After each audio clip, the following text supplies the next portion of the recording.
we are going to have 2 days, the conference. Today we are going to work for the whole day. I think we'll finish at 5 p.m.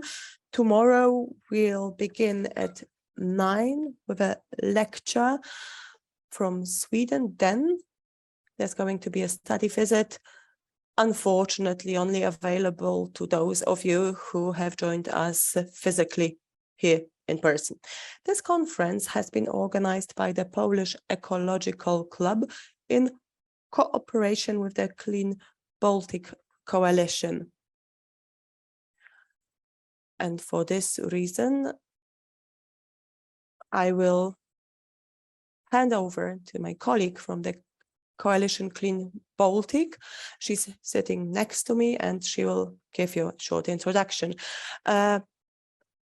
Also, a housekeeping note, this conference is a hybrid conference, and for this reason it represents a considerable challenge, and this forum makes it all the more important to be mindful of the time. So a really warm request to all the speakers and participants, please make sure you stick to the time that has been assigned for your presentations, for the breaks, etc. Because if we forget about the time, we will completely lose control, as experience shows.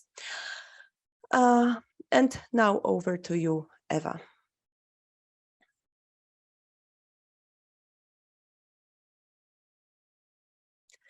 Yes, good morning, and thank you, Maria, for introducing the second leg of this conference, Coalition Clean Baltic. We are very grateful to Maria and the Polish Ecological Club for this enterprise. I'm a member of Coalition Clean Club, and I lead a working group which focuses on rivers and Baltic Sea, because we know that rivers are the ways, the pathways through which biogenes reach the Baltic Sea. This conference is one of the tasks we are working on in our working group, and I do hope that it will run very smoothly and that it will be interesting to all of you. What we know for sure is the fact that then on global scale, Baltic is partly a death zone. There is hardly any oxygen in it. This is caused, among other things, by the fact that biogenic substances are transported to the Baltic Sea. But there is good news too. Something can be done about it, and this is going to be one of our topics, the question how we can effectively, and I emphasize the word effectively, reduce the amount of biogenes, how to introduce some mediation, how to alleviate the situation, and this can be done by introducing buffer zones on a large scale and by rewatering wetlands, but this is not my subject. Our speakers will address all these topics, so welcome again. Thank you. I think, oh, I forgot. I have to inform you that the plan for this conference has slightly changed because unfortunately, Professor Kotowski, well, maybe not unfortunately, maybe it is fortunate because Professor Kotowski decided to join us in person rather than hold an online lecture. But as he has to arrive here from Warsaw, he will speak after lunch. So the order of the presentations is slightly changed. After lunch, we will have a chance to hear from Professor Kotowski and then talk to him in person. And now I would like to hand over to Professor Mateusz Grygoruk, who is going to hold the first presentation of today. We are very pleased that he has decided to join us, and I'm looking forward to his presentation, because he's going to explain why it's important to care about wetlands at all. Why are they so important? And also, Professor Gregoruk, please be mindful of the time so that we more or less stick to the agenda and keep control of the conference. So, Professor Gregoruk, the floor is yours. Good morning. My name is Mateusz Gregoruk. I represent the Warsaw University of Life Sciences. Before this conference, Maria had asked me to refer in my presentation to a very broad question, namely how wetlands can protect us from droughts and floods. And in my presentation, I will give you some research results, because we have been doing some research in our team on that broad subject. So in the beginning, let me tell you that whatever I share with you is the output of the entire team's work, not my personal efforts only. When we speak about wetlands, it is important to realize that wetlands differ among each other. I'm sure you know it, but to be clear and precise, I have prepared this classification of different wetlands. It is in English to make lives easier for interpreters. And also those of you who don't speak Polish will understand it immediately. So we can divide between salty and freshwater wetlands. And then within these categories, actually, there is one that is somehow in between saltwater and freshwater. There is this middle category in estuaries and deltas. And then two classic groups of wetlands. When we talk about nature protection, we typically think about these wetlands, those who are located in floodplains, peatlands, and those in the river valleys. So this is the broad classification of different wetlands. And when we understand these differences, intuitively, we have to think about the roles of different wetlands for floods and droughts. Some of them are more effective in protecting us from floods, others are more effective protecting us from droughts. It is important to realize, however, that in the landscape, it is very natural that water will accumulate in some areas and not others.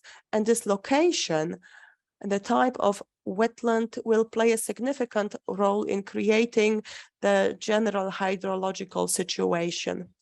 I think this metaphor is quite useful when we think about water discharge. When we think about a bucket filled with sponges, I haven't been able to find a picture showing a bucket filled with sponges that go over the top. But this one is partly filled. If we pour a lot of water into that bucket, then at some point the water will overflow. So excess water, this excess volume of water that will not fit inside the sponges will overflow. So it will go over the top. At the end of the experiment, we will have a bucket filled with wet sponge, and the excess water will have gone. And it represents a certain kind of peatlands. And to keep it scientific, at least in the beginning of this conference, I will show you the outcome of our research. It was published in the Journal of Hydrology. It is our flagship journal. And this article clearly states that Horton, who was a famous hydrologist active in the first half of the 20th century, was actually wrong when we talk about the function of peatlands, because in basins with a large proportion of elevated peat bogs or peatlands, the peatland will behave differently. Horton focused on different wetlands, not only peatlands. That's why this mistake, perhaps. So the area which is marked in red or with red lines is a high quality elevated peatland which functions as a sponge. So it discharges water only up to a point. This is a part of a large peatland called Vasigan in Western Siberia in the Russian Federation. And please look at this relationship between water discharge, river discharge, and the peatland. This picture can be compared to the bucket we saw before, aquitard, which is an impermeable layer. It is filled with peat. So when water comes in, high quality peat can change its volume. This is physics. It grows in a way, and then it leads to a natural kind of drainage. So naturally excess water runs off. And in a river in which 80% of its basin are constituted by elevated peat bogs, we have some irregular runoffs, we can say, and it is striking. So you might ask me, so what? Peat bogs, peatlands don't stabilize discharge? Well, not in this case. This elevated peatland acts as water storage. Only excess water runs off, and it happens naturally as a natural kind of drainage due to its construction. Of course, provided that we have an aquitard, so the bucket is tight, well sealed. And then the behavior is very, very clear, and it shows us very clearly that in certain areas, high quality of peatlands play a very significant role in managing rainwater and preventing floods. In the case of peatlands located in valleys, so when there is no aquitard, so the layer below is not totally impervious, so there is some penetration and contact with groundwater. Peatlands stabilize the discharge of the river. And these low-lying peatlands who stay in touch with the aquifer below. I'm still talking about high quality of peatlands, and it stabilizes discharge. So at this point, we can say that the role of peatlands in preventing floods and droughts depends on the quality of peat, the individual structures, but degradation of peatlands speeds discharge or water runoff up. And in the case of drought and in the case of floods, we want to prevent it. We want the runoff to be slowed down. So it is especially significant when it is clear, when it is near to a watershed.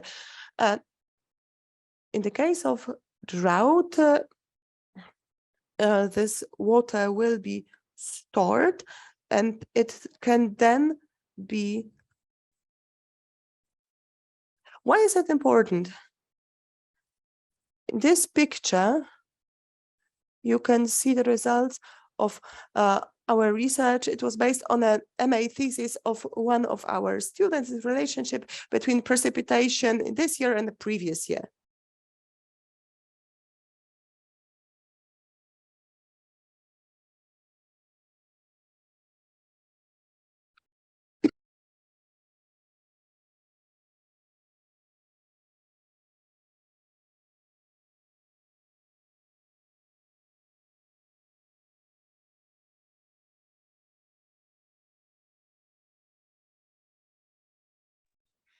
It shows that the retention becomes very important in the condition when the hydrological situation is unstable. If we want to talk about the impact of wetland on floods, I would like to give you some numbers we discussed last year, namely, how much water do we have in Poland, in order to be able to discuss percentage points. Polish waters estimate that we have 6.5% of runoffs from retention containers. And let's take a look at this, because this is something that can be controversial. I do not believe in the 6.5% and 62 billion indicated. We conducted a very detailed research on runoffs of all the rivers in Poland, taking into account just the runoff volumes. In average, during the past 30 years, it was not 62 cube kilometers, but 47 cube kilometers.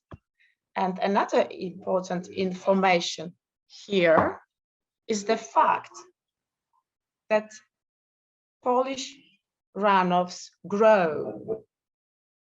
So in general, it can be said that more and more water runs off from Poland. The precipitation also grows, but much more slowly. So let's keep in mind the 47 kilometers. Now, if we use the indicator of the 6.5% of runoffs is retained, if we use the 6.5 to the global number, it turns out that we have 4 cube kilometers of retention. And this hard retention, if we use it to the runoffs, this retention makes 8.5%. This is pure calculation. So I am persuaded that this is the correct number, that this is the real retained water number. Of course, when we take into account the volumes, it doesn't sum up, it doesn't make any sense. Here, there's a data of Professor Absalon, who says there are not as many retention basins as it was estimated. We must bear in mind the fact that we are talking about percentage points of runoffs. We are fighting for increasing the retention, and 1% here in the scale of things, it's a lot. 1% in 40 or 50 cube kilometers of water, this is huge volume. So do not be misled by the numbers. Now, the excess and deficit of waters. We have a river in Poland and a river. So let's adopt the separation criteria. There are periods of excess of water. Of course, excess is not a good word. There's never a situation of an excess, really. It's just more than average, let's say. But at the same time, there are periods of deficits. So periods when there is less water than the average. Again, it doesn't mean there is too little water. It just means that just the right amount of water for this period. Okay, so we are not talking about the river, we are talking about the catchment area. So what we were working on for the other river, the wetlands, drained wetlands, how much water can be retained in them? Here you can see the map of the catchment. I know that the members of your team are present here, so greetings to you guys. And it can be calculated what would happen if the level of water increased on the wetlands. What would happen? When we talk about drought now, the average scenario on the other catchment, we can talk about the volume around 165 million cubic meters of water. So if we took care of those wetlands, just manage them correctly, this is something we can fight for. Of course, there can be a little more and less water, but this volume is higher than the Międzyodrze volumes, which is a place that can receive potential excess of water. But here in this place, we can talk about the retention volume of the wetland, which is twice as big as the volume of the Międzyodrze area. Now, what can be the impact of on the hydrological situation? Take a look at this table. In the period that we took into account in our analysis, a long period, we had 23 deficits of runoffs that lasted from 1 to 130 days. And the discharge deficit was from a few thousand to a few 100 million of cubic meters. And on this chart, you can see that the majority of water deficits could be able to be covered by the catchment area if the wetlands actually retained the water. Of course, this is not as simple as that. But again, I would say that if the wetlands were in a good condition and well managed and retained the water correctly, most of this situation could have been avoided, especially the critical ones. It's worth mentioning, especially in terms of this year catastrophe that took place on the Oder River. If we had more well-wetted wetlands, the situation could have been much less dangerous. Here you can see 300 and 500 cubic meters, these excesses, the chart, of course, yes, but this excesses any reasonable value of anything that can happen in Poland. This is something we could not be able to deal with. These are extreme situations that cannot be even viewed in any frequency. So wetlands are able to manage runoffs.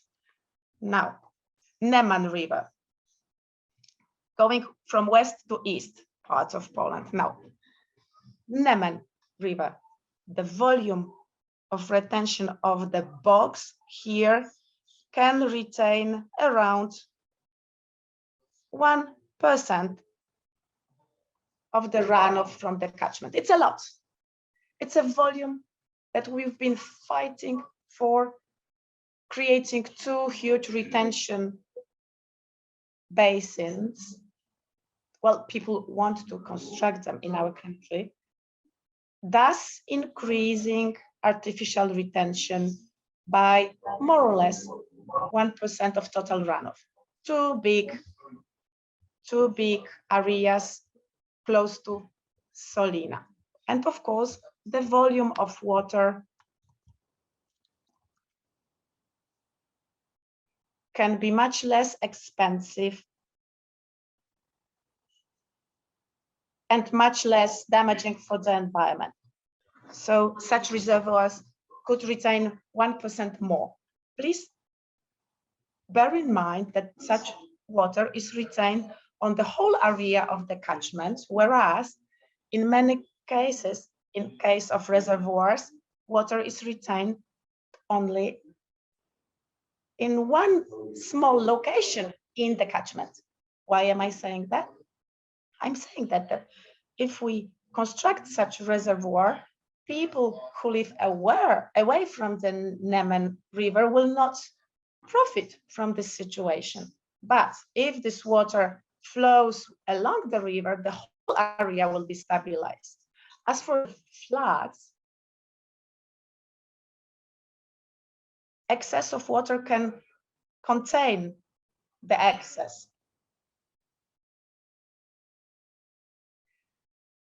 We cannot view these areas as areas that can be useless after a flood. This is something we cannot think along these terms, because flood in a valley is something that occurs regularly.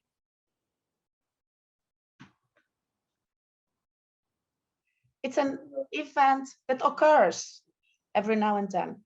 So sometimes we hear information saying that somebody's house or yard is flooded every day. It's not the problem of the river, but of the house or the yard and the location of such a house.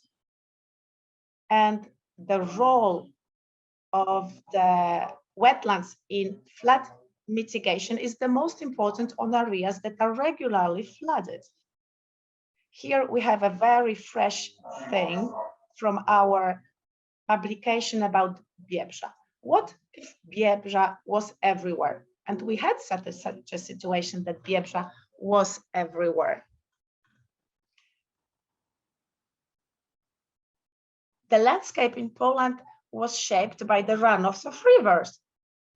Again, coming back to what I said before, every year, the Biebrza Valley accumulates a given volume of water. In average, it's around 120, 130 billion of cubic meters of water. So one Biebrza Valley, from perspective of Gdańsk or Toruń, is a retention reservoir, accumulates as much water as can be accumulated in the whole other catchment in the wetlands, if it was managed correctly.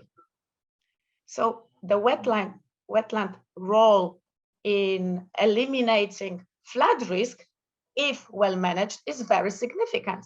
And it's only depending on us how well we can manage it and use it for our advantage. Here I'm showing you a drawing of the Biebrza Valley, which is unique in a way, but even small floods like we had this year at the beginning, they accumulate a lot of water. This is only the water of river that spreads from the river to the valley. And take a look at the values and how big the river potential is if, again, they are well managed. It's a dream come true, actually. And just to finish the comparison of one bog in Kaliningrad area, the blue line, this is the state of water in this particular bog, wetlands, like the Narew Valley 20 years ago. And below, this is the background of Dr. Banasiek's article about the changes in underground water given for particular months of the year. And take a look that today, in 2022, we had this changeability, this change rate of this regularly flooded wetland, such as in the 70s in the Narew Valley. And what makes it more interesting is that Romowo was used at the beginning of the 20th century, but now it's gone back to the circulation. And a short publicity at the end. If you want to calculate how much your area retained, how much water is retained by your area, you can use our tool available on this link here, and it can be calculated in terms of water storage, nitrogen, etc. This is something we've been working on. So how can we save ourselves from floods and droughts? It depends, but the role of wetland comes from the possibility of retaining and giving back the water in times of deficit. And the role of wetlands in protecting against floods is concentrating around the possibility of catching the excess of water and dispersing this water into the whole area. So having wetlands is always a good idea because it mitigates flood, it mitigates drought seasons, and it always helps in terms of flood. And thank you for your attention. Maybe I did not disconnect myself. Bravo, Mateusz. Thank you for sticking to your time. So 2 questions. If we have time for 2 questions. If you have any questions to Dr. Grygoruk, please go ahead. Anyone has any questions? Questions or comments to what has been said? Or if Somebody would like to share the experience on this topic?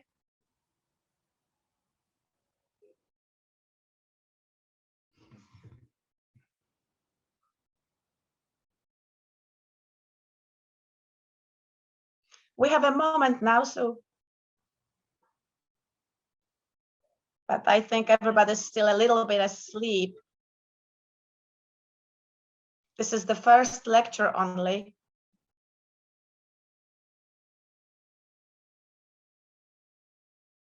Okay, then let's move on to the next lecture.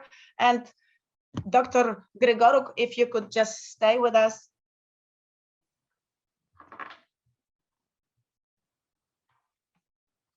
Okay, we are going also to send the link to the calculator that you made available to us so that everybody can take a look at it.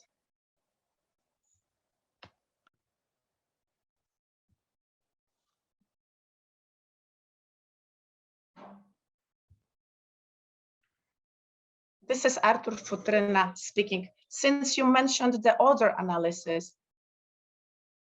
I think it was not said enough about the evaluation of the retention capacity also in drainage networks, so in the reservoirs that were created to drain certain areas. So let's just maybe remind those results, because those are also interesting in the context that you mentioned.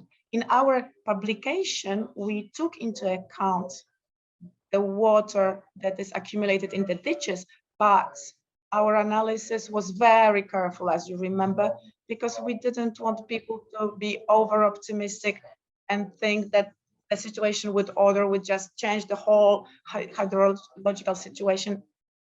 Certainly the numbers that appeared in our publications are significant enough in order to be careful while managing drainage systems of order to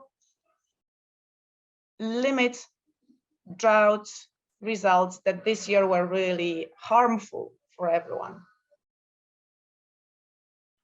Mateusz, we have another question on the chat. I'm not sure you can see it. What are the main challenges while managing wetlands in Poland? What's missing? I think Victor is going to be talking about it in a minute. I think it depends on the type of the terrain. In the forest, many interesting things are being done. Not everywhere, but generally this is something that's happening.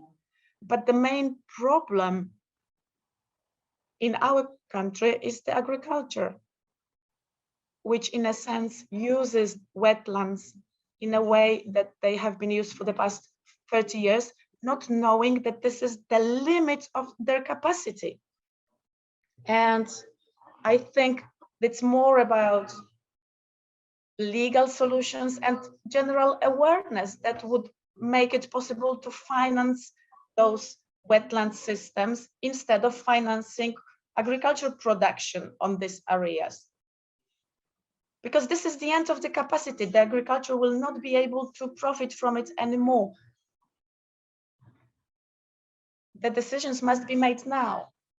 This is the time to change things in order for them to be better in 20 or 30 years. The main problem, as I said, is having a proper management of the agriculture in those areas. And good things are already happening. The water law has been modified. If somebody wants to dam the supply of water to the meadow, they don't have to have a special certification. They can just do it on their own. So just cover the ditch while informing Wody Polskie that they did such a thing. This is a good move in a good direction. And then we're doing whatever we can, but it's hard. But I'm sure Victor will talk about it. Mateusz, do we still have some time? Because there is another question in the chat box. It is about the role of farmers in the right management of wetlands in my view, their role is really huge because it is farmers who, to a large extent, by using wetlands in a traditional way, that contributes to the deterioration not only of the water quality, availability of water, but also to higher emissions of greenhouse gases. And farmers are also producers, so of course they have to make money on what they do. But on the other hand, it poses a challenge. So I think we need a certain shift in mentality, and the farmers will play a huge role in it. So if someone asked me if we want to improve wetland management, what should we invest in? I know the answer: farmers. Farmers know very practically what a drought is and what a flood is, because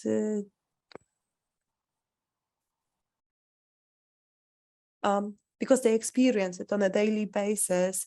I've had several conversations with them, and I think we still need to raise awareness, because some of them get the impression that it would be wrong and harmful to dam up ditches.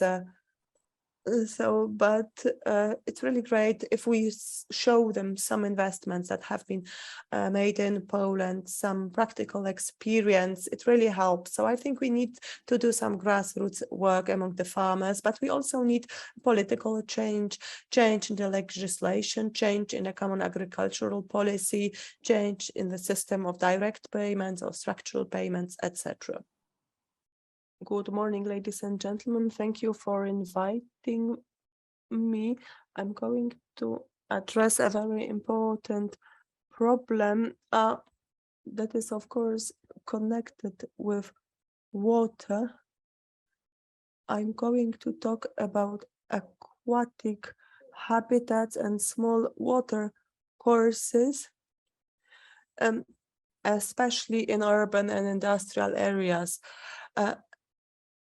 And close to industrial farms. We can compare them to a blood system, blood vessels. It's a connected system. Water courses are certain systems of transmission, and they can carry different things, nutrients, pollutants, carrying them through long kilometers, depending on the availability of water, of course. And of course, these water courses have a direct impact on the existence or non-existence of wetlands.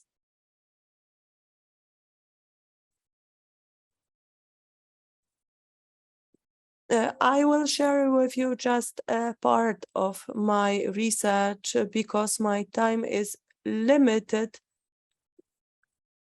But I hope that in my brief presentation, I will be able to emphasize the main problems we are struggling with. So animal production is developing very well all over the world. Let's look at the statistics represented by this chart. It only shows us the last 40 years, and over these 40 years, the increase in the number of different species has been huge. So we are talking about an increase of several 100% in some cases. Let's look, an increase by 465% in rabbits, 565% in geese. Biomass of farm animals is now much higher than the total mass of wild animals. We ran a number of analyses, and it turned out that 99% of all birds is poultry, farm poultry, and only 1% is constituted by wild birds. In terms of farm mammals, 50% are those mammals who are kept in farms, 50%, 35%, this is the total mass of humans, and 15% are wild mammals. There are differences between the countries In Poland, the share of wild mammals is slightly higher because we have quite a lot of big ones, but this is the average, global average. The problem, which not only applies to Poland, is connected to industrial farming. Large corporations, their operations threaten small family-run farms. And let me give you some examples. These are the 5 biggest farms in the world, and look at their areas.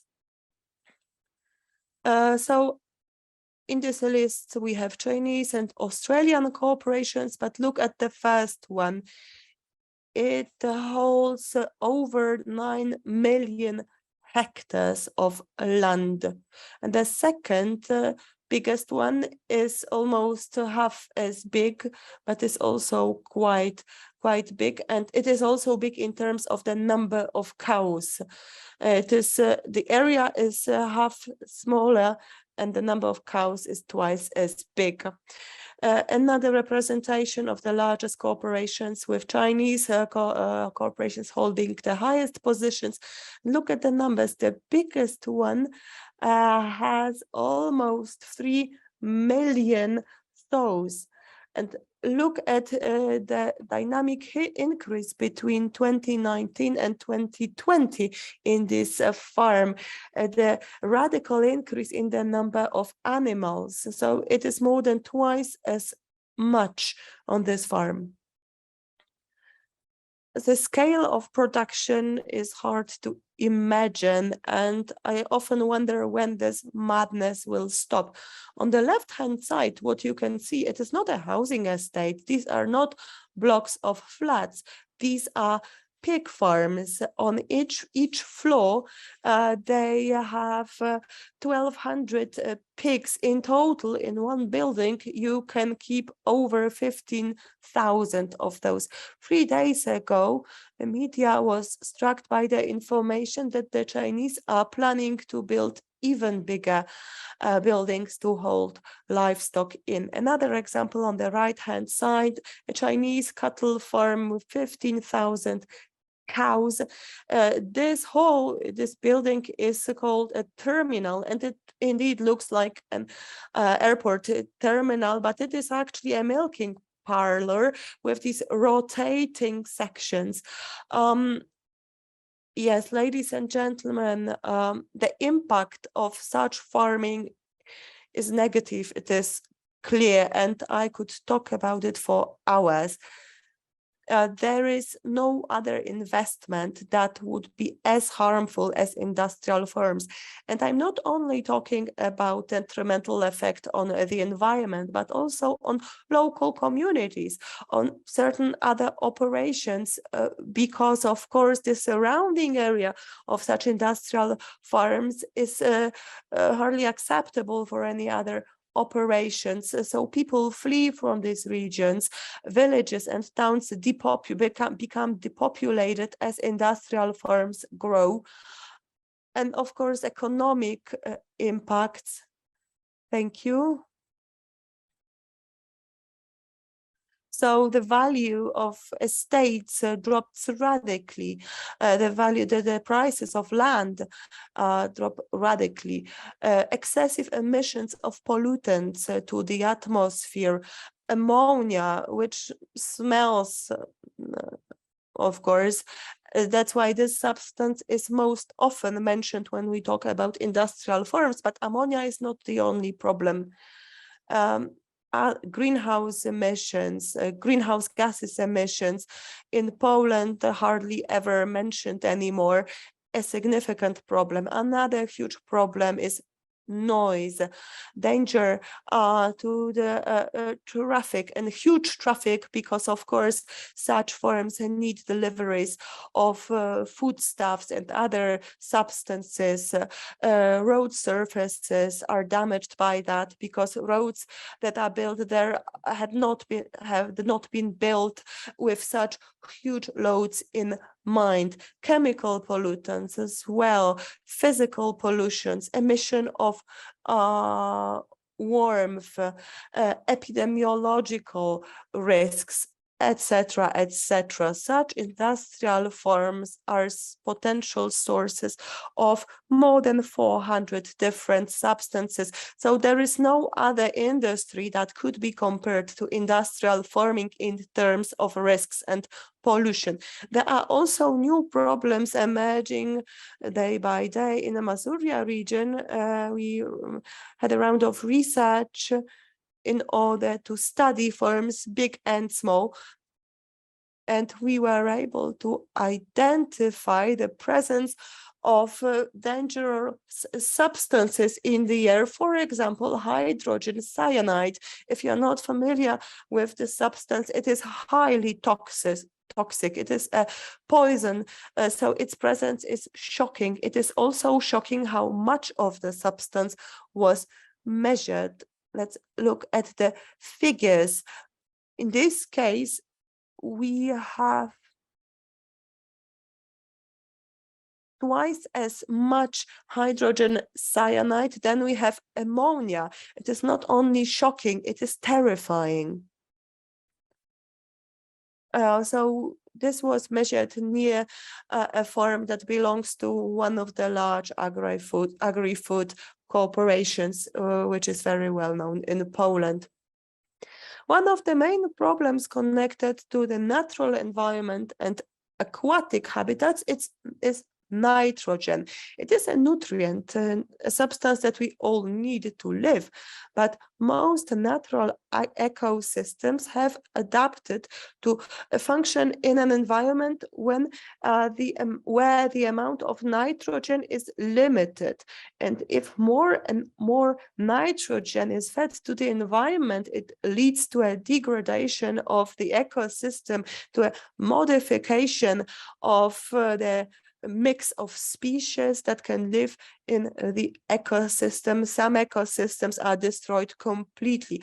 Aquatic ecosystems and those who are closely tied to water, such as marshes or wetlands, are the most vulnerable ones in terms of excess availability of nitrogen.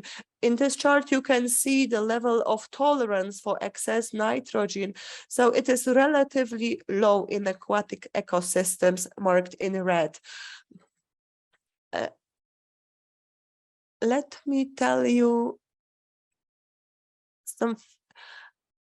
something more about these ecosystems in terms of biodiversity and availability of different plant species, and add on that excess nitrogen has a detrimental effect on the amphibian situation. There are certain frogs that stop to reproduce if the amount of nitrogen is too high. So now that we know the level of tolerance for nitrogen in different ecosystems, let's compare it on the actual situation in terms of the discharge of nitrogen from industrial farms. We have industrial farms located all over the country, and of course they are not isolated from the environment. Very often they are surrounded by natural habitats, by wetlands, by swamps, etc. And I have calculated the deposition of ammonia from an industrial farm, a poultry farm. They keep broiler chickens, some 700,000 per year. And I calculated the deposition of nitrogen from ammonia for 300 meters, because this is the method that is mostly used to calculate the nitrogen load in a certain area. And I only looked at that nitrogen that came from ammonia, but because as we know, ammonia is composed of hydrogen and nitrogen, and it can decompose to produce nitrogen. So up to 300 meters from the farm per year, we can have a deposition of up to 349 kilograms per hectare. If we look at the further distance, 800 meters from the farm, the nitrogen deposition amounts to 49. what was the tolerance? Do we remember? Between 5 and 10 kilograms for wetlands. And here we have an amount that is 10 times higher, and only assuming that only 5% of ammonia will deposit around that farm at a distance of up to 300 and 800 meters, because it was the assumption I took for my calculations. But this is not necessary like that, because nitrogen not only comes from ammonia, also from natural fertilizers, from the air. It can be bound by plants. So huge amounts of nitrogen can be deposited on the ground from other sources. And we've are talking about biodiversity, about wetlands, and we must remember that biodiversity, of course, also applies to animals, but they can unfortunately also be a source of pollutants, which is dangerous for humans and other animals if the number of certain species is exceeded, is too high. In this case, we have a huge risk posed by vectors of certain pollutants. These vectors are rodents or insects. They use such farms as a feeding ground because there is a lot of interesting materials for them, foodstuffs, some decomposing excrements, and they reproduce not only at the farm itself, but even around it at a distance of 200 meters, and they can carry biological pollutants. Let me give you an example. It must be mentioned that many such animals, farm animals, are similar to wild animals. So the same diseases that affect farming animals can also affect wild animals. And here I'll give you a few examples. So for example, the fly catch that's within minutes is covered with flies. The traps for flying insects after 3 days within have been hanged. The number 3, after opening the window, what happens? This is a window that is nearby a farm. Look what happens.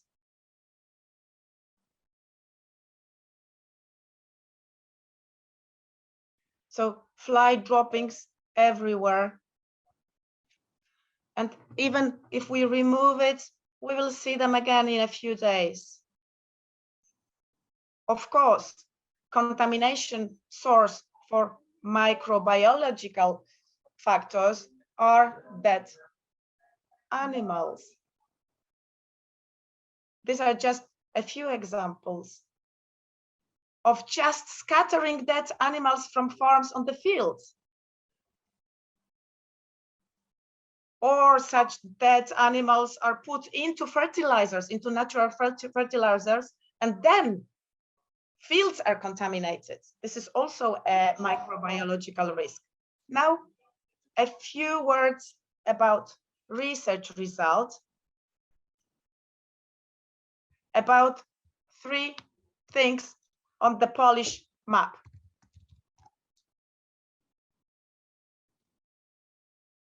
The first one is in Koronowo. This is a swine farm divided in 2 parts. This is a sow part, and in the other part is consecrated for porkers. We took into account also a pond that is situated in the center of this village. And it's important because there are settlements here between the farm and the pond. And the inhabitants were always complaining about having fungus in the cellars, which means that the natural fertilizers migrate to the ponds and thus to the cellars as well. So as for the quality results, when there is a lot of rain, in number 2, you can see that the quality of precipitation was similar to contaminated surface water, whereas precipitation shouldn't be fertile, that it should be neutral.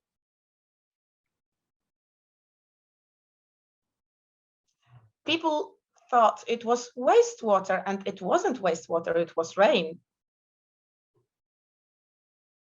There are no norms for precipitation quality, so we can't determine if it's a lot or not a lot. So I chose 2 parameters: nitrogen, 2 types of nitrogen. And I took the monitoring data from kill areas. I made it average, and I compared it to the data that I received for precipitation quality. And the result? Take a look at the excesses. Here we have it in numbers of background excess for the average annual values and for maximum annual values. Take a look. In all the cases for average annual, there were excesses in terms of nitrogen and ammonia compared to the clean areas. In D2, in terms of nitrogen, it was the excess of 12 times the norm. But in terms of maximum values, it was horrifying, 133 times the level was excessed. And there was another problem in terms of precipitation. You can see that the water is red. This is the rain. This is what falls from the sky in these areas, what you can see here. As for the pond, so the pond in the center of the village, it was after a rainfall. There was some, as you can see, there is a red residue on the pond on the picture. Okay, of course, we tested some parameters. So stagnant waters don't have a norm for most of the parameters, but some do. Some parameters do. So out of the 3 parameters, all the 3 exceed the norm. How many times? The average annual, the cognitivity twice, the nitrogen 9 times. But maximum, the cognitivity was, it was 5 times the excess. Phosphorus, main phosphorus 41 times, and nitrogen 29 times.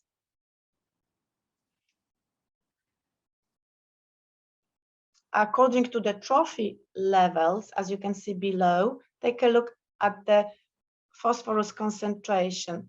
Any concentration that's above 0.004 means that there is a hypertrophy.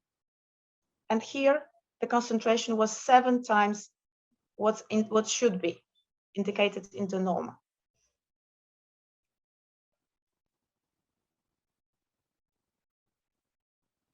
The phosphorus level in Europe, as you can see, it's between, it's below 0.0118. This is the European norm.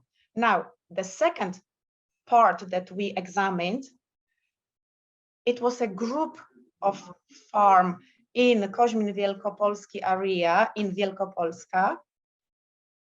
And Here we have a river that's called Pogona. It's a catchment of rivers that are very fragile to nitrogen contamination. So there are activities introduced that are supposed to protect those waters against harmful influence of the agriculture. And I will show you the results. Here we can see 3 farms, 1 broiler, and then there are the biggest in Europe, probably mink farms.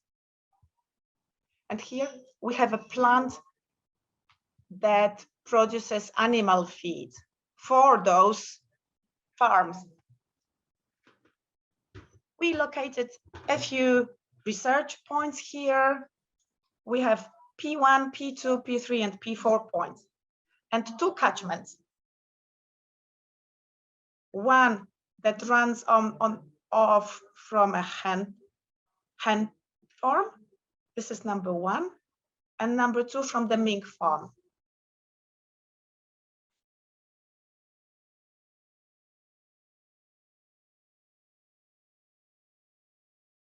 Here also in this one particular area, we were examining rainfall, but only in this one area.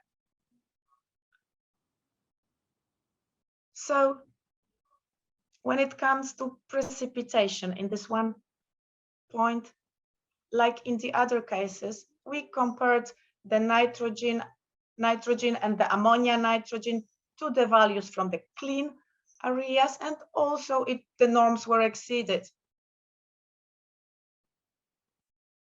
Annually, it was exceeded 4 times compared to the annual average, and compared in terms of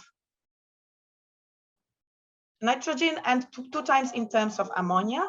And when it comes to the maximum values, nitrogen 7 times exceeded and ammonia 4 times exceeded the concentration compared to the background. So this situation was similar to Koronovo. One of the inhabitants saw that the rainfall was often red. And then this rain becomes green. And he was interested by it because he was accumulating rainfall water and using it. And he became concerned whether this water was to be used on the fields. And a similar situation in terms of the water color was noted in point P1, so next to the plant that makes animal feed. Water was red. The residue was also red.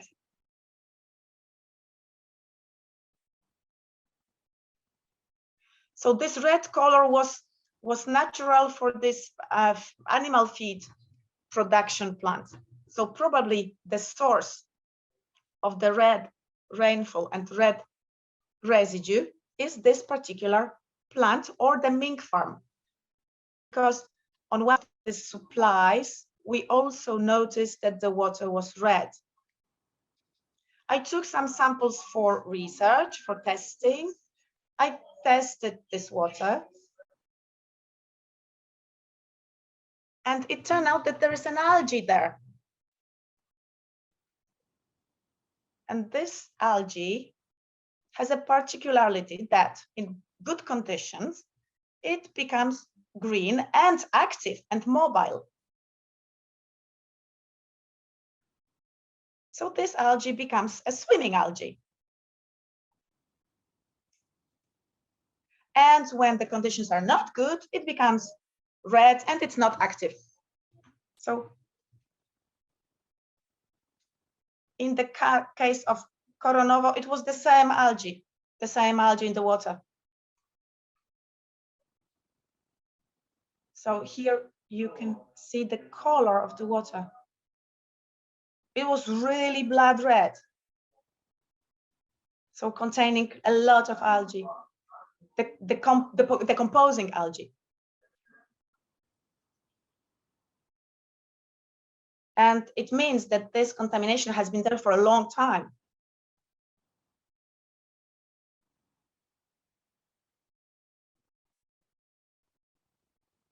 Here you can see the quality of water in the analyzed points, P1, P2, P3, P4, and on the supply water, DW1, DW2. So we have concentrations here. And in red, everything that is the excess of the norm. As you can see, all of them are excesses. They all exceed the norms. For flowing waters, we also have the burden of phosphorus defined for chlorophyll A classes, and we have a scale here. So the general phosphorus, everything that's more than 0.02, it means that there is a trophy, eutrophy. And here you can see that it's much more. All the values were superior than the norm, and only in DW2 and P4, this phosphorus was contained within the class of the chlorophyll A alpha. And to make it more visible how much these norms are exceeded, this is how many times the norms are exceeded. Again, in the first part, annual average, in the second part, maximum values. See how many times the norms are exceeded. In red are the ones that are particularly high. They are all high, but the red ones are the particularly high. So like the reactive phosphorus, 90 times. This is in regards to class 2, like the directive says, because it says that we have to have a good state of surface water, so class 2. We are not talking about class 1. Look at the other parameters. General phosphorus 38 times. Ammonium phosphorus 49 times. And take a look at the maximum values. So in the bottom part, reactive phosphorus, it's almost 350 times more in DW2.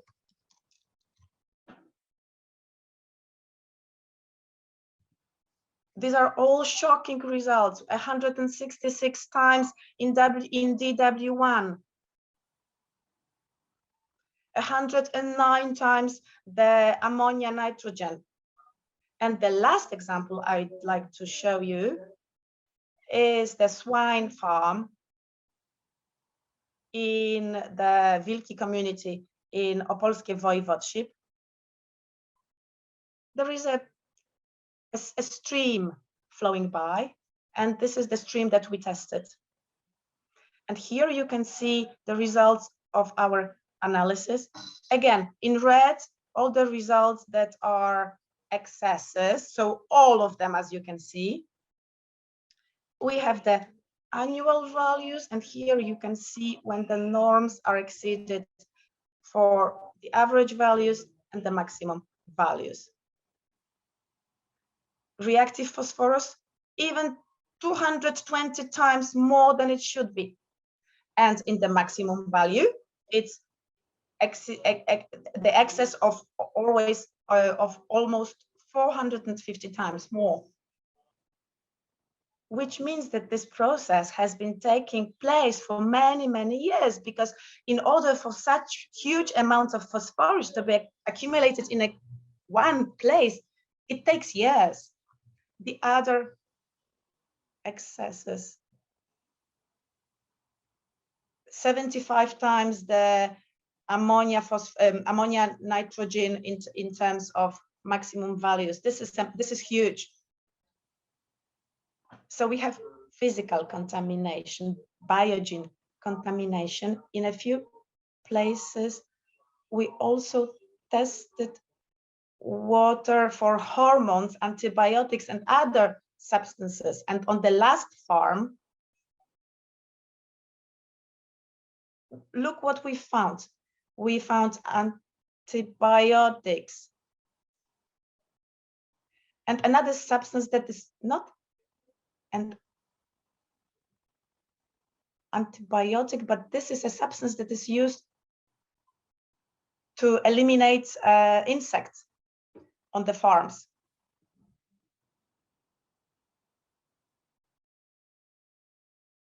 When it comes to Koronowo, we tested the water coming from the well, and look what we found: antibiotics. And unfortunately, this water was used by people to drink. It contained antibiotics. And of course, they don't drink it anymore, the inhabitants. As for the hen farm,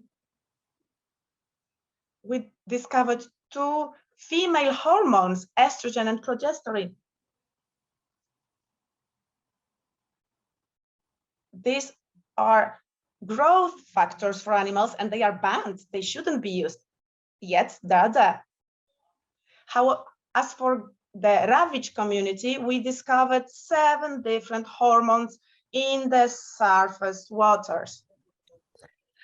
So not only do we find hormones and antibiotic in the water, in surface water, in well water, as you have seen, in groundwater to a certain extent.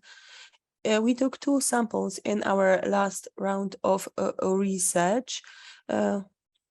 And these are the substances we identified in the samples. These samples were taken close to a turkey farm. 28 substances which are pharmaceuticals and 2 hormones. Honestly, I have to say that I'm embarrassed or even ashamed. Why?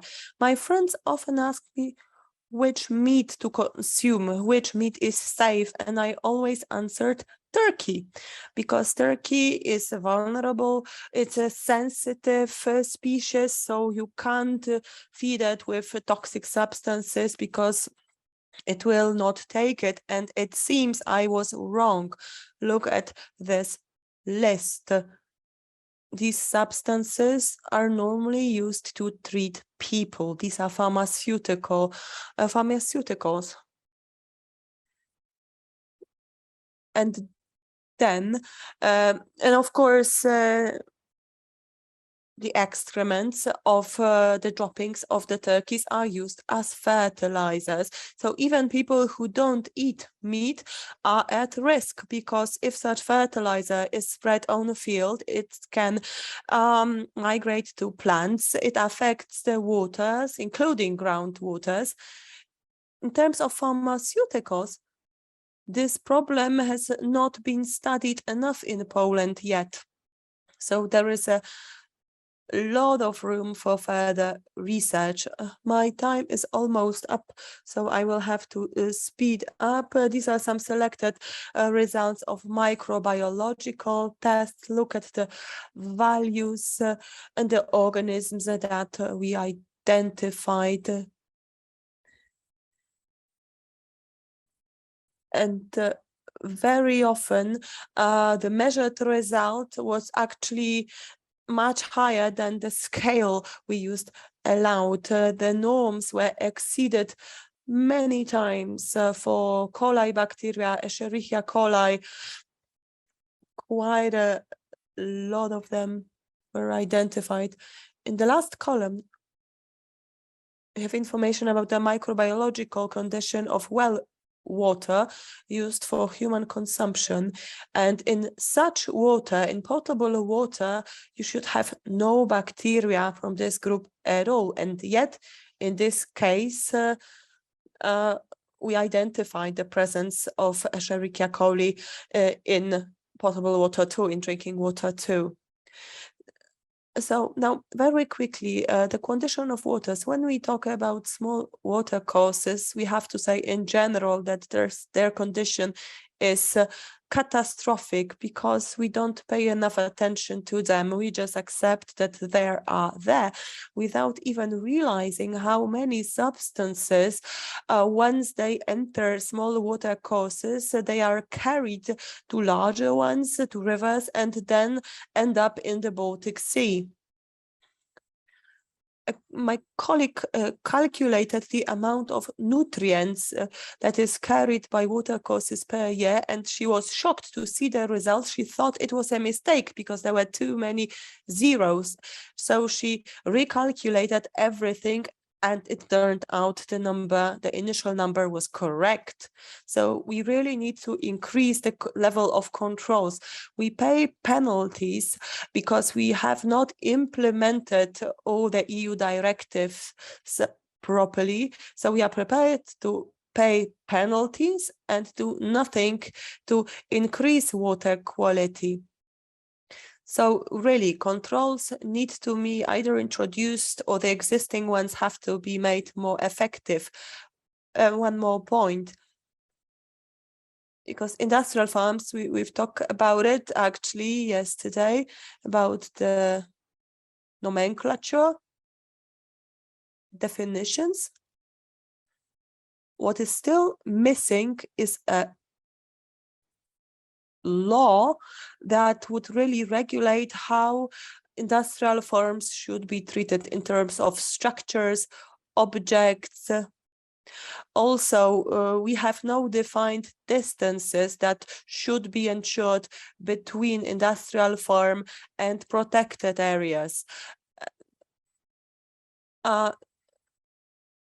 So right now, without this legislation, these pollutants, they migrate to natural environment without limits, and to a certain extent nature can cope with them and clean itself to a certain extent, but it is only up to a certain limit. If this limit is exceeded, it leads to a degradation. And how can we protect anything, any species in such an environment if rainwater falls on these areas? If air quality is not optimal, how can we even think about protecting or conserving wetlands now that everything has been polluted? Wetlands do have this function, right? As you said, we will talk about it. To a certain extent, they capture nutrients, phosphorus or nitrogen, and they use it, but only up to a certain limit, as you rightly said. And that's the worst. Yes, there are these limits of tolerance, right? So do we have time for questions? Because we do have to break for coffee later. Are there any questions here in the room? If not, then we will check in the chat box. Can I ask a question? I've been taking notes about this biomass, the figures. So the weight, total weight of mammals, was it based on the Polish results or global? So because as for wild mammals, globally, we only have 5%, right? So wherever and whenever you take the measurement, the result might vary, right? For example, in November, the mass will be probably higher than in the spring. It is still very terrifying, even if we have some differences. A Norwegian scientist once said that in order to maintain the optimal condition of the natural environment, it actually not optimal. In order to maintain a good condition of the natural environment, you can only have 1.5 billion people in the world. So we have a huge problem. In terms of food production, well, obviously, now that we have all these billions of people, we need to feed them one way or another. But I would also ask a different question. How much of the foodstuffs that we produce is wasted? We produce 4 billion tons of food, and some claim as much as 1/3 of these foodstuffs is wasted because of improper storage or other reasons. So we should change something in order not to have to produce that much food. And how many natural areas would have been spared from agriculture if we changed habits, and if we only had to reduce food production by 1/4 or 1/3. So something has to change about our habits. We enjoy eating meat too much. I enjoy eating meat too. So I realize that it is going to take generations, 2 or 3, until these habits have changed. And yet, unfortunately, I don't remember exact figures, because but there is this article that said that in terms of calorific values, if we feed people with potatoes, we will have enough calories to feed 20. If we feed them with the same amount of milk, we will only have food for 5. And if we want to feed them with meat, the same amount, we will only be able to feed 1. So which way do we want to go with these multi-story barns, swine barns? I work in the advisory center for agriculture near Szczecinek, and I have to say that we don't have any individual farmers that keep swine anymore. There was one 2 years ago, but then he had to sell all his pigs because of the costs. It was not cost effective.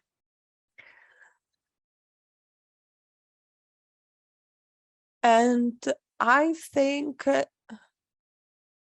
current situation we have has been to a large extent been influenced by lobbies that had an influence on the current shape of the legislation. Of course, whenever any investment, such an industrial farm, is made, there is a number of permissions they have to obtain. Environmental assessments are carried out, inspections. So what are these institutions doing? Why do they allow such farms to be built? Why are the permissions issued? Well, it's very complicated. I have to say we've analyzed one such case because some people we know were when involved, so we had access to information.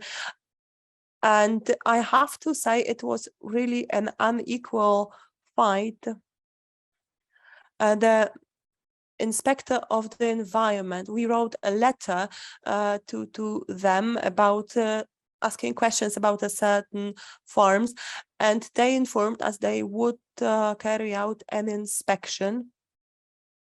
And they did that, but they took samples of the air, and the pollution from this farm was not mainly in the atmosphere.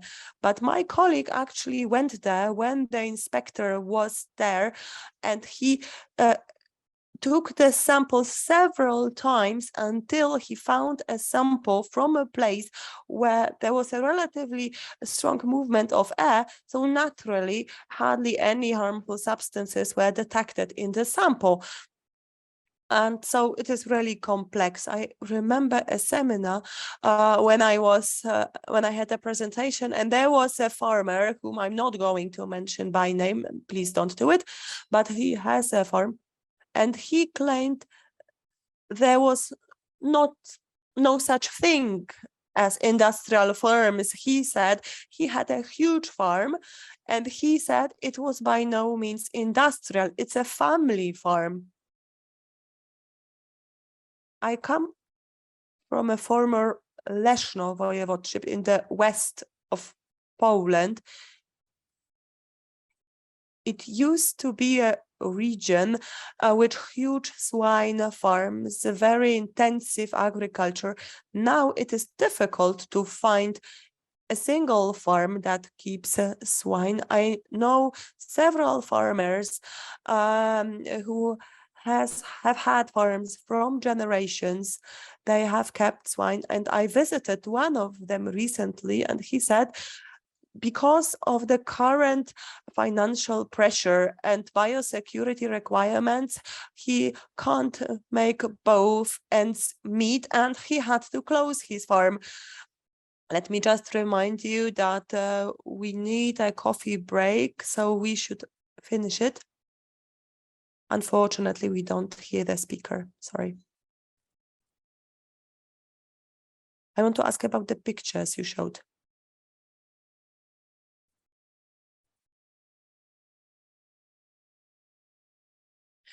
And also the charts when you said that the exceedance of nitrogen was 12 times the allowed amount. Yes, in this case, the nutrient concentration is very high. I took samples from the water courses and also a pond. And the concentration was so high that hardly anything grew. Some old trees were maintained in the area, they survived, but in the water course, nothing survived. And it was difficult to measure the amount of oxygen because of all other substances that were present, including detergents, heavy metals, and others. So every time we measured, the amount of oxygen was different. It was crazy. I do have to interrupt because there is a question you have to answer. In terms of buffer zones, this is going to be discussed later when we have further presentations, but there is one question that you have to answer. So how is it possible that rainwater is as polluted as that? How can we effectively counteract the pollution of water that comes from farms? Well, farms are sources of different substances. Some of them are volatile, such as ammonia, but it also can enter water. It can be deposited on the ground.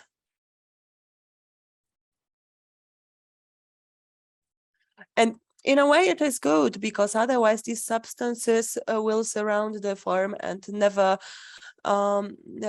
be diluted in the atmosphere. And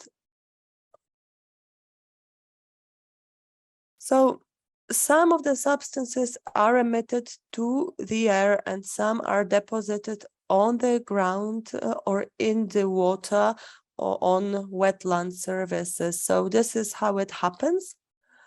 And how can we counteract it?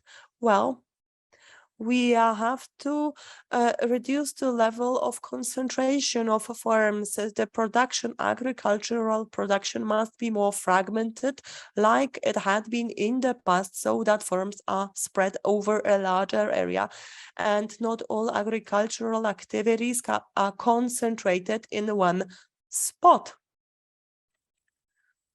So if instead of a huge industrial farm, we would have over a dozen small family-run farms, well, it would be different for the environment. Of course, it will also be different in terms of ownership. And well, like I said in my last conclusion, we have to reduce the amount of production, the size of production. There is no other way. A last word of comment from Artur, and then do I have to come closer? Yes, because otherwise we won't hear you. There are two things. You were talking about these small courses, water courses, but we must bear in mind that even these small water courses are a part of a large system, and farms actually consume and use a large portion of our groundwater, which has relatively high quality. And also in our country, we import quote unquote shit from other countries. So not only do we produce a lot of manure, but we also import. What do you mean? Well, we bring animal excrements. There are large enterprises that import manure and then spread it on fields in the winter. And I have a question about methodology, because I've been listening in fear and wonder, and because the fact that the system, the state can't cope with the situation is very clear. Especially local governments don't see the negative impact of industrial farming. They think it's beneficial. And recently there was this presentation which talked about lobbies whose activities on EU level lead to a further increase in the availability of nutrients in water courses. So it's a systemic problem. There is a question whether the materials will be made available after the conference. Yes, they will. We are not taking any more questions now because we do need a break. Yes, they will be published in Polish on our website, the website of the Gliwice City Chapter of the Polish Ecological Club. This conference is being recorded too, so there will be a link to a recording if you haven't been able to remember everything.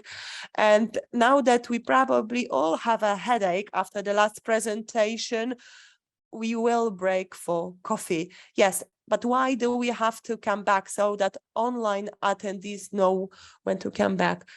It is 20 to 12, so according to plan, it should be the end of the break. Okay, so let's break for 19 minutes. We will resume at noon with Dr. Wiśniewska's presentation. So all is clear. See you at noon. We are starting the second part of our conference, and I'm giving the floor to Dr. Marta Wiśniewska, who is going to talk to us about buffer zones, what they are for, on the example of Lower Narew. Good morning, everyone. I would like to say that we already talked about buffer zones today in the morning. Professor Gregoruk talked about them. I will talk about the multifunctionality of wetland buffer zones on the example of Lower Narew.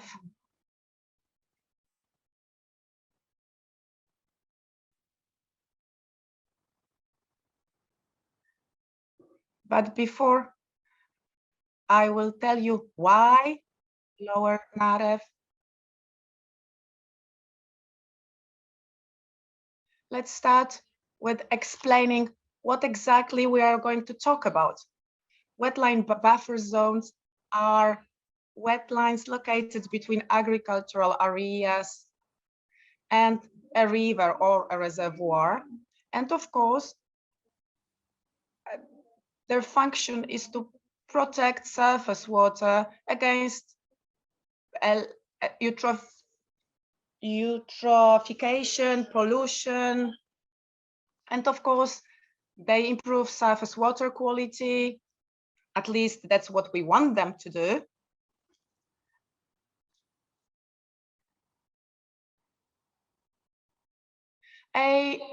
They intercept nutrients from fertilizers, runoffs, mostly phosphorus and nitrogen.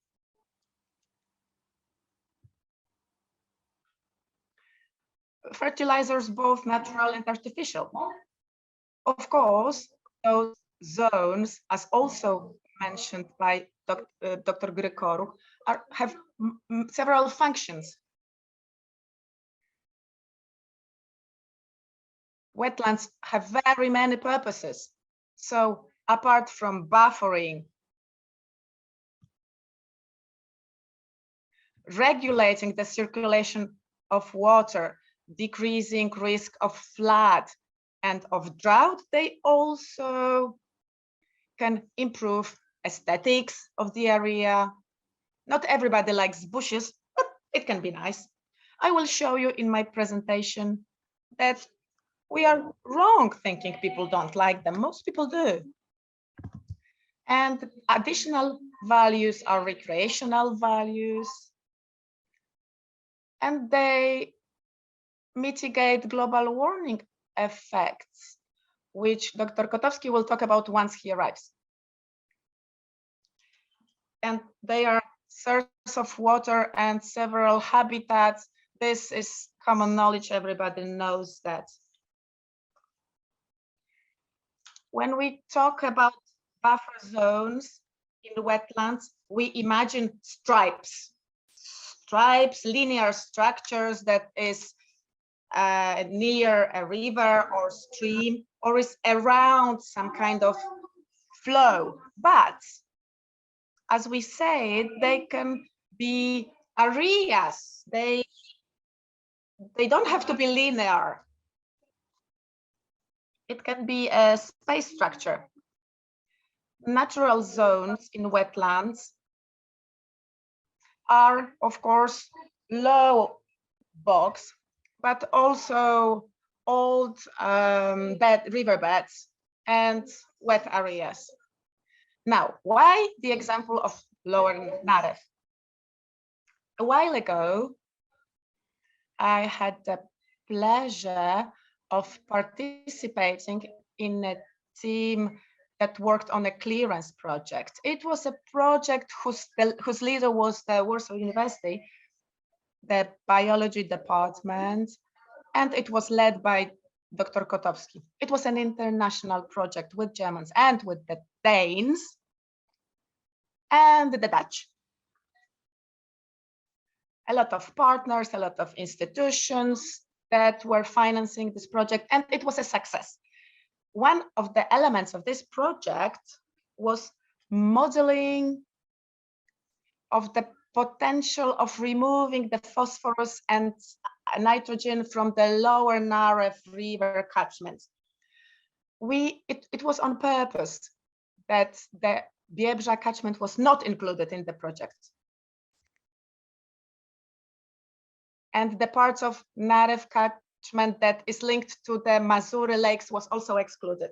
But we still had 5 smaller research catchments where we programmed wetland buffer zones of different types, and we checked the level of removal of the phosphorus and nitrogen. We had 2 scenarios adapted.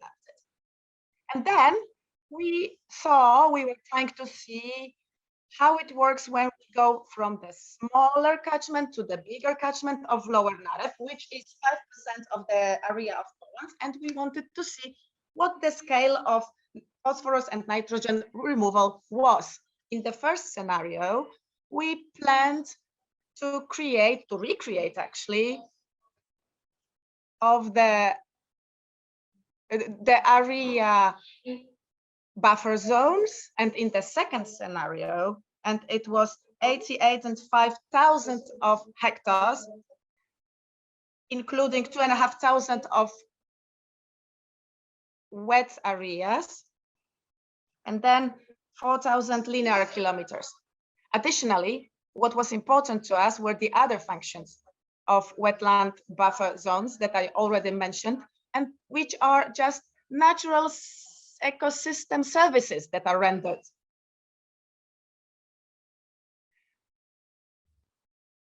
In this partial catchment and regular catchment, the buffer zones were adapted to the environment conditions in a given location, and the scope of the buffer zones was very vast.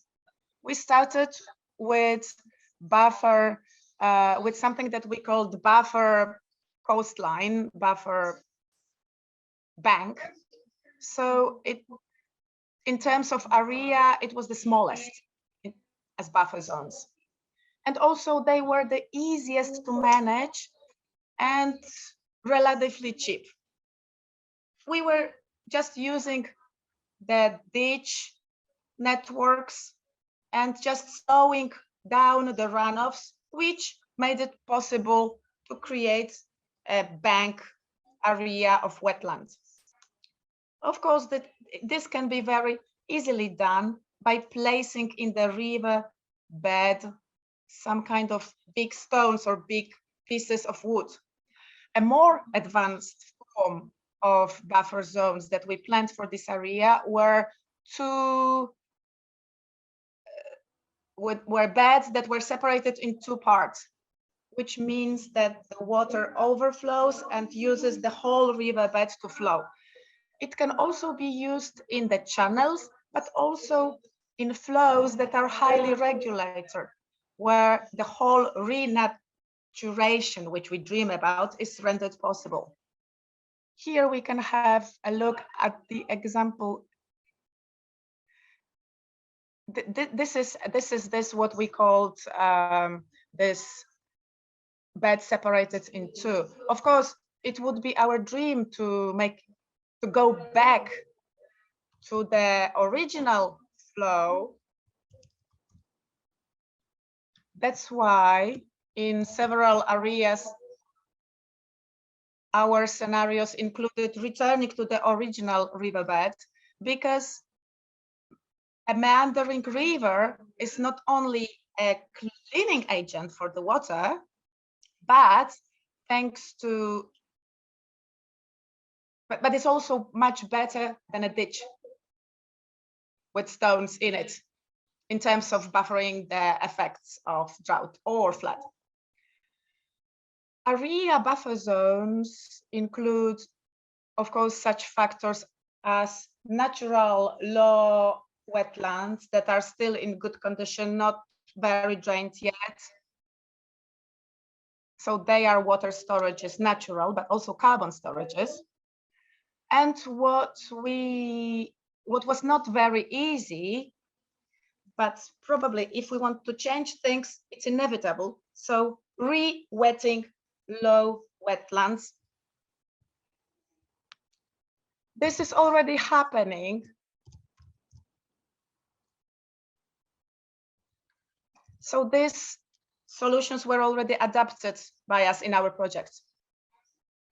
Why is it difficult? I'm not sure Victor is going to mention it, so I will.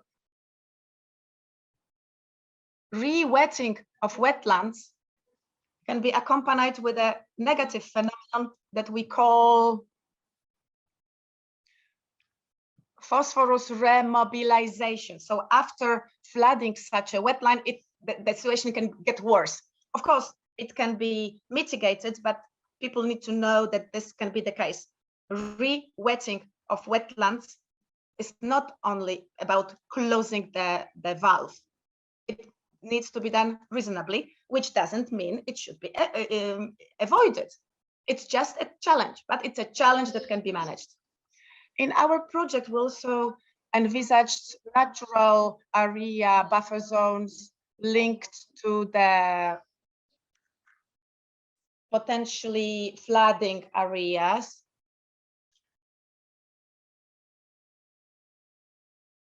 Our agriculture structure doesn't allow to envisage all the solutions, and I hope it will stay this way. So we need to bear in mind that such solutions are also possible. So what we did in our 5 small catchments or research catchments, these were rivers Róż, spelled differently, 2 times Róż River, but spelled differently. Różanica, Stroda, and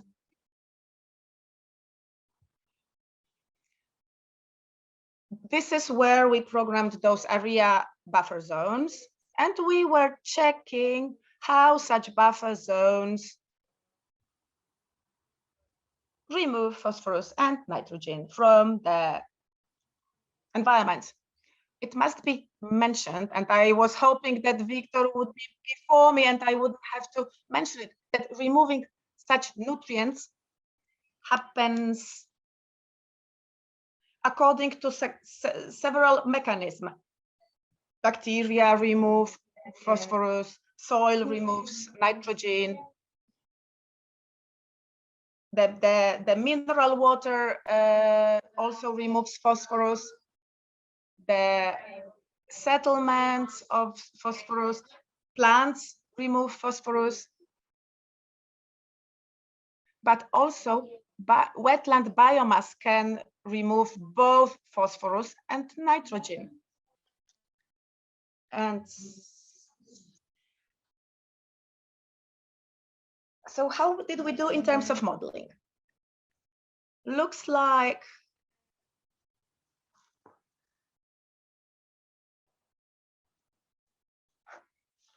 and it's cheaper and better to remove the nitrogen and the phosphorus in those buffer zones that were along the bank. And this depends on the catchment area. It was different in different catchment areas, but until up to more than 80% of removal was noted in several zones, which only goes to confirm what we know from other published materials, that such catchments in rural conditions and in agricultural conditions around Narew, wetland buffer zones, such that don't make a space conflict. So modest, along the river, they still have huge potential to solve phosphorus and nitrogen utilization. And they could really limit eutrophication. This is also something that Victor will talk about, and probably it will take longer for him. The buffer zones were also researched from other points of view to show that it's not only advantages for the water quality in our rivers and in the Baltic Sea, but also we were looking at the potential of being supported by buffer zones in terms of climate and climate change.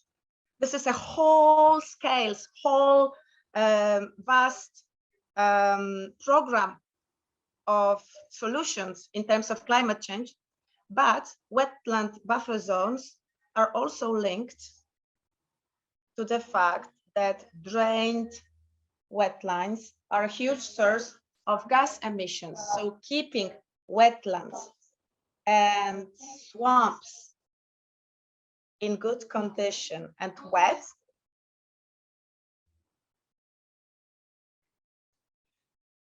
it means that we just don't cause emissions.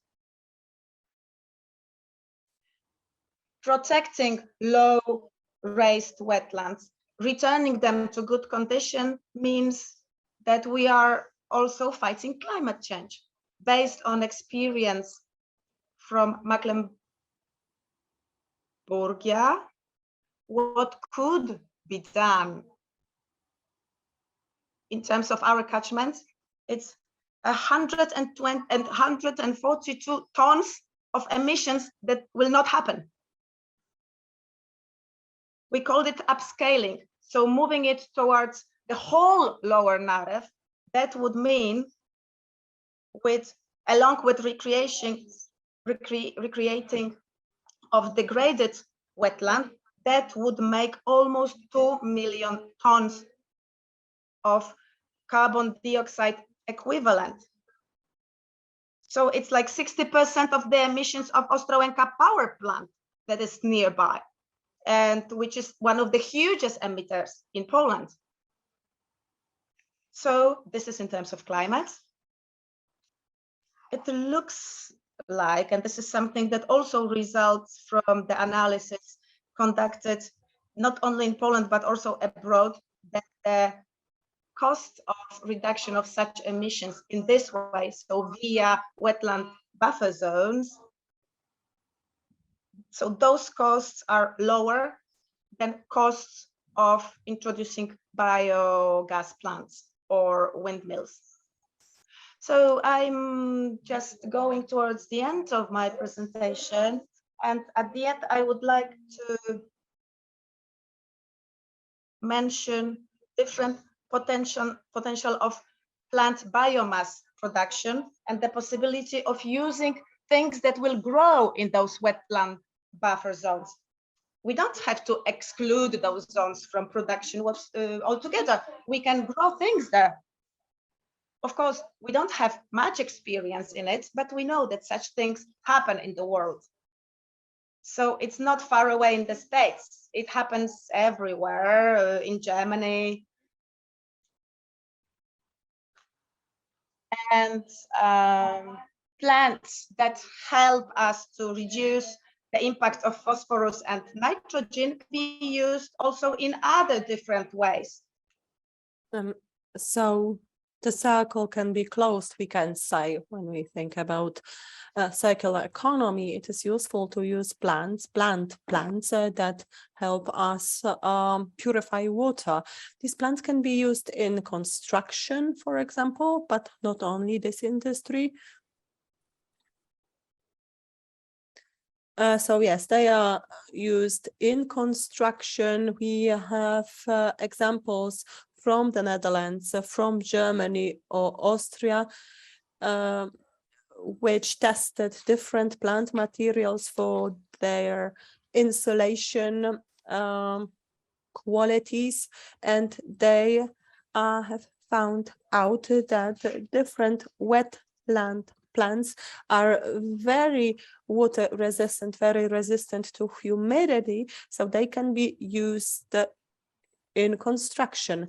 So as regards construction, I have to say that in Poland we are quite advanced in the use of wetland plants as building or insulation materials. These materials are not only used in so-called eco or organic circles, but are quite widespread also in general population. This biomass can obviously also be used to generate energy. And I'm not only talking about pellets or direct incineration, but also anaerobic fermentation. I know that in the Białystok University of Technology, they are trying to close this circle of matter even more. And this fermented material is used as fertilizer, similarly to compost, but here the fermentation is anaerobic. So when we speak about these wetland buffer zones, it is very clear that there are many positive impacts, including positive impacts on water quality and its cleanliness. So we can it is actually an encouragement to use such buffer zones more and more. Sometimes it is being said, or we tend to say, that it is debatable whether or not such buffer zones have a cultural function or an aesthetic function to play. Or in general, there is this debate about wetlands, not only buffer zones. And a study has been made on that subject. I can't share with you the results because it would take hours to discuss. But under the clearance project, a colleague of mine actually measured the perception of wetland buffer zones, so these bushes growing along the rivers, by the people. And we were really interested in the results and assumed that Poland will not have a very positive opinion, that Polish people will not be exceedingly enthusiastic about such views. we actually carried this study in the Polish and Danish population, and we expected that Poles would become even less enthusiastic about it when they found out that they would have to pay for it. So people were asked how much they would be willing to pay for creating such a zone. But in the end, it was the opposite. The Poles turned out to be very enthusiastic about such buffer zones when they knew that it would have measurable advantages such as better water quality, and they would be prepared to pay the most in proportion to the purchasing power of average purchasing power of individual nations. So Poles were prepared to pay proportionally the highest among all measured or studied nations. So to conclude, I would like to say that in this project, of course, we had to ask how much it would cost. So costs were absolutely within the scope of the study. At the end of my presentation, I will leave you with two links to the actual calculation of the costs, both for the development of linear buffer zones and these area buffer zones. I will also leave you a link to my colleagues' study, so on the perception in different populations, because it's really interesting and contributes to the discussion. But coming back to the cost question, so introducing linear buffer zones, which is scenario number 2 in our project, for the entire lower Narew catchment, which represents 5% of the area of Poland, the cost of implementing such a solution would correspond with the costs you have to pay if you build 20 kilometers of a motorway. And I think that rounds it up very nicely, doesn't it? Yes, thank you. Do you have comments or questions, ladies and gentlemen? We have times for questions. Let's check the chat box. I didn't hear the question, sorry. It depends. When we looked at area wetland buffer zones and re-wetting peatlands, then apart from this intervention carried out by engineers, which had a certain cost, and we also added the cost of lost profits of local farmers. So let's say they had a cornfield and how much money they didn't earn when the field was converted. The methodology was actually more complicated than that, but we compared the costs of planting corn and just letting grass, the plants grow over it, and then cutting the grasses and using it as biomass from wetlands based on the catalog of income for different agricultural operations. We assumed that in wetland area buffer zones, we would have to repeat the intervention. So the engineers would have to come in not only once, but every year, and that we would have to pay the farmers every year.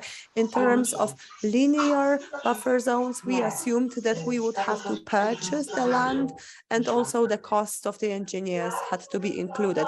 As I said, the calculation method was a little bit more complicated, but these are the main components. If you are interested, I can give you the detailed description.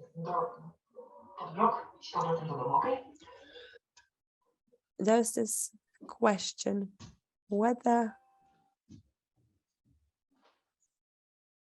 there are any attempts being made to adjust the number of animals or livestock grazing on a certain area to capacity of the environment. I'm not familiar with such examples in Poland. So I don't know of any examples in which the scale of production of a livestock farm is adjusted to the capacity of the environment. Well, of course, the number of animals depends on the area, how many hectares. This is a widespread practice, absolutely. And also there is an EU directive which regulates it. But in terms of other aspects of the environment's capacity, I don't know. Well, I know that research on that subject has been done. So there are some assessment, and this is actually the dividing line between intensive and extensive farming. Of course, both generate emissions, but in the one case, it is manageable for the environment. So it is present in research, absolutely. Especially, and it brings me to a very important point. Research is being done, but what is still missing is monitoring. So, but it's a general rule. The monitoring activities are always behind.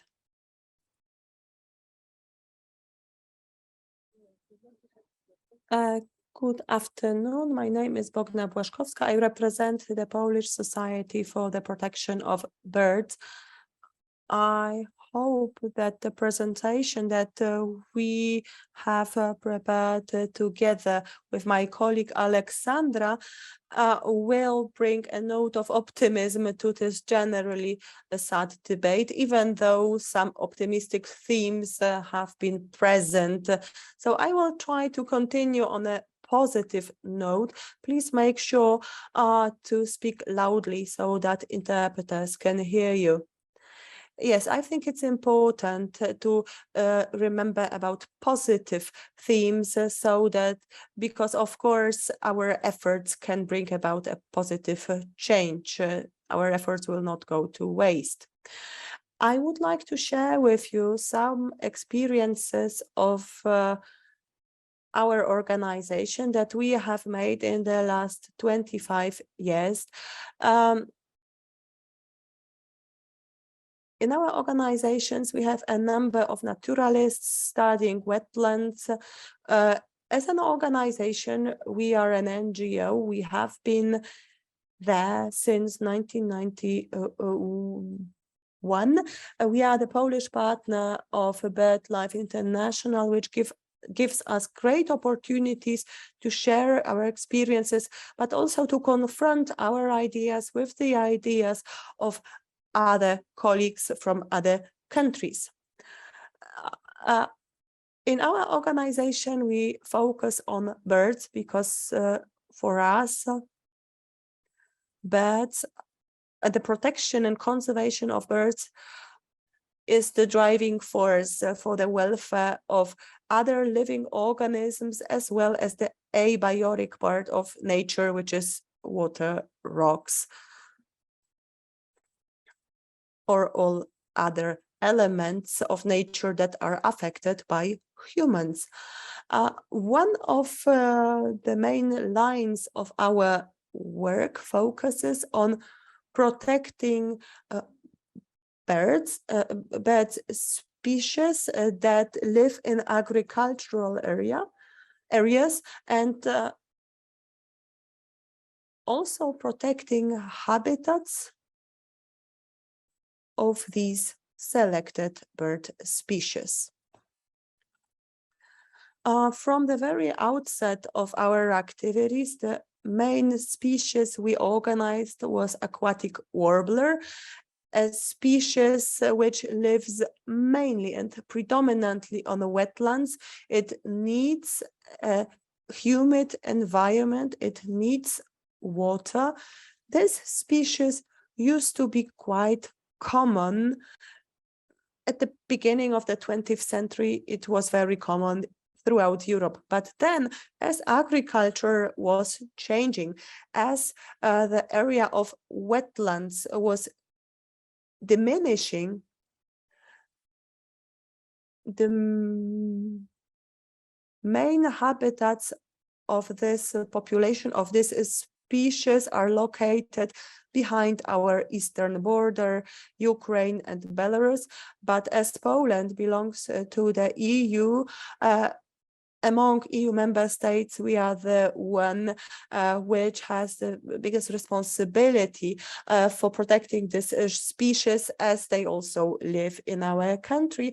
Apart from the aquatic warbler, we also focus on a group of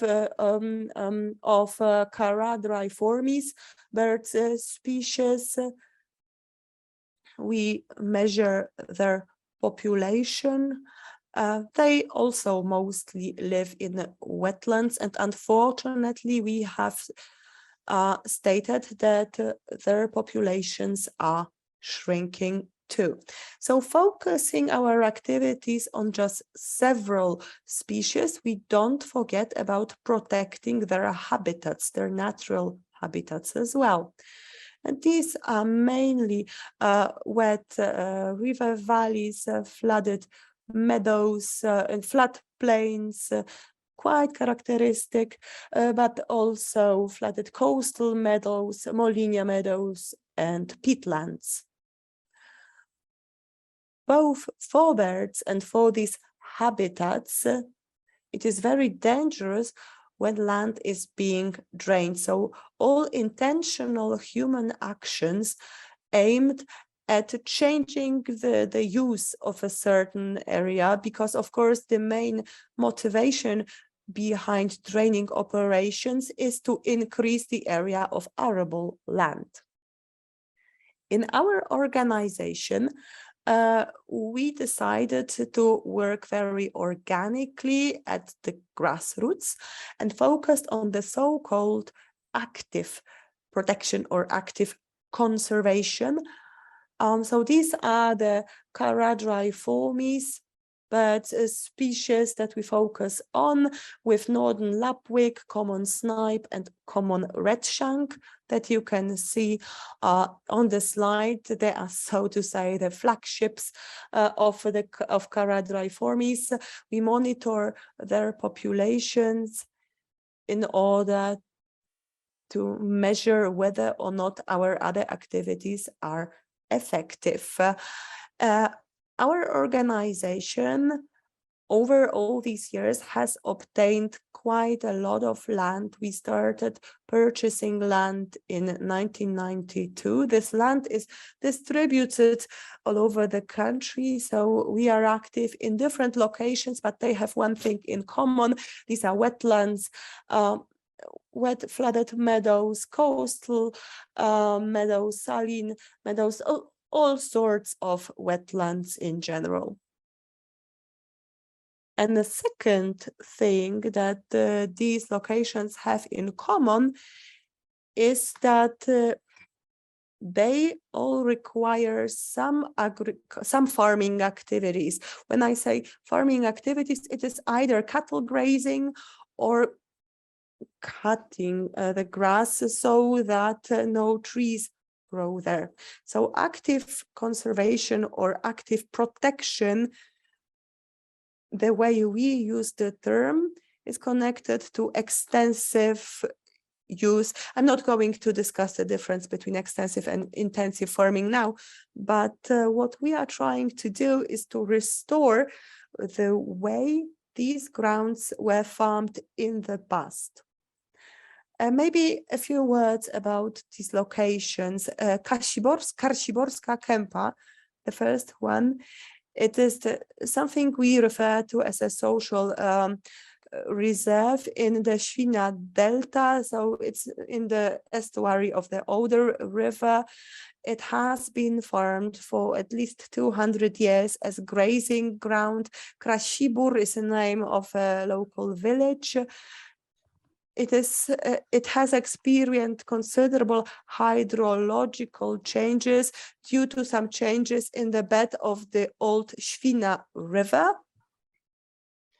In this reserve, not only we work with farmers, but our activity is also concentrated on maintaining the right wetness level of this area. The second place in Zachodniopomorskie is a location in Krajnik. And like in Karszyborska Kępa, it's a big parcel. It's an isolated parcel. So in Karszyborska is an isolated parcel, and in Krajnik there are several parcels consolidated together.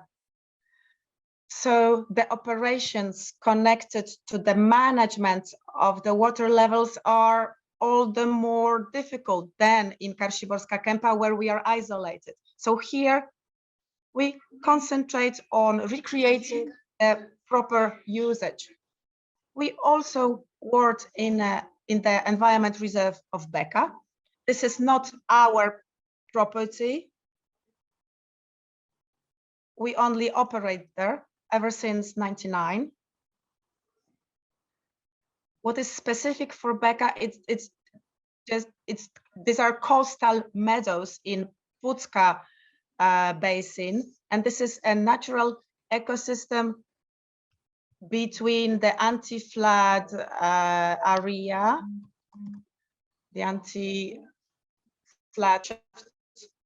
the coast, and all the processes connected to water are very much interconnected with what's happening in the sea. So in the Puck basin. And then we have 3 reserves in Biebrza Valley and in Narew Valley, Myścichy, Szorce, and Zajki. All of 3 are directly connected to Biebrza National Park. So we want our operations there to supplement the environment protection that is being carried out in Biebrza National Park. In those 3, in first 3 reserves, so in Karszyborska Kępa, our objective was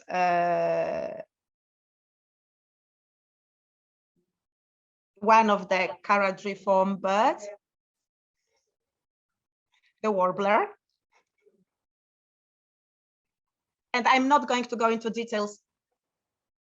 In Krajnik as well, warbler, but in Beka, these are all caradriform. However, in Myścichy, Szorce, and Zajki, key for us in terms of, these are key areas in terms of maintaining warbler population in Poland. So this is what we focus on there, the warbler population, recreating its natural state. In agricultural terms, we have 140 hectares actively protected. We sow grass, and in Beka we have sowing, but also cattle grazing of konik polski, Polish pony. So that's how we protect the hatching places, but also the summer feeding places, and places also strategic for migration in autumn. We also protect rare and endangered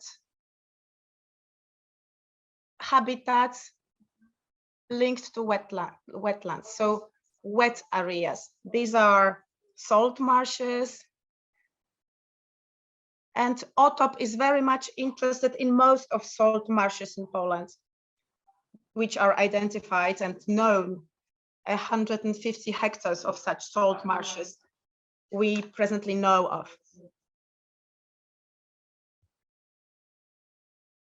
And around 180 of them are situated in our reserves. Then we have also small parts of the wet meadows. So these are very specific meadows that are highly dependent on what's happening in the riverbed and in the direct neighborhoods. We have also the rushes and the wetlands, and of course the wet meadows. So these are the habitats which are nature habitats. and they also constitute the objectives of our activities. As I said, the protection methods involve grazing.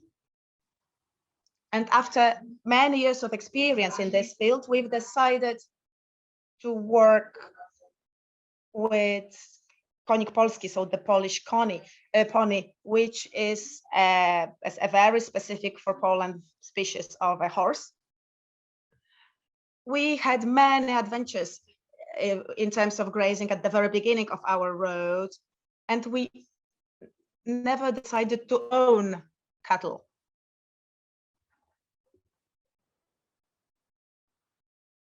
So konik polski is the only group of animals that we own. Working with cattle in our conditions is very difficult based on what's happening in agriculture in general. The fact that farmers keep changing decisions regarding managing cattle.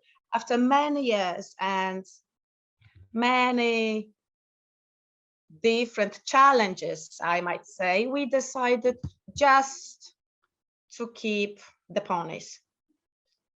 Maybe also that's why we decided that we don't want to contribute to have even worse impact on the environment, because cattle impacts the environment. Polish pony is just a species that's recreated. And that's how we also try to help this species. And the second set of operations is sowing with various frequency in various periods, mowing with using different machines. And again, we have a whole set of problems regarding to mowing, especially in terms of biomass management. Thus working, we protect especially the species that we care about most, so rare species, but also along with rare species, we protect common species, like for example, storks. This is a picture coming from the first year of our operation.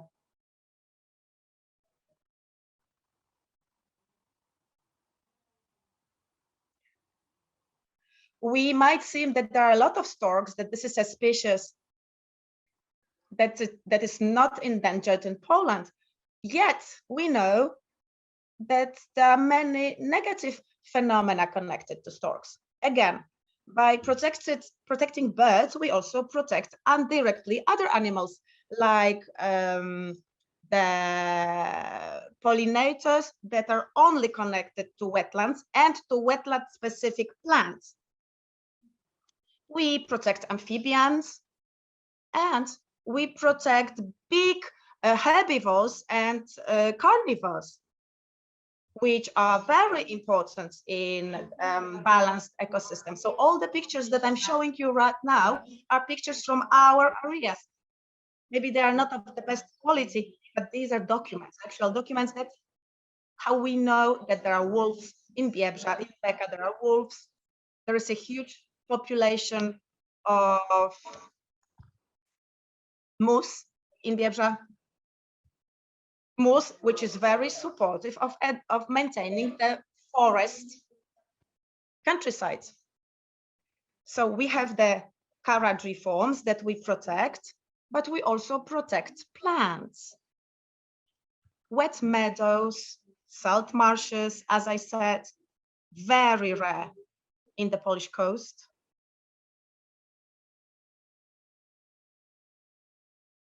And what I would like to draw your attention to, when we talk about wetlands, we should always think in terms of protecting species that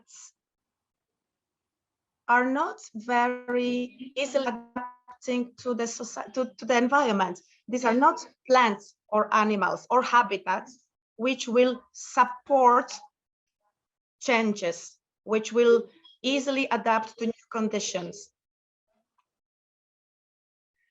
they will not be easily adapting to new changes, to new conditions. So the biological diversity of wetlands shouldn't be measured in quantity, but in terms of those being very sensitive species, very sensitive to changes. They will not move elsewhere. They only live in wetlands. So what are the challenges here? In short, when we started to use cattle for environment protection, we had to face the changes connected to the agriculture, intensification of agriculture, introducing cattle into cattle houses is something that turned out to be a very negative tendency for us, because we don't have partners who would be willing to operate. What Maya mentioned, that wetlands and marshes produce big amounts of biomass. Yes, this is also a huge problem for us. And we already have some experience in terms of what to do with biomass. So since we don't have big amounts of animals, the biomass is there. We were involved once in trying to manage the wet meadows biomass in pellets, but it turned out not to be working that well because it's costly, energy consuming, and in cost, the necessity of traveling long distances, and the pellets that it was created was just not rich in energy. This is not an attractive good for sales. We, however, use tools that are prepared by the CAP, especially by the Agriculture and Environmental Program. We have several experiences in this domain, but we can also see the restrictions. So we are trying to use the solutions maintained in our reserves to the tool manufacturers in order for them to modify them. Another thing I would like to mention, it has already been mentioned today. In our case, the protection of nature in agricultural landscape is very difficult. Nature protection, like water protection or proper water management, requires a systemic approach. We can't base ourselves on just work in one individual farm. And there are not many solutions available, for example, for water retention in the agricultural landscape. Solutions that would give better results than what we have now. Floodplains can be managed only if we envisage them globally and holistically and not via individual parcels or individual households or individual farms. One of the directions where we want to go and we are working on right now are the wetland buffer zones. This is something we are already getting familiar with, and in the following years we want to focus on them more in our reserves.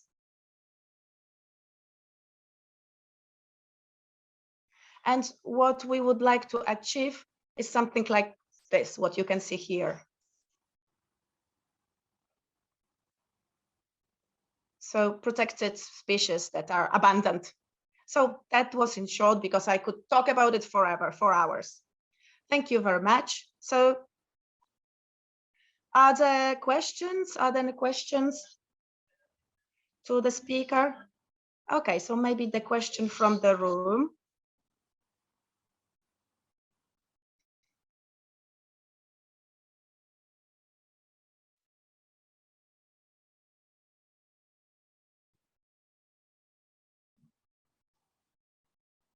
The interpreter cannot hear the question. Please give the microphone.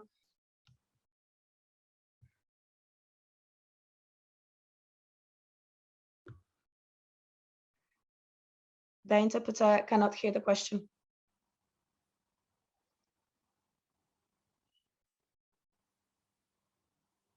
The interpreter cannot hear the question.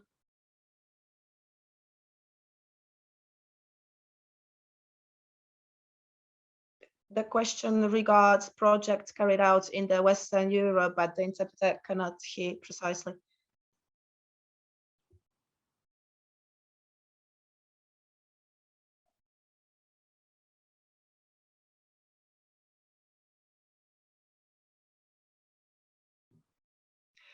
Absolutely not. Absolutely not.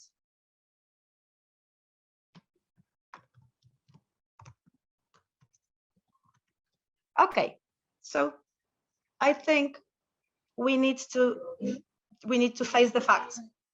Our financial capacity is completely different, and organizing the grazing in case of NGOs is something huge that requires space, finances, and opportunities to go long term. During the first year, especially in Beka, we were facing a problem. First, we said, no, we need to have grazing because for salt marshes, there is nothing better. And we cooperated with the farmers, with the neighboring farmers who had cattle, various cattle, especially cattle for meat. Sometimes for milk, once in one case. This is something that cannot be done long-term because none of the farmers could guarantee that he would be willing to cooperating in 5 years. And we were not powerful enough, even mentally, to say, okay, so we'll just buy animals, any type of animals, of cattle, and we'll just also face and bear responsibility for maintaining this cattle. And I think it was the right call that we didn't buy cows or a herd of cows, of Scottish cars, or a different species of cows. Because there would be just too many problems involved in it. And what's the most difficult for us are the financial constraints. It would be really perfect if it was possible to introduce it in all our reserves, except for Pieprza, to have grazing in all those areas. The fact that we have mowing in the majority and not grazing, this is due to the fact that we have many years of experience. The Polish pony is a specific choice for grazing. Okay, so I think now.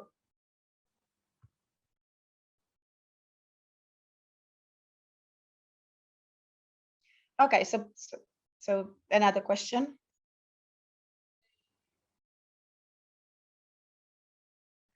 I will read you the question. It's just, do you know how many salt marshes could be situated in the area belonging to Lasy Państwowe, National Forest? I think there are none.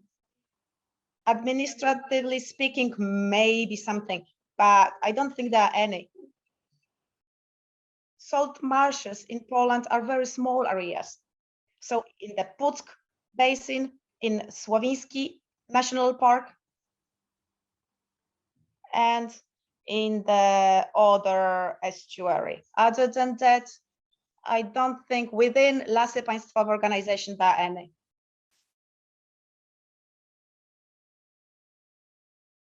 Okay, a comment.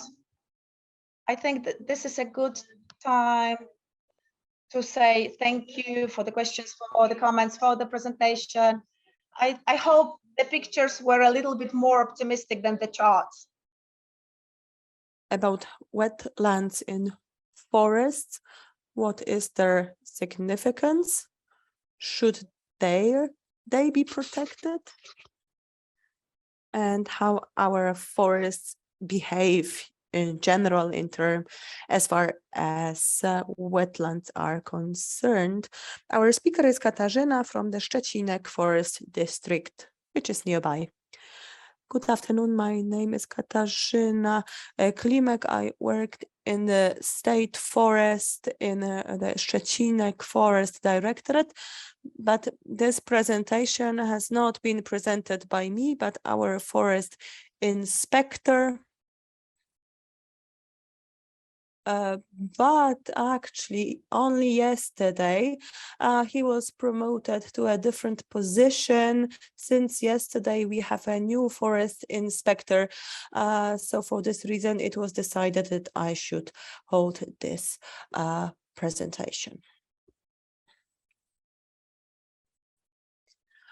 So the significance or the importance of wetlands in forests in general is quite obvious. It is very clear that wetlands are important for forests. However, over the year, the approach of the state forest, the general approach of the population too, has changed. In our forest district, the approach has changed as well. And this is what I'm going to talk to you about. I'm going to tell you how we are trying to repair some things that we destroyed in the past. But maybe let's start from the beginning. Wetlands are life. The Institute of Drainage and Permanent Pastures informs that wetlands are present on 4.4 million hectares, which is 14% of this country, and in all peatlands, as much as 35 billion cubic meters of water are stored. What are some threats for wetlands?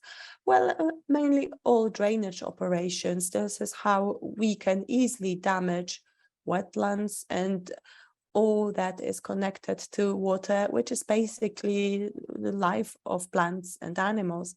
Since the 70s of the 20th century, we have lost as much as 35% of all global wetlands. So international science organizations have called for action. They have appealed to farmers, to NGOs, to organizations and governments to do something to protect wetlands, because it is thanks to them, thanks to wetlands, that we can mitigate the negative climate change effects.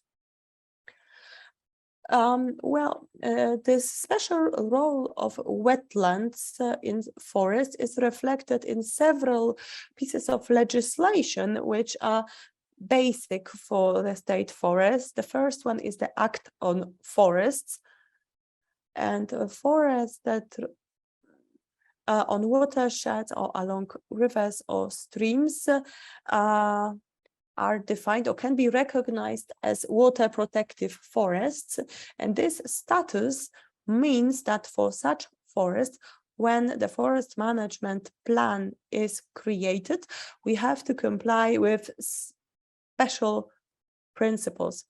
For example, there are different rules in terms of wood cutting, in terms of the combination of species that can be grown there. And there are a number of other specific regulations. The second very important document are the rules for forest management. It includes a number of provisions on forest management, on water protective forest management and wetlands, in order to maintain and, if necessary, restore and renaturalize such ecosystems, which includes wetlands and watercourses.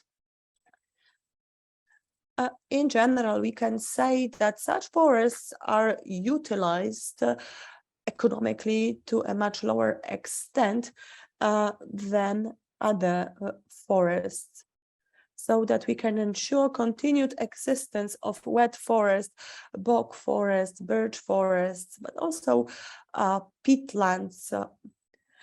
And the principle we have to comply with is the so-called continuous cover silviculture or continuous cuts. It means that when we fell woods, it happens to only individual trees. No clear cutting is allowed because clear cutting would increase the risk of complete flooding. In other types of forests, we use the so-called gradual group cutting. This is category 4, which is different. It is more systematic, and it allows to harvest more wood from the forest. Of course, no matter the of course, for different forests, we have different targets identified.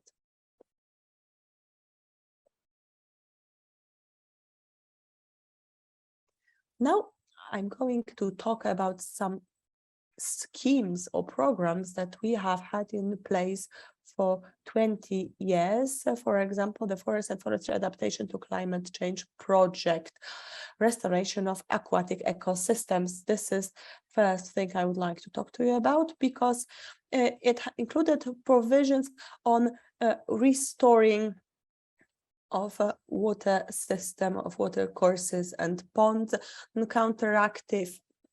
counteracting droughts, forest fires, floods, etc. We have implemented a number of investments under this project, and one of them involved building small dams in order to dam up water on canals or other water courses in order to slow down the runoff of surface water in order to restore all the functions of wetlands. As for our project, it has to be said that for us it is always priority to rebuild or adjust or adapt existing structures rather than build new ones. There was also a number of other investments in order to improve the flow of the water courses. In order, we adjusted the existing drainage system so that they can play a water retention function while maintaining the proper flow of the water course so that fish can live there.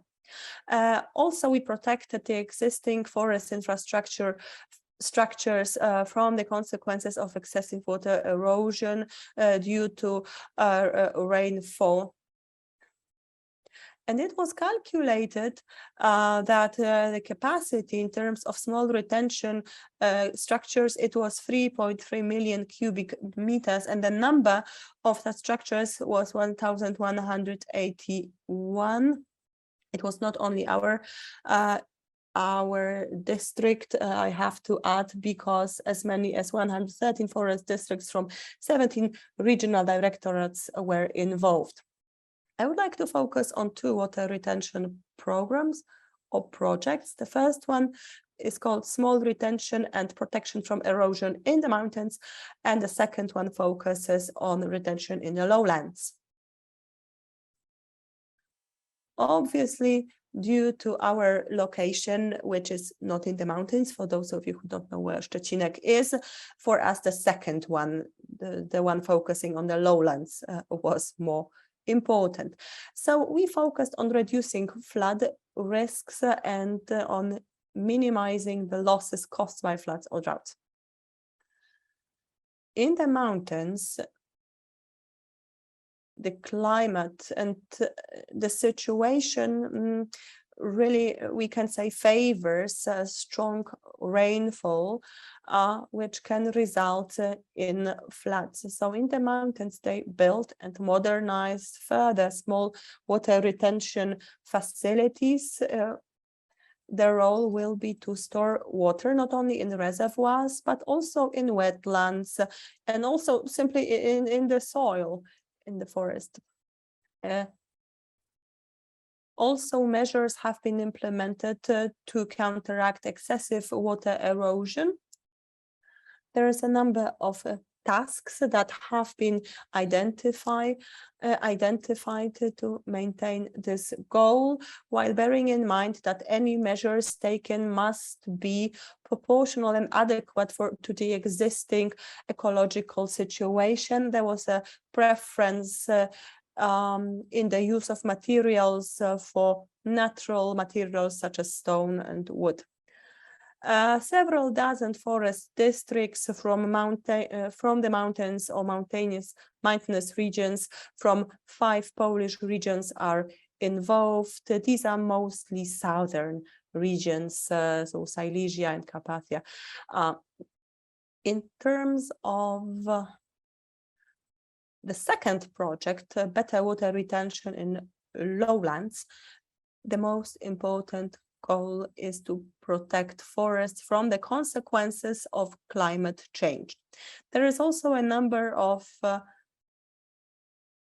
measures that have been planned. They focused on drainage ditches, on the existing ponds, other water reservoirs or water courses. We also try to recreate historical infrastructure that existed in the forest, focusing mostly on wetlands, trying to prevent water erosion of the banks and the slopes. Let me tell you that for the effectiveness of such structures, it is not important how many of them they are, but actually how they are planned and built. And of course, the most measurable effect of such objects is the amount of water retained. We know that these investments will improve the water balance, the level of humidity of forests and forest habitats, and we believe that in this way, in our forests, we will have more and more refugiums for different species, as well as ponds from which animals will drink water, etc. The Szczecinek Forest District is located in a characteristic terrain, we could say, because there is a watershed between a Parsenta and Odra basins. The western part actually belongs includes rivers that flow to the Baltic Sea by first reaching one of the biggest rivers in the area, which is Parsenta. In the remaining part, eastern part, Brda and smaller rivers leading to it carry water to Narv. The project implemented in the Szczecinek Forest District is aimed at stopping water runoff, especially from Natura 2000 areas, which in our district is mostly the district of the Szczecinieckie Lakes. Our activities focused mostly on 2 parts of this district: Brzezińskie Bagno, Brzezińskie Swamp, and Wielkie Błoto, the Great Swamp. It was carried out as part of the Poland-wide program for the protection of certain species and habitats. So what have we been doing in practice? But let me begin by mentioning the 70s. In this Szczecińskie Bagno complex, back in the 70s, they built drainage ditches. These ditches were supposed to remove water from the adjoining areas, which were supposed to become arable land. So they were supposed to be used for agriculture. It was no different than similar projects all over the a country carried out on a large scale by the state-run agricultural complex. No matter what the previous habitat existed there, whether it was a meadow, anything else, it was drained in order to create more arable land. So what we did first was we tried to reduce the amount of discharge or runoff through these ditches. And this with many purposes. Not only did we want to mitigate the effects of droughts, but improve the general natural conditions in this area. Based on the knowledge and experience of many committed naturalists and biologists, we were able to design a system of small dams or barriers. Actually, we built 34 of them, and it was later estimated that even though it was only 34, they affected an area as big as 380 hectares. So I mentioned before, the area where we carried out this retention project was called Wielkie Błoto, the Great Swamp, which is actually something that remains after a peat bog, which existed there 100 years ago. And but peat was actually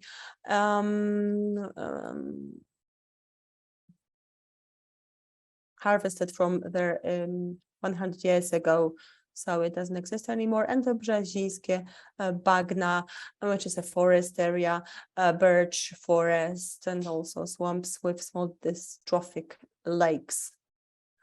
I hope, ladies and gentlemen, that tomorrow, when you have your field visit, you will have a chance to see, at least in part, how these projects have been implemented. These pictures show a different reserves, different places. Bankusowo Nature Reserve. This is one of the biggest still existing peatland of the so-called Baltic type. So these are the barriers, the small dams are being built by our friends, the ecologists, the naturalists. So this is also a place, this nature reserve, this is also where certain active protection measures were implemented. And now the Great Swamp, it is great, it has 200 200 hectares. Thanks to a nature trail that was created there several years back, it can be visited. Bagno Kłusowo, the Kłusowo swamp. This is one of the best preserved existing Baltic peatland. Also there we have a nature trail, educational trail, so it is available to visitors. As I said, it is one of the biggest still existing peat bogs in Poland. And also there we have a number of active conservation measures, such water barriers or dams are being built in the northern, the best preserved part of the peatland, which is shown by this picture. There are also some research activities being done by the Adam Mickiewicz University in Poland and the Poznań University of Natural Sciences. And this shows you the northern section of the reserve and the research activities. Thank you very much for your attention. Thank you very much for this presentation. And of course, feel free to ask questions online, in person, share comments, share experiences.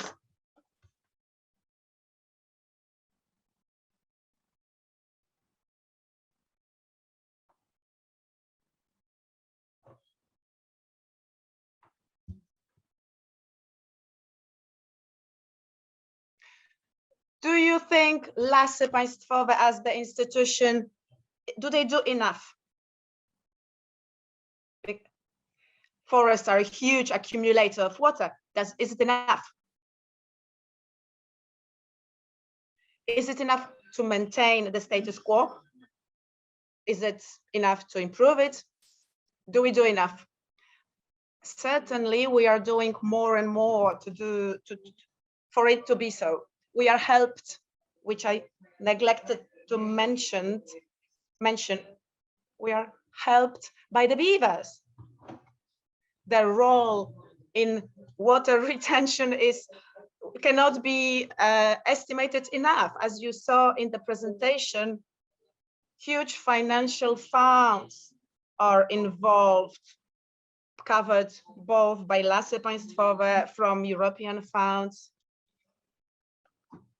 We invest a lot of money in retention on the terrains belonging to Lasy Państwowe, but some of those operations are completely cost-free because it's done by the beavers.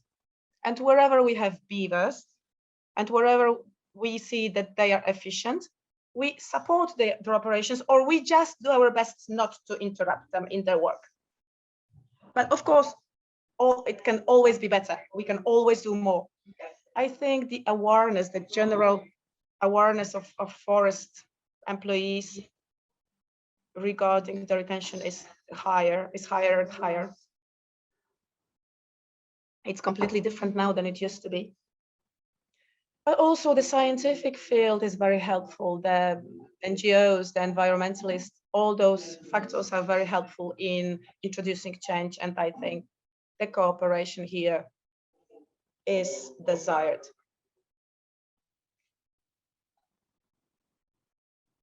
You mentioned beavers, but I read somewhere a few years ago that the Inspectorate for the Protection of Nature, the sound is too bad for the interpreter to catch the question, the rest of the question. So leaving beaver apart, let us not renaturalize anything else. Let's just let nature do its job. At a certain point, there can be a conflict with the beavers, but especially in the farming areas. But this is a different cup of tea, and it's connected to compensations to farmers.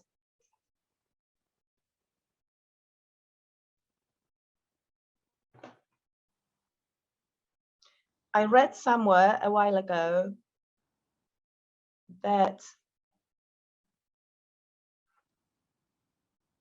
and it's connected indirectly with wetlands. In 1990, there were 60 million cubic meters of wood. In 2012, it was 37 million cubic meters. Today, I think it's around 40 million, 38. It's 38 million cubic meters of wood. So could you explain to me how it is that so much more wood we are able to get?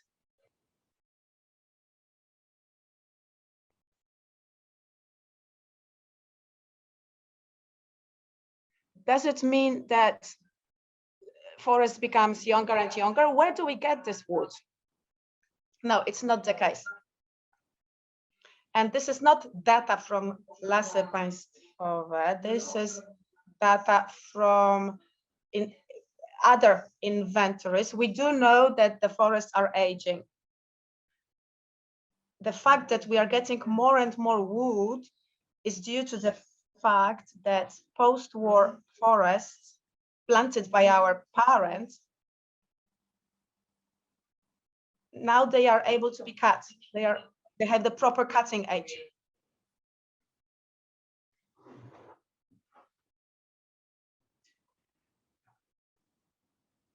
And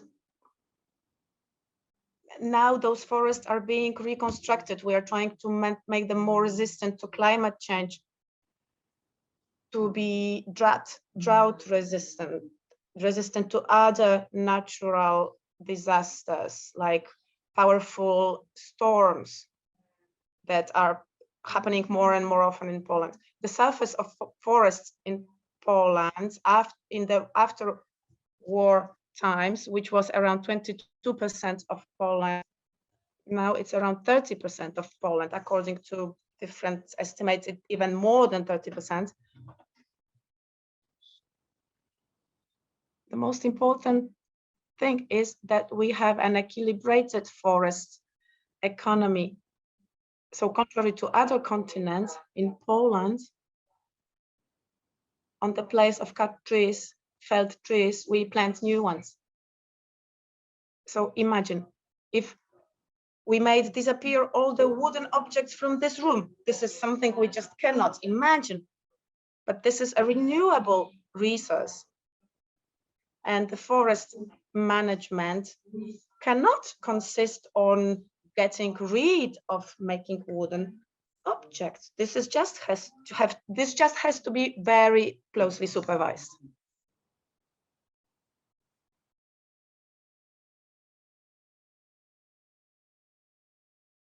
This is a good place to draw your attention to the fact that we use different areas of the catchment, but the bottom line is what is in our rivers and lakes, and the forestry. I saw a few examples of specific situation where when lasses are somehow a hostage of neighboring areas, because the neighboring areas are utilized in a more intense fashion, and it forces the foresters letting the water flow through the forest, and this creates a conflict and a problem. And this means that this results from the fact that there is no proper catchment management structure. Sometimes the nature cooperates. And we have a ridiculous situations. We could recreate a wetland, but it's impossible because our neighbor in the middle of the forest does bizarre things. So this is one thing. The second thing, especially in this geographical area, is present. And I'm sorry that the foresters are not the first one to react. The agricultural policy, I'm sorry, the interpreter cannot hear. Some terrains are modified from being agriculture to construction.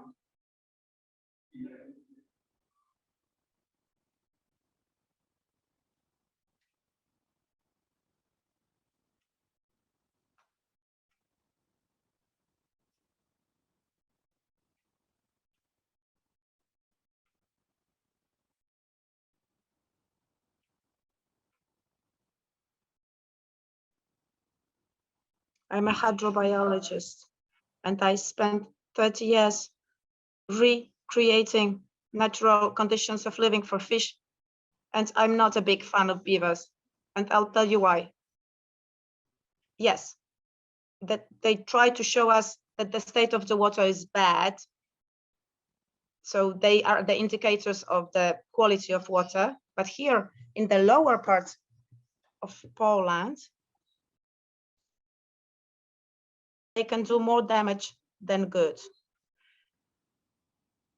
And a good situation is example is the situation in Goleniów forestry, where beaver in 2017 flooded a part of the area, and a few hectares of forest were just flooded away because of the beavers. So yes, they are good indicators when the situation is bad, but sometimes they do bad things. But sometimes it's desirable that the foresters accept the presence of beavers. If there are no more questions, yes, I have a question.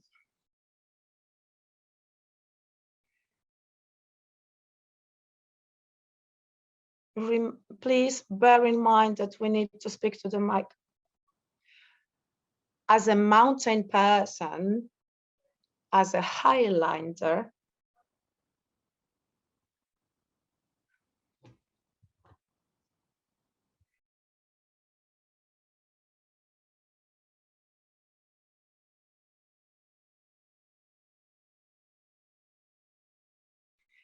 so speaking of the cooperation with Lasy Państwowe in the mountains, this is something I would like to ask about. Actually, it's an open question.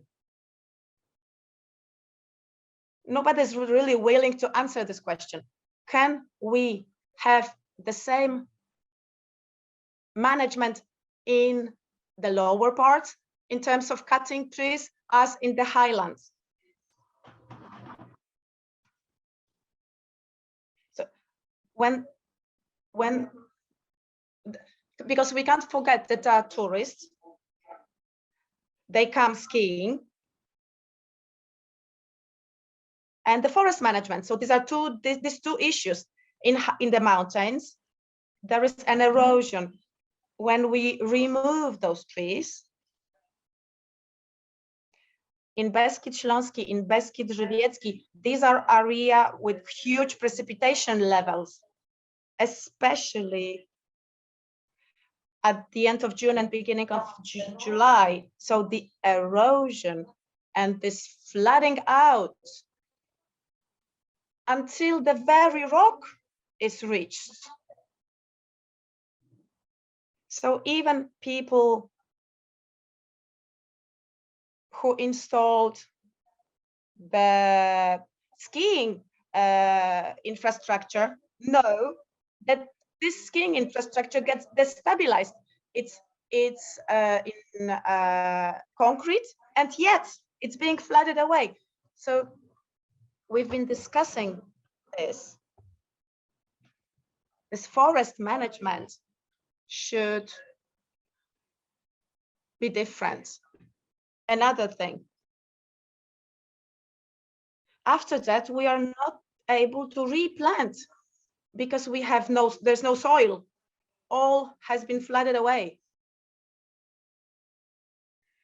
Well, this is a question to some forestry in the mountains.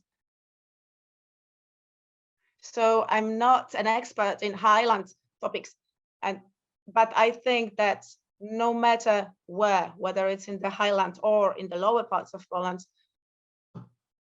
it is very important to protect the locals and to supply them with wood, but the priority of forest management should be the protection of the environment.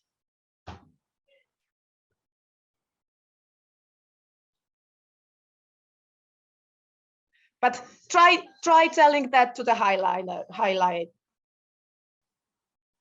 people, Highlanders.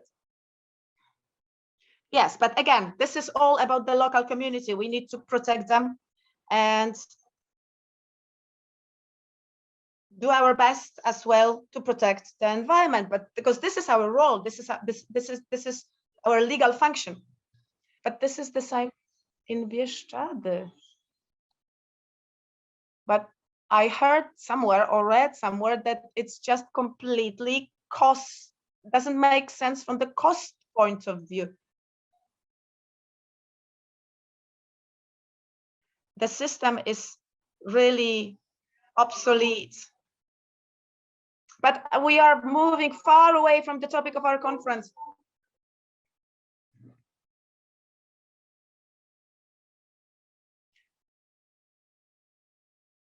Every excess in felled trees is supposed to serve a purpose, but local needs are not taken into account. Even mushroom picking.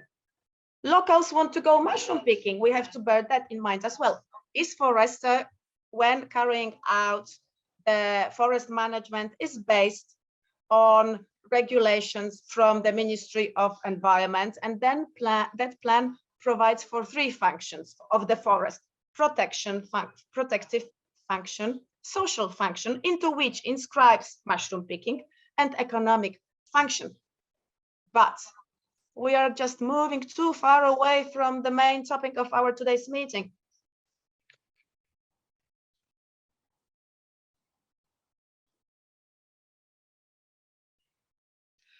Please, let's try not to put anyone in an uncomfortable situation. The forest situation in Poland is delicate. But speaking of mountains, my problem is not about the protection of the environment, but the fact that the protection in the mountains consists on very different principles. There, the forest has a different role because the role is very much interconnected with precipitation level. But let's just leave the political issues aside. So we have Pile. Is Pile here? Okay. We are staying in the forest department, and we are going to listen to how things are done in Estonia. But these are not highlands; these are plains. So Pile, the floor is yours. Pile is a forestress, a female forester, and she works in a forestry in Estonia. She's our partner in many projects, Enclaves of Life, for example. And this is a project where we take a bit different approach towards forests. We look for other useful functions of forests except for wood and trees. So now Pile is going to tell a few words about how things are organized. 3% private forest land. It is only private forest land counted there. They might have also private agricultural land, but this is not counted into that. And Loodushoiufond is private conservation ambassador. So that means that we are non-profit, apolitical environmental and nature protection association. And we work primarily together with those forest owners who are a part of Estonian Forest Owners Association. We ourselves do not have members. So a little bit about our fund or foundation before I go to our project part. The main aim is to create the possibility of nature conservation that is led by landowners. So today everything is taken under protection automatically. And we don't have such systems as Australia, Finnish, German, or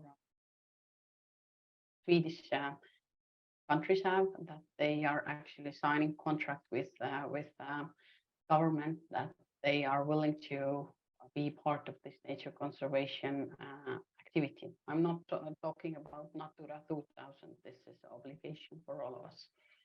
So we are creating a registry, or we have registry for voluntary protection areas by private landowners, and it also includes restored wetlands in the future, for example.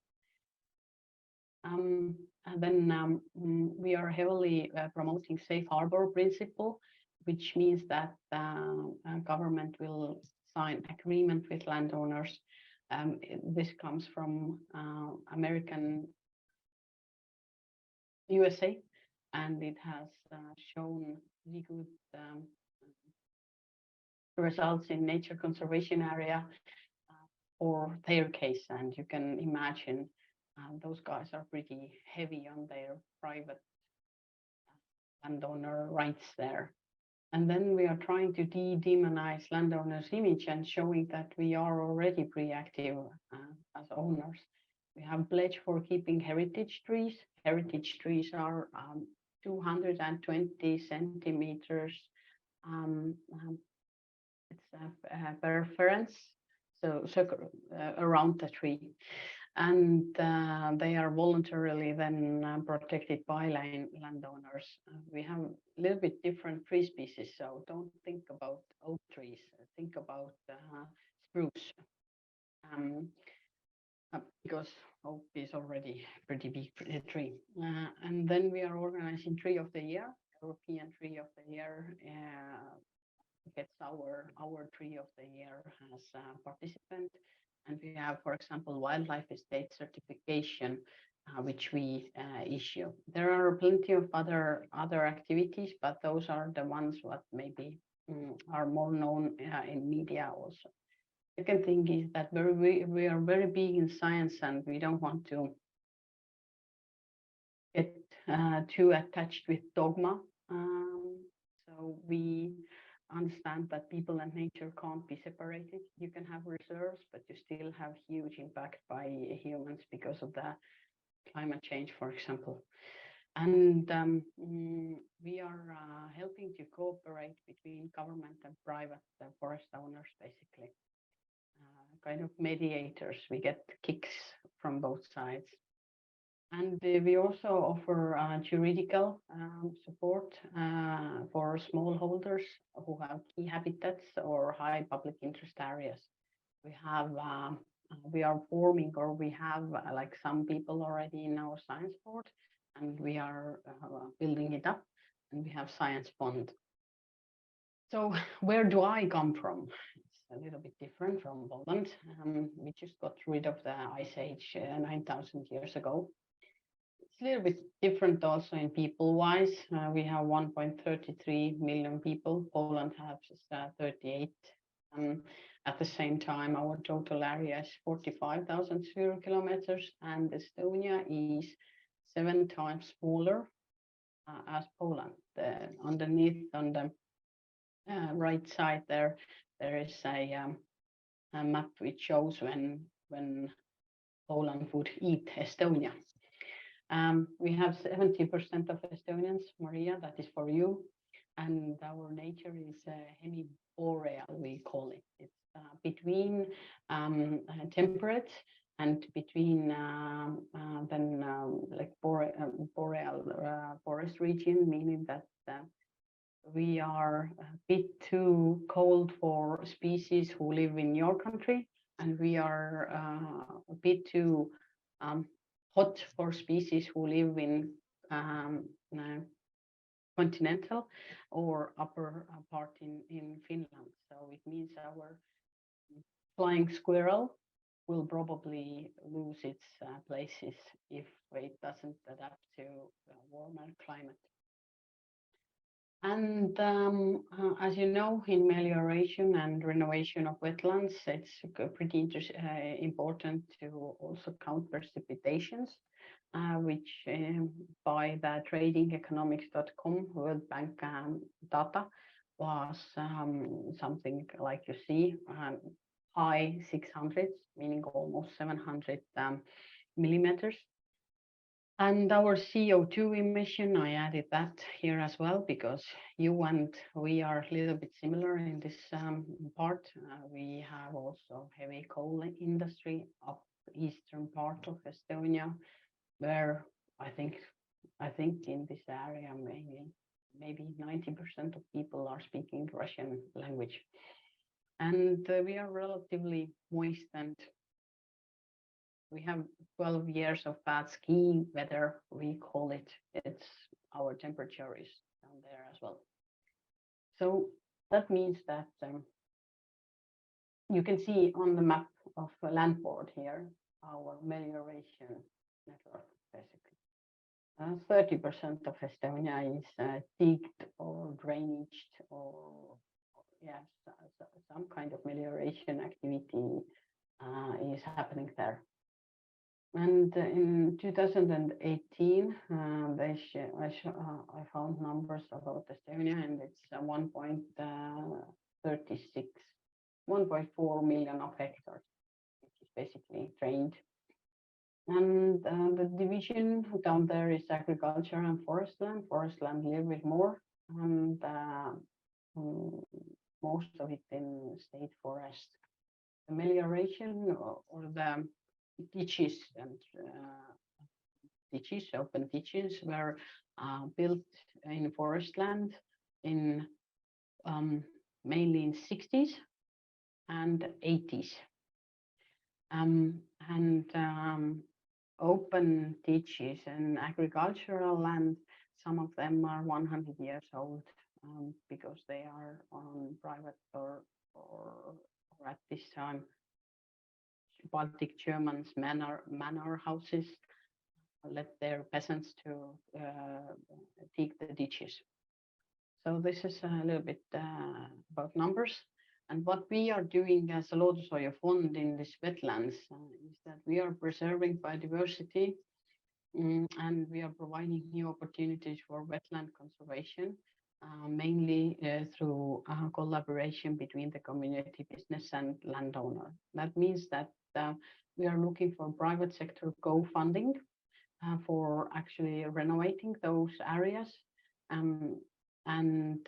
This is all made for to have in the future steady supply of drinking water and fresh water supplies.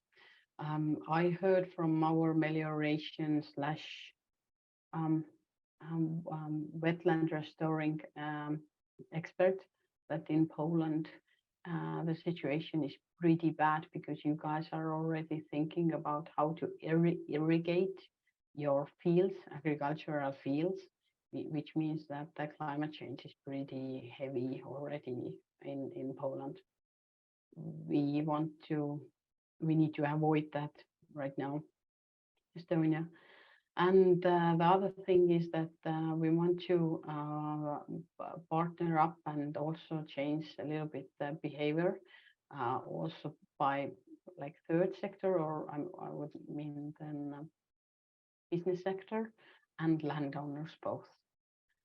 That nature conservation and contribution to nature is kind of like part of our business practice.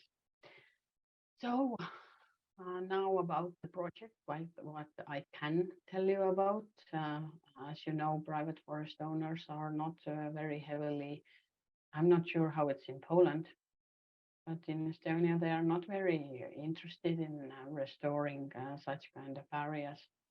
So here we have right now under consideration a project in Põlvamaa, a pretty big area, 27 hectares.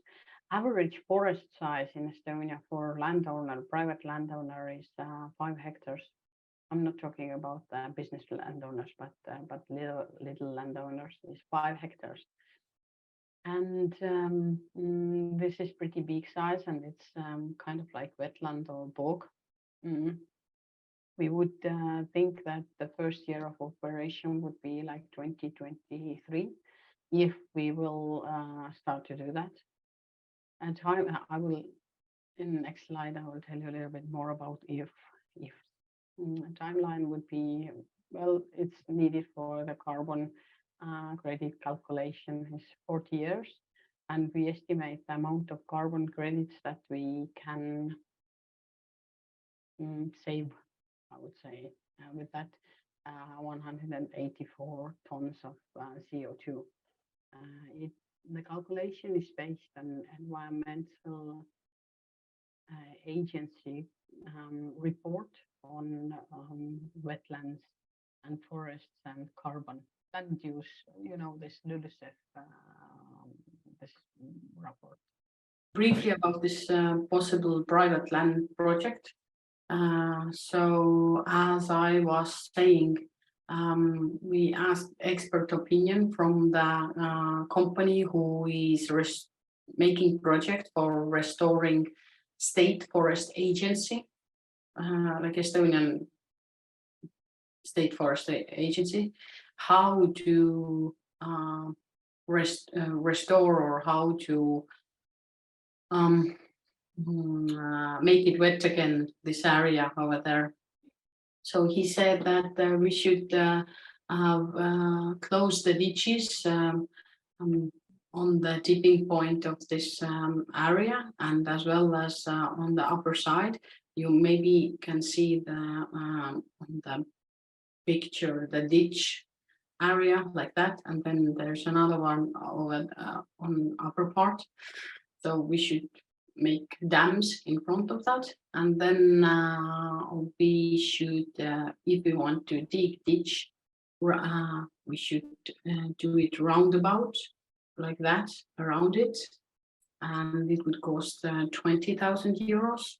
Another option would be to put there close drainage, so that a swampland or the swamp is going to have the water, but from upper part to lower part, the water flows. And then we also calculate in those carbon credits, price 50 euros tons, and we get 9,200 hectares. So for the restoration renovator would be the total cost somewhere around 34,000, which is pretty big price. So it is not meant that landowner will pay this price. It's meant that this, I don't know, Volt, Uber, this kind of company who wants to contribute to nature, those guys are paying for it. But the thing is that when you, here is this ditch, and another one is over here, but the thing is that surrounding it is also forest and also agricultural areas. So right now the forest owner says that, what about my neighbors? As you can see, this is agricultural land, and those guys are earning their livelihoods from agriculture, meaning that that we would probably ruin something for them. The second question that we are right now like discussing and arguing and negotiating is that, would it actually improve anything? Because it was started somewhere around the 1960s, and it has been pretty many decades from this time. And for third parties or from the business side of view, the carbon credits now after Glasgow conference are pretty sexy, but not contributing to real nature projects, not yet. So all the fancy IT companies want to buy carbon credits, but the money is actually needed for landowners to kind of help them to restore and make nature protection or nature rewilding projects.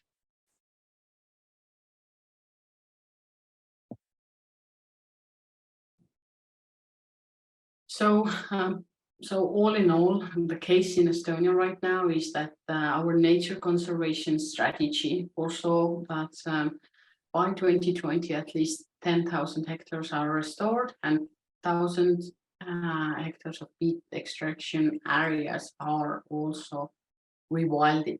That means that they are planting those little bushes hand by hand. It's very big and long work. Today in Estonia, we have actually our state forest agency has restored already 17,000 hectares of peatland and more than 1,000 hectares of peat extracting areas. Today we have also some German and Danish companies who want to very much help us to restore it, so that they probably will later on say that it's their carbon credit. I'm not sure our Estonian State Forest Agency knows that it's one of the threats. Because the carbon credit price in voluntary carbon market is said to be raised in 100 euros per ton. And talking about the money, then like private owners haven't restored very much at all, but the State Forest Agency has got. I've had 8 million euros EU money for restoring those 17,000 hectares plus 1,000 hectares of peat extracting areas. But our State Forest Agency has also added their own money into the budget to restore it. So it's pretty big amount of money that goes to restoring those areas in Estonia right now.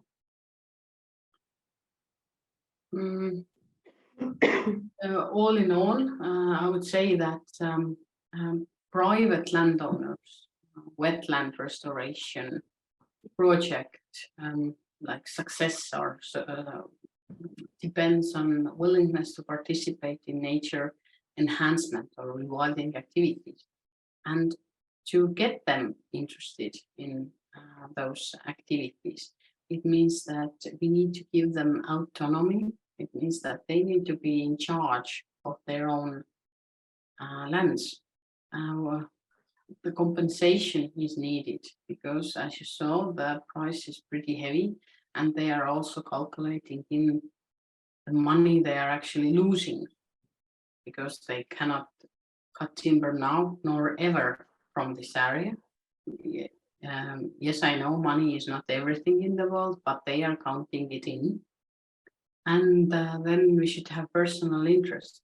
Some of landowners are more interested of doing artificial nests for eagles or doing some other activities, and maybe the wetland restoration is not their first priority. And this what actually will make your private landowners to move in this nature protection field. You can learn from this link that I have attached here, Science Direct, and this analysis based on 43 review articles, which means that they have actually gathered data from 2,200 plus different science like databases or researches. Pretty interesting to read. It gives another perspective to nature conservation at all. So thank you very much. If you have questions, I'm more than willing to hear them. Maybe you can translate some of them if somebody is feeling better like that. And in details, you can ask about. Thank you so much, Pila. Thank you. Thank you.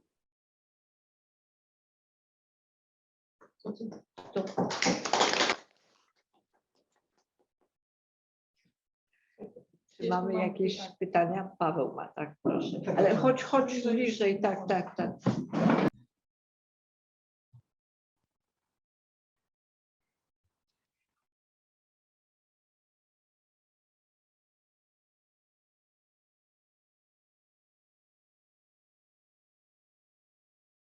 Decreased emission of the carbon dioxide from still degraded peatbog. So is it the value of the carbon that we have emitted, or is it the value? What was the first? The first option is the value of the carbon which is accumulated by restored peatbog, czyli węgiel gromadzony przez odtworzone torfowisko, a druga opcja jest value of the decreasing of the emission of the carbon from still degraded pit bog, czyli zmniejszenie emisji z ciągle zdegradowanego torfowiska. Well, it is calculated as this agency of is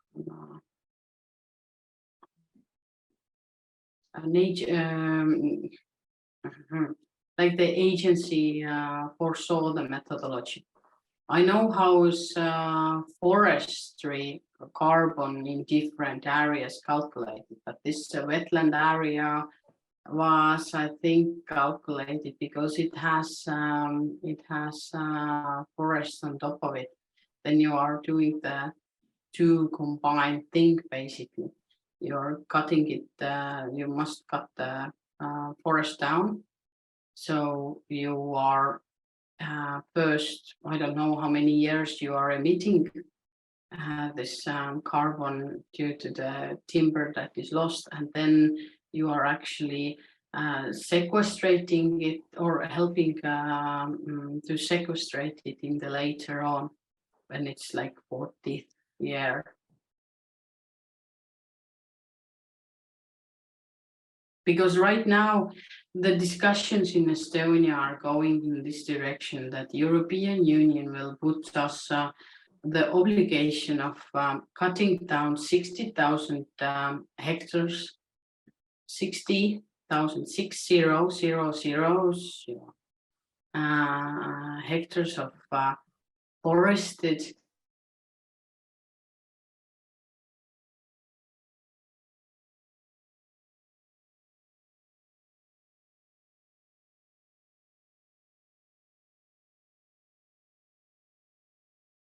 that they have this heavy soil underneath it, and they are drained.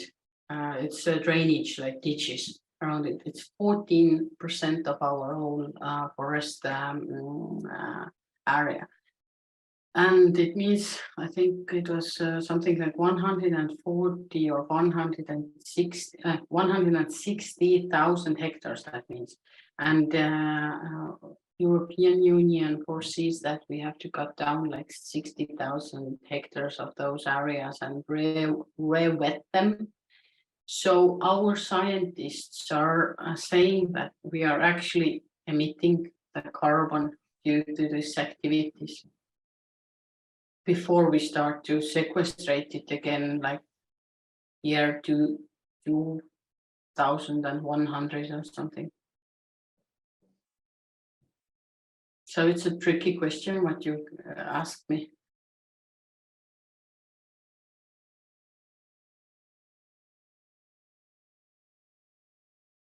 Do you do your wetland project so that you calculate the carbon?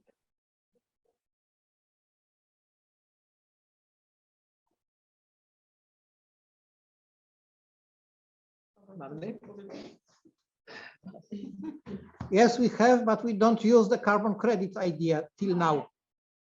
We have one project writer.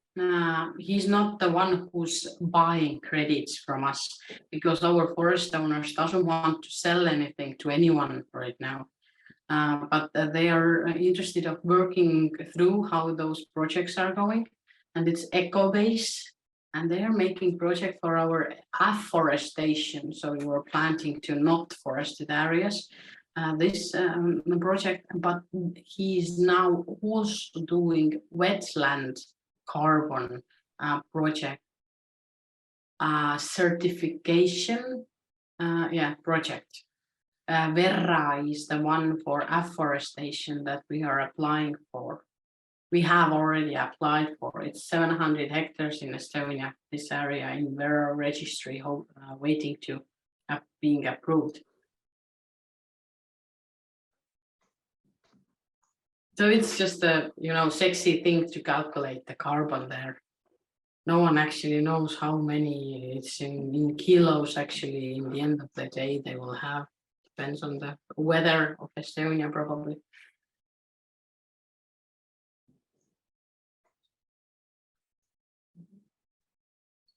Okay. Dzięki chwilę. Thank you. Czy mamy jeszcze jakieś? Nie widać. Na czacie sprawdziłam. Na czacie nie ma pytań. Państwo też nie mają, tak? Dobrze. Oh, no more questions from the room. Interesting to us. And see you next time. If you have questions, write to me. We can guide you through it. Thank you. Thank you. To co? Okay, so now we will take a coffee break and then we will have 2 more presentations, I think. Hello, everyone.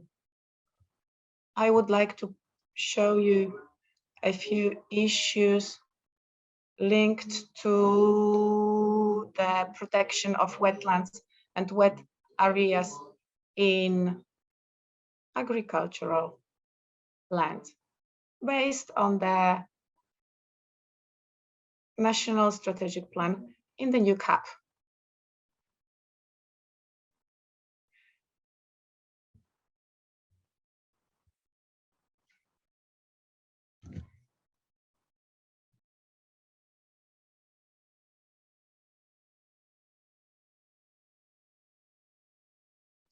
So I'm going to present some information regarding to the modifications, to the changes that have been introduced. So please, let's switch the slide.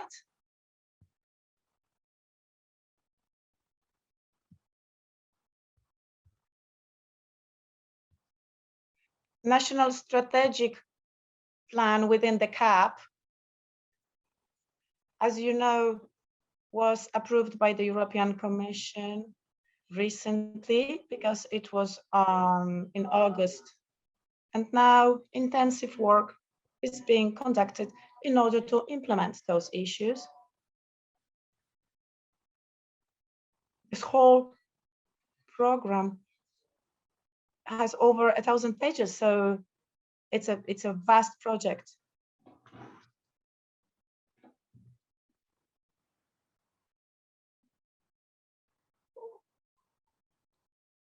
This is not something we have full comprehension of. We don't have access to all the regulations. The works are still ongoing. So just for the introduction sake, I just have to say that this reform is a very serious one, the one that's going to be implemented in 2023, one of the biggest one in the latest decades. It implements a lot of changes for farmers.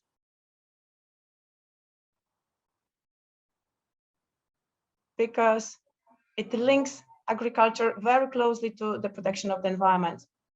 According to the rules from the strategic plan in terms of payments for farms and households, those payments will depend on the compliance with the norms and requirements of something that we called conditionality. Now, what is this conditionality? Conditionality, this whole system of conditionality, is something completely new.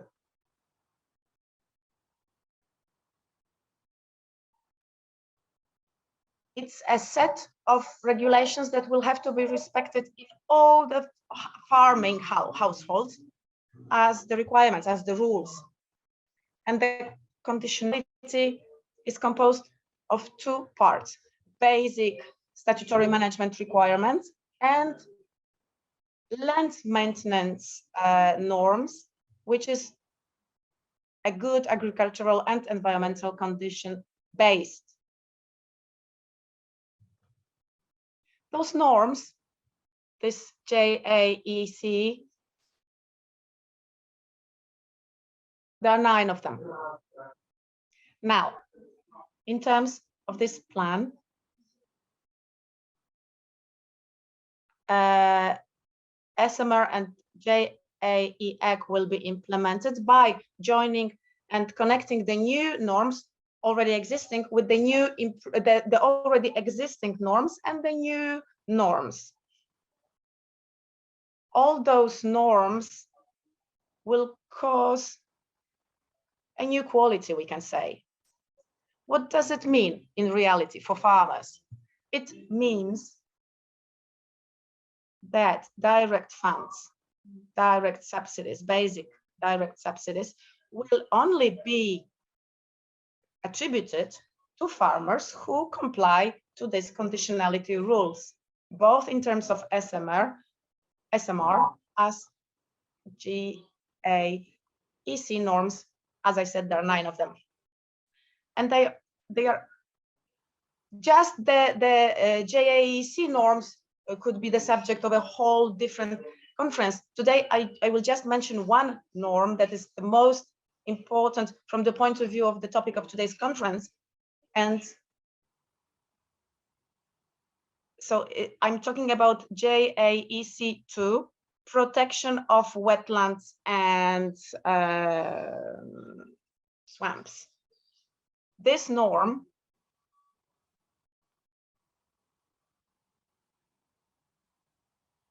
creates a ban of using and utilizing wetlands in any farming way whatsoever. So what does it mean exactly for a farm? On given wetlands and marshes, the farmers will have to obey to requirements that are still not vague and unknown. This norm is going to be implemented by 2025. Of course, changes to the strategic plan will be needed, but what we know for certain is that it's going to be about a total ban of farming on such land and on such habitats. What's the main objective? Of course, the protection of carbon-rich land by protecting swamps and wetlands. This norm will cover organic lands that contain organic matter that is equal or more than 30%, and that thick of 30 centimeters or more. And this norm is to be carried out by protecting the wetlands that have the active carbon activation process and by protecting non-pelt wetlands that are not yet constituting farming land. As for the areas of this norm, it will cover all the farmers that operate in the country. And who will be required to obey this norm? All those farmers that own determined marshes and wetland.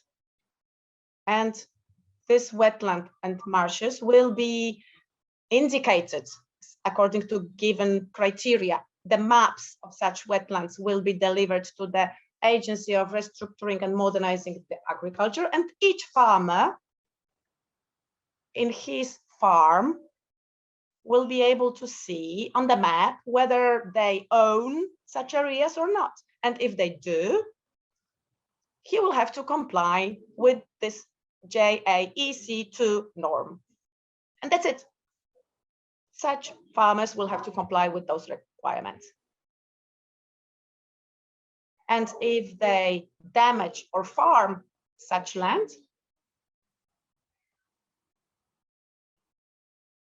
the direct subsidies will be taken away from him, and such farmer will have to return this land to its previous condition anyways. Okay, moving on to the next slide. So what I just said, that GAEC2 norm will be a requirement for all the farmers. So no payments will be made for that.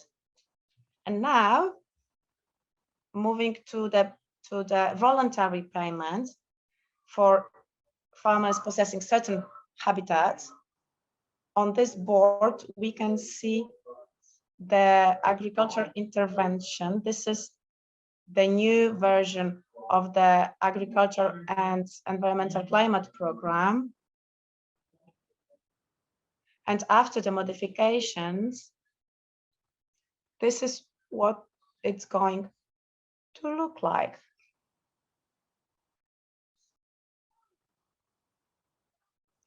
Parts of this program will be moved to different activities, eco schemes, but what's going to remain are the most important sets from the nature point of view.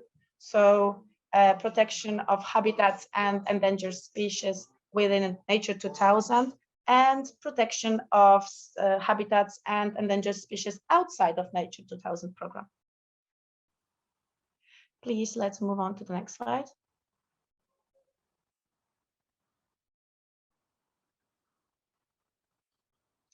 Now, within those two sets of activities, the protection of habitats and endangered species within areas covered by Nature 2000 and outside those areas, of course, from the point of view of the protection of the environment, what we want is to the status quo not to get any worse, or to return those habitats into their previous state. And especially when it's connected to agricultural operations, what habitats will be supported? The same ones as in the previous version of this environmental program. So these are wet meadows, these are floodplains meadows, petlands. And as for supporting the habitats, these are certain species that are listed here. As for the payments, it's going to be ranging from 912 to 1,612 zloty per hectare, depending on what kind of settlement we're talking about. Of course, those rates are just, vague. They are not specific, and they are probably going to change seriously until next year.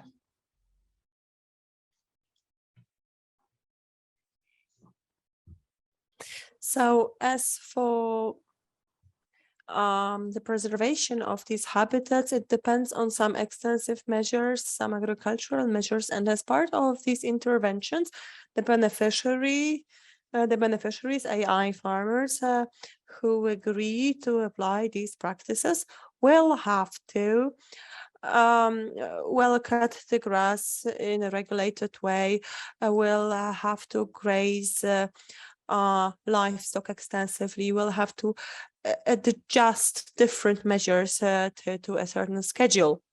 And the scope of requirements is different depending on the object of protection. Of course, it is adjusted to the needs and preferences of the endangered species or habitats concerned. And now,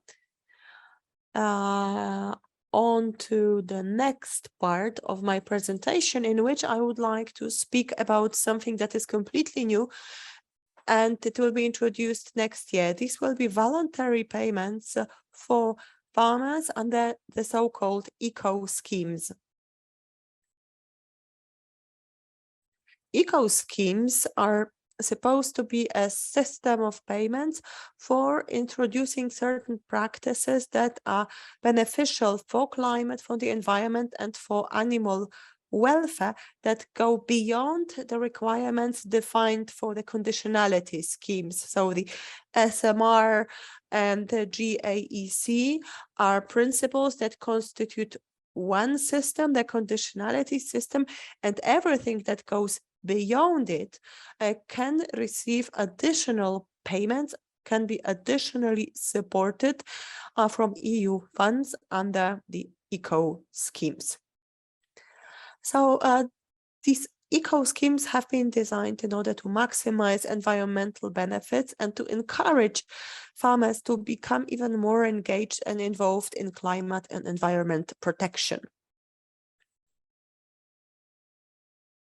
There will be quite a few of those eco schemes, and unfortunately the system is quite complex and might be difficult for farmers to understand. But there is one eco scheme which fits the subject of this conference perfectly. It is called the retention of water in permanent pastures. The goal of this eco scheme is to promote water retention and, in consequence, improve water management and preserve hydrogenic habitats. So, why is it justified to implement this eco scheme in Poland? Well, we know that the share of permanent pastures in Poland is relatively high, and they have a very high significance for the protection of soil and water. We have a large share of Nature 2000 areas in rural areas. We have natural and semi-natural ecosystems that depend on agriculture and forestry. We have small water resources and periodic deficits in precipitation and small reduced possibilities of water accumulation in soil because of the composition of the Polish soils. So it is very clear that we need to protect aquatic habitats, especially those who are predestined or who are well fitted to retain water, or whose condition depends on the presence of water. Water retention contributes to preventing or even reversing the process of biodiversity loss.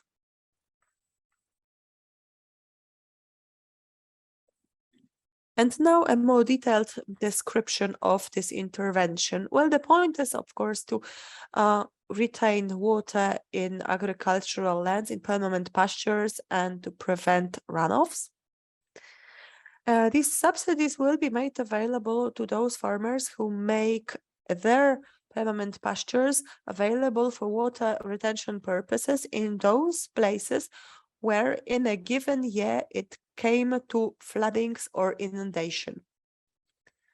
So this instrument should promote water retention, contribute to a better water management and preservation of aquatic habitats. The implementation of the eco scheme will be based on satellite monitoring, and the ministry has estimated that under this scheme, in the next few years, about 315,000 hectares will be supported, financially supported every year. How will the money flow to the farmers? Well, farmers will be compensated under this intervention if they suffer any losses in their production due to flooding or inundation. And the point is to discourage farmers from taking any steps to drain the permanent pastures concerned. Already this year, so already in 2022, a similar measure or activity was implemented under the agricultural, environmental and climate program. So we can say that it is a sort of pilot phase of this scheme. We will see when the year is over how farmers responded to this activity, and starting next year, farmers will be able to use this form support under the eco scheme. It will be an annual program. However, it will not be applicable to all permanent pastures in Poland, but only those which are already covered by direct payments, which under package 4 or 2 of the agricultural, environmental and climate program receive support if,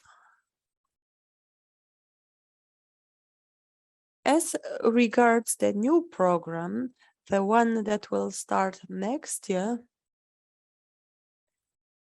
I'm talking about the program for the development of rural areas, farmers will only be entitled to join the program if in their farms or in their land they protect valuable or endangered species on Nature 2000 areas, outside of Nature 2000 areas.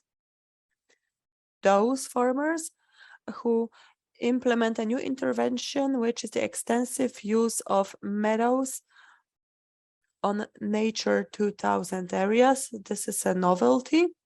And those who implement the organic farming eco scheme and the extensive use of permanent pastures with use of animals,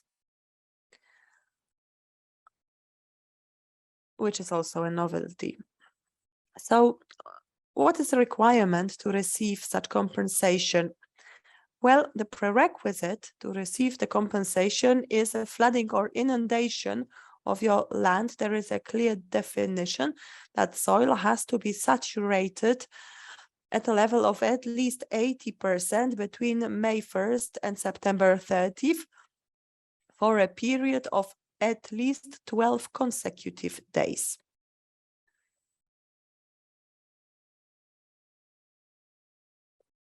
And the fulfillment of these conditions will be analyzed probably by the Soil Research Institute in Puławy, based on satellite images, satellite pictures provided.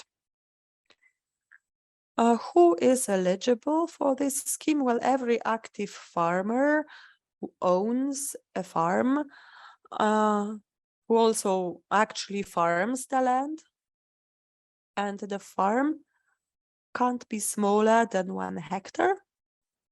Or in the case of farmers whose farms are smaller than 1 hectare, they must receive payments or special support for livestock in the minimum amount of at least 200 euro. Also, the plot of land that the farmer applies for which the farmer applies for support must be at least 0.1 hectares big and must be located on his farm.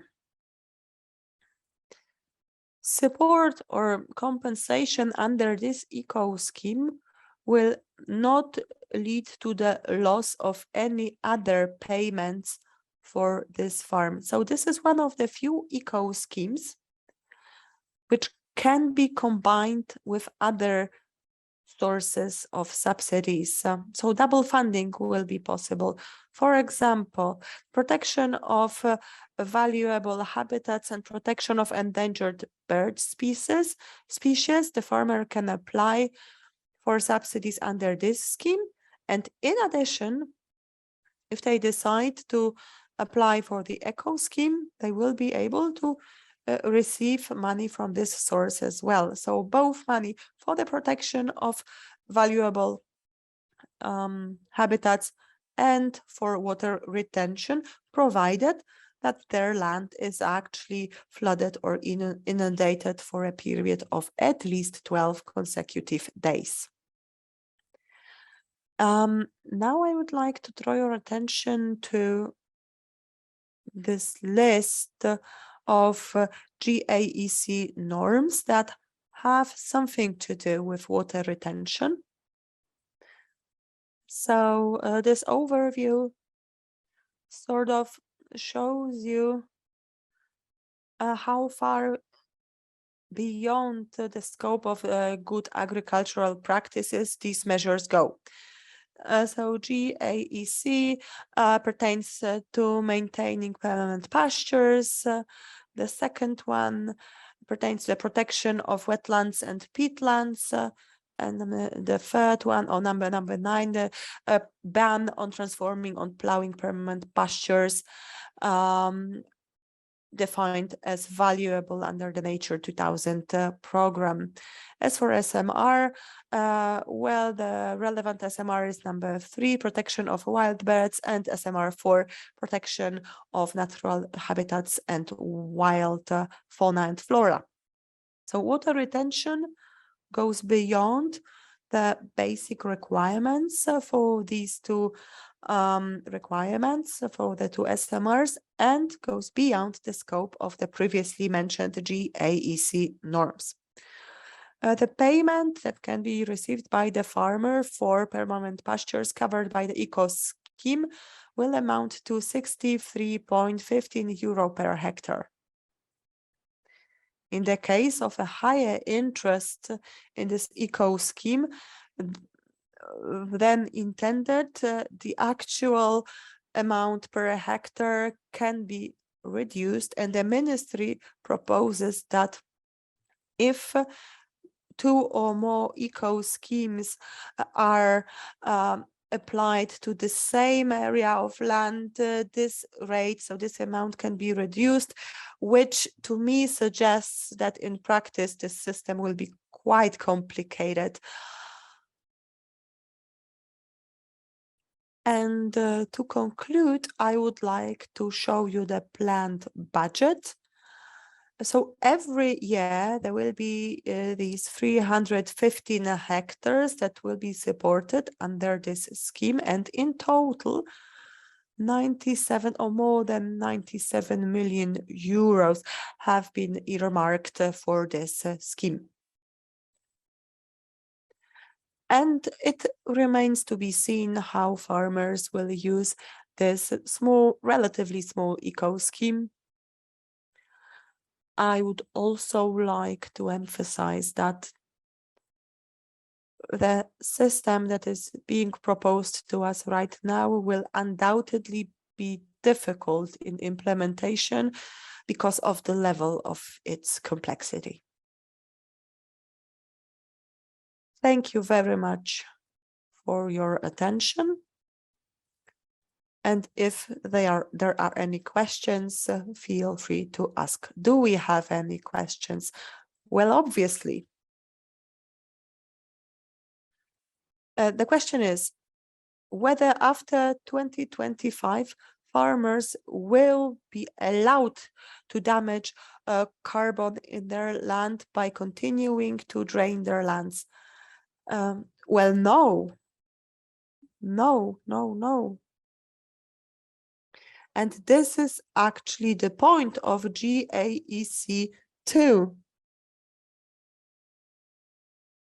So if a certain habitat which is considered valuable is entered into the system, into the database of the agency, and the picture, the orthophoto map, identifies this habitat as valuable, the owner will not be allowed to touch it. If they touch it, if they damage anything, they will lose direct payments. And also, there are quite a lot of penalties that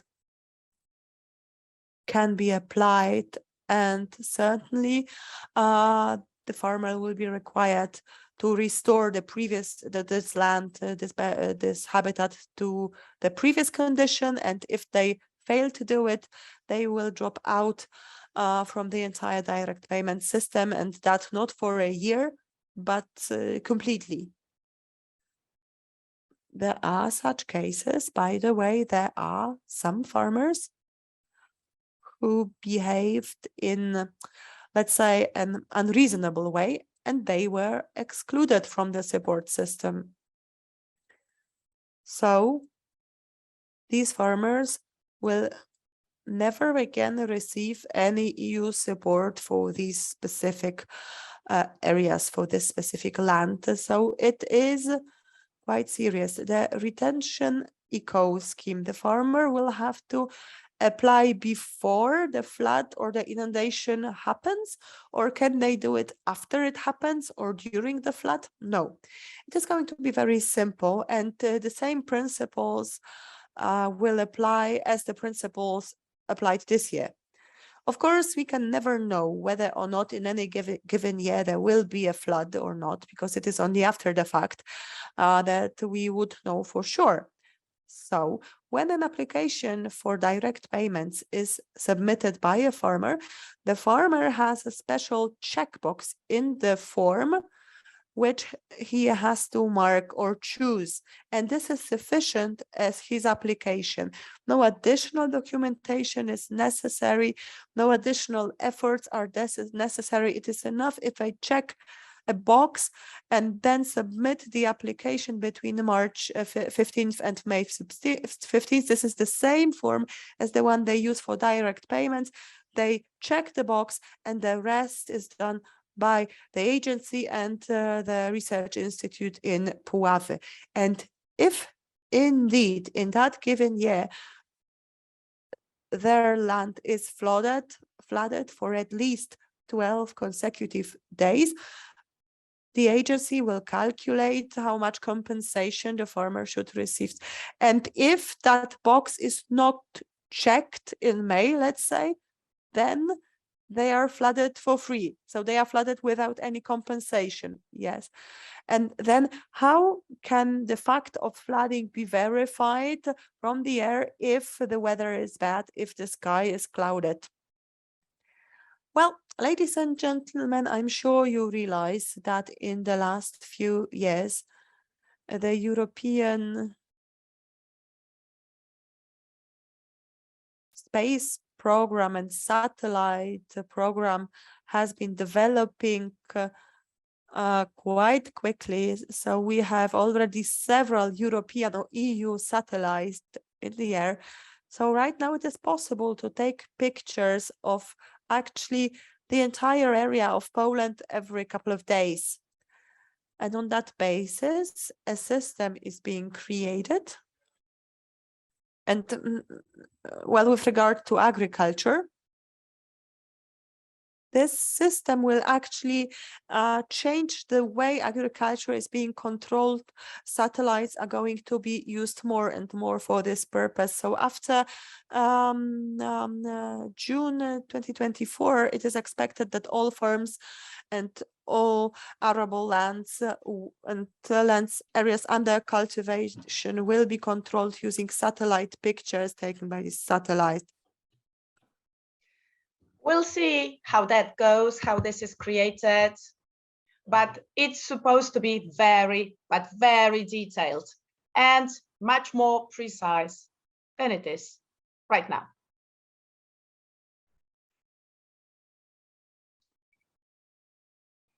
And I will read a question from the chat window. Implementing the eco scheme for water retention was very much limited to places where already are activities, but this will not be advantageous to increase water retention in agriculture. Could you comment on that? Yes, this is what they think. Probably they were afraid in the ministry. They were afraid that if there was no such constraint, it would turn out that the funds disappear immediately, because the funds in terms of 63 euros, it's not a huge amount of money. So they have found for 300,000 hectares. This is not a lot, let's be honest. So I think it's about a limited amount of money. And it must also be said that the new CAP is not richer, doesn't have more money than previous CAP. There is less money in the sector, and various things are said about it, but the thing is we have less money, and it must be stated clearly that agriculture will get over €1 billion less this time.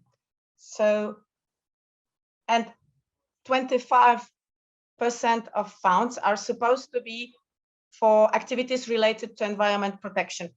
So there are many constraints. Subsidies themselves will be also smaller. We'll see what it looks like. But direct payment, the basic ones, will be of €118, and all the rest will be the additional activities in terms of eco schemes that farmers will be able to join, but this will be voluntary. Now, if somebody cannot fulfill the requirements regarding eco schemes, they will not be entitled to additional subsidies, just to the basic €118.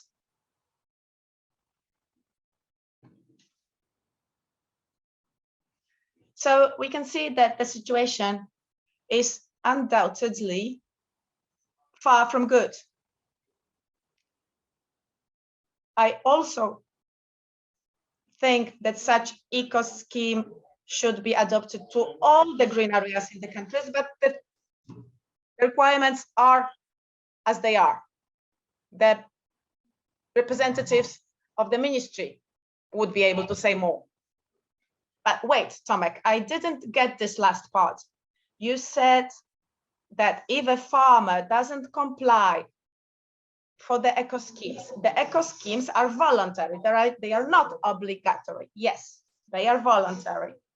So if they are not obligatory, on the basis of what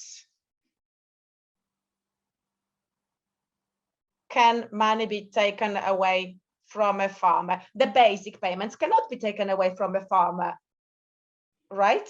No. These are two separate things. Within each eco scheme, there are many of those eco schemes, and each of them has different requirements. And the farmer, once joining a given eco scheme, must fulfill certain requirements on a given parcel, farming parcel. But direct subsidies will be connected with complying by the farmer with the norms that I explained at the beginning of my presentation. And if those two norms are respected by the farmer will get €118 of direct subsidies. And if he wants something more, there is a whole range of eco schemes, and the farmer can join any of them. And one of them is this retention, but there are many. I didn't mention the others because I would exceed my time fully. Okay. So we assume that 315,000 hectares are taken into account each year.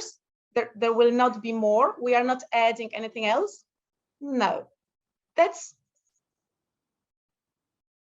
how much money we have. It will be enough for 315,000 hectares, not more. If there are more hectares, then the amount will be dispersed into more hectares, and thus payments will be lower. And if the farmer doesn't comply with one of the 9 norms, will the direct payments will also be taken away from him?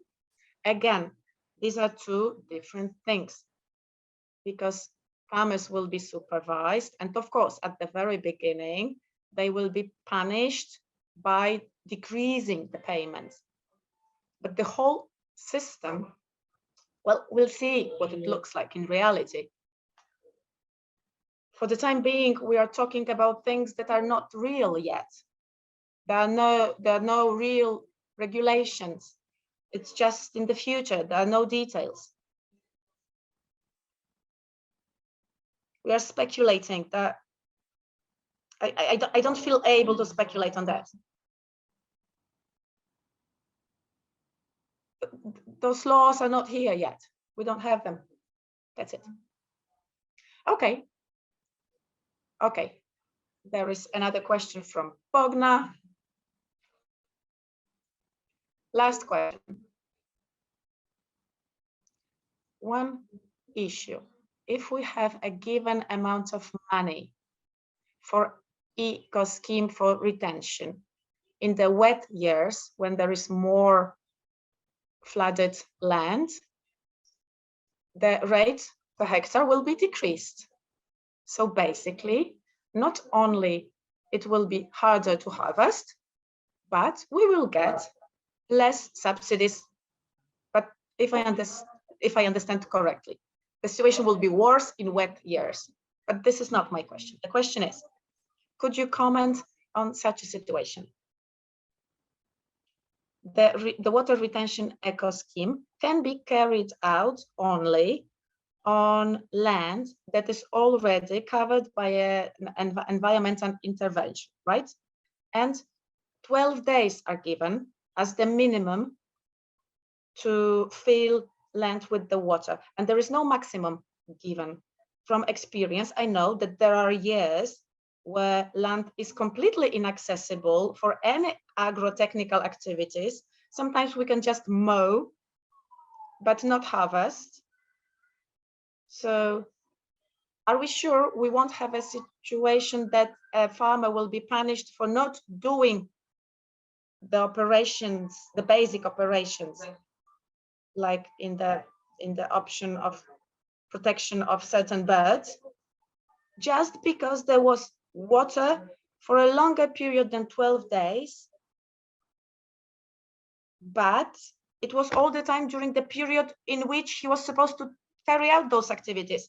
So there are different interpretations of such a situation, and I know cases that non-carrying out of such operation within the period doesn't mean losing direct payments, but I also know situations where it did. They said, you didn't do anything, so you are not going to get any money because you did not carry out what you were supposed to carry out.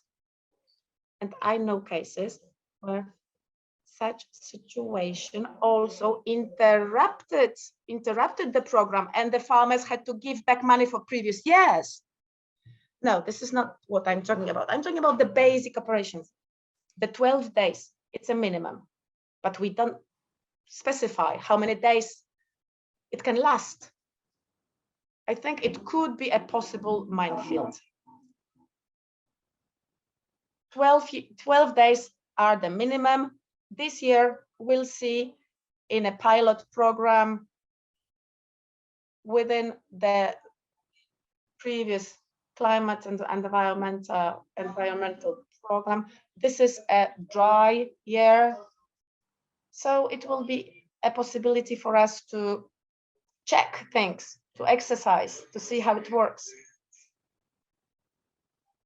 We'll be in touch with the ministry, with the employees who are in charge of this program, and we'll of course pass on any comments that we gather, because we will have some impact on things. And the most important here is to see how things work, to analyze it, and to pass on the information to the ministry, because the agency, it functions on the basis imposed according to the regulation, by the regulations, and the employees interpret things differently. Some of them have one interpretation, others have a different interpretation, and sometimes there are various results.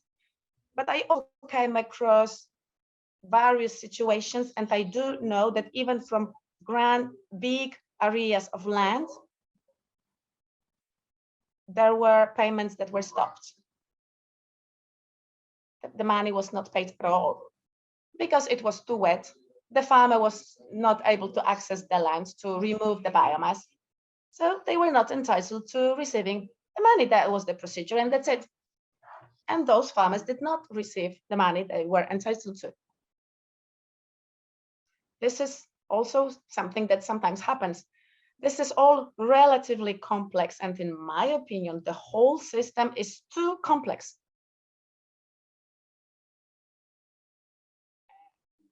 It imposes certain very rigid frameworks for the agency employees to move within, and in those rigid frameworks, they have to operate. And that's why we have to do with such trouble. Undoubtedly, water retention operations and eco scheme are very needed,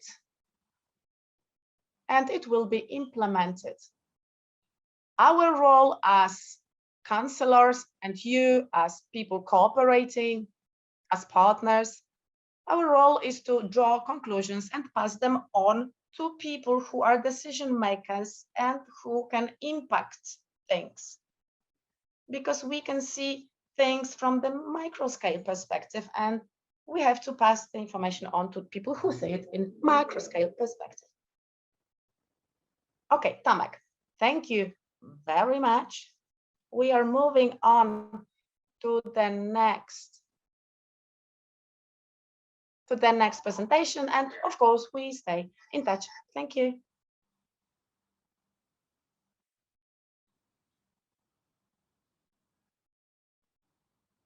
This is life. This is my everyday life.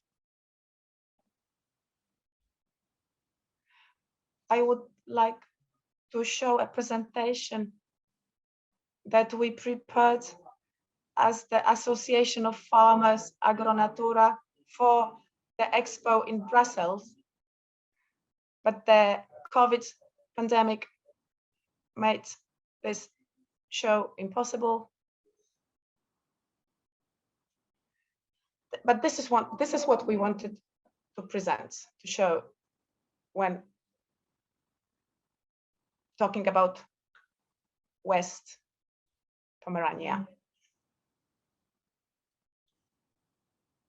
You were talking about the need of mowing wetlands, the bank areas,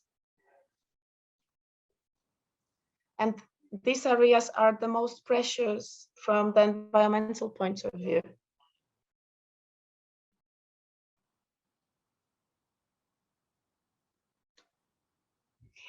A little bit of history. My family in the 50s started mowing grass for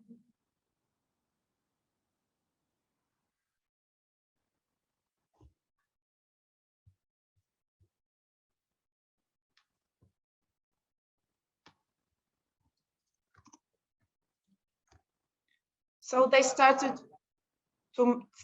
to mow the cane with such equipment, with skites. Even myself, I tried using skites, but of course the efficacy of this is pretty poor. And my family constructed such a machine. It was the first machine in Poland for the purposes of mowing wetlands, cane on wetlands. And then working cooperative was buying this cane and warming houses with it and making mattresses.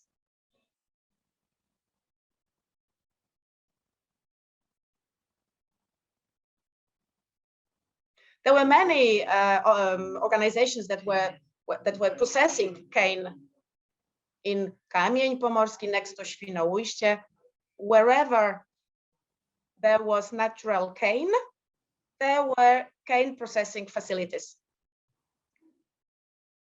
And that's how it started. Moving on, please.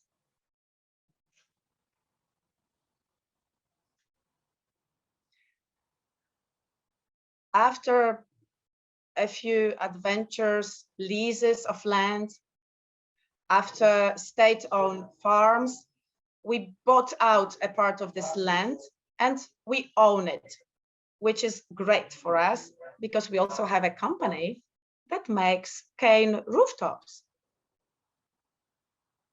So we have our own raw material. We don't have to buy it from China.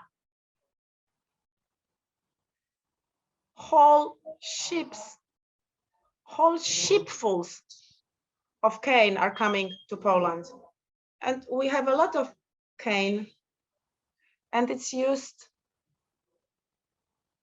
vastly. I was a little bit scared by the previous presentation because maybe a moment will come that we will have to change the way we use our land. 20 years ago, things were different. 18 professors and doctors and other scientists, environmentalists said, do not change the way you use your wetlands on which we farm with my family.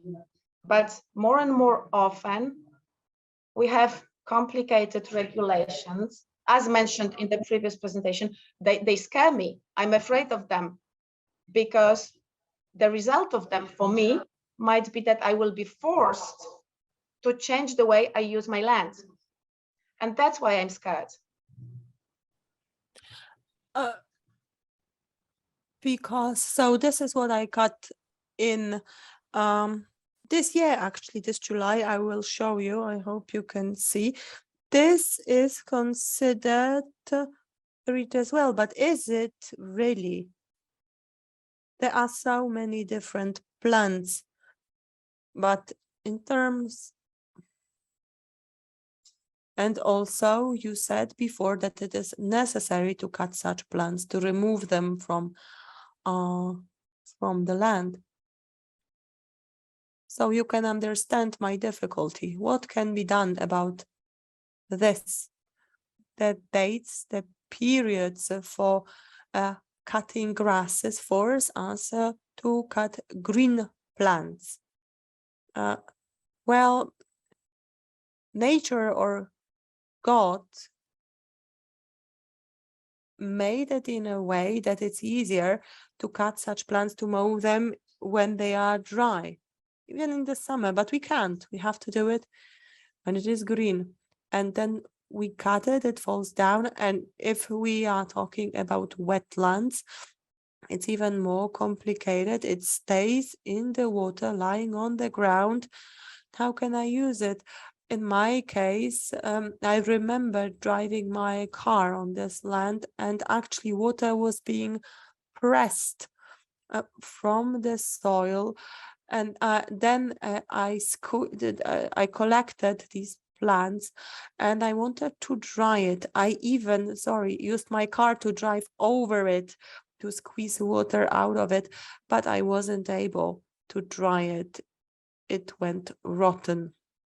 So, and you also mentioned before that you have to be mindful of the kind of terrain you are introducing rules for, because the situation is different in the mountains.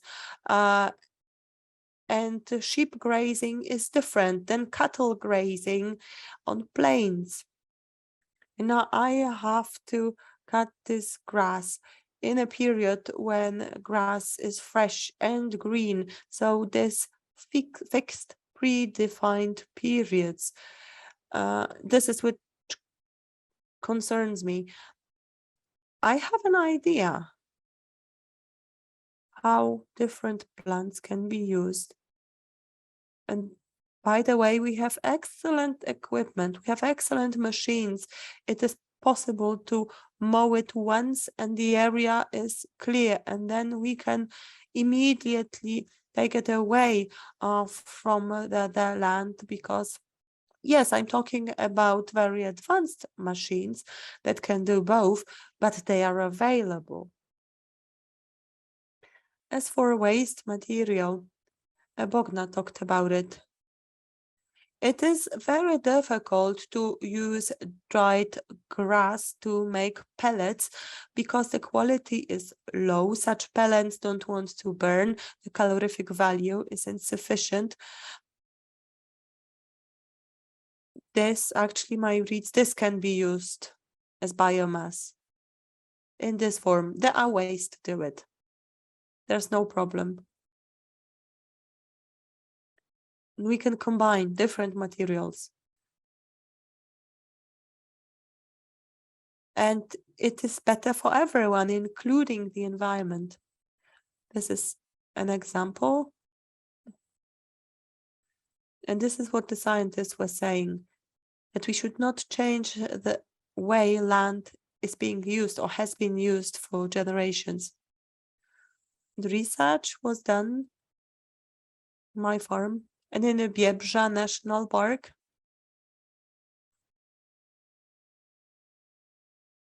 And how some protection measures were necessary to protect the aquatic warbler. By the way, there are periods, predefined periods for mowing land there near the Biebrza to protect the warbler. And it is an important conversation, but we need to rediscuss it. So the dates for cutting grass or reed, for grazing, etc.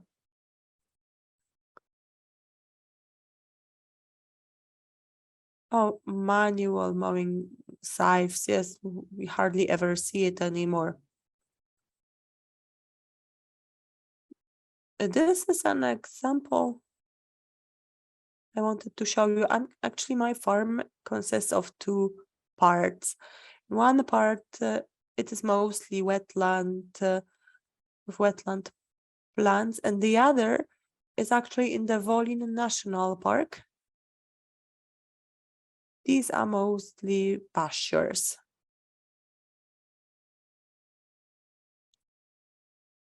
And this is the summer mowing. I see no sense in this operation because really it's just a lot of green biomass. And this field is actually adjacent to wetlands.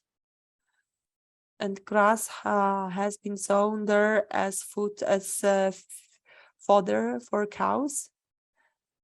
Every year, we have to be mindful of the birds. Sometimes we have to stop some operations forming ballots, for example, because of the birds. So every year, actually, they just pass through these areas. Maybe someday they will decide to build nests, but they haven't done it yet. This is the delta of the Świna River, also previously mentioned in the Wolin National Park.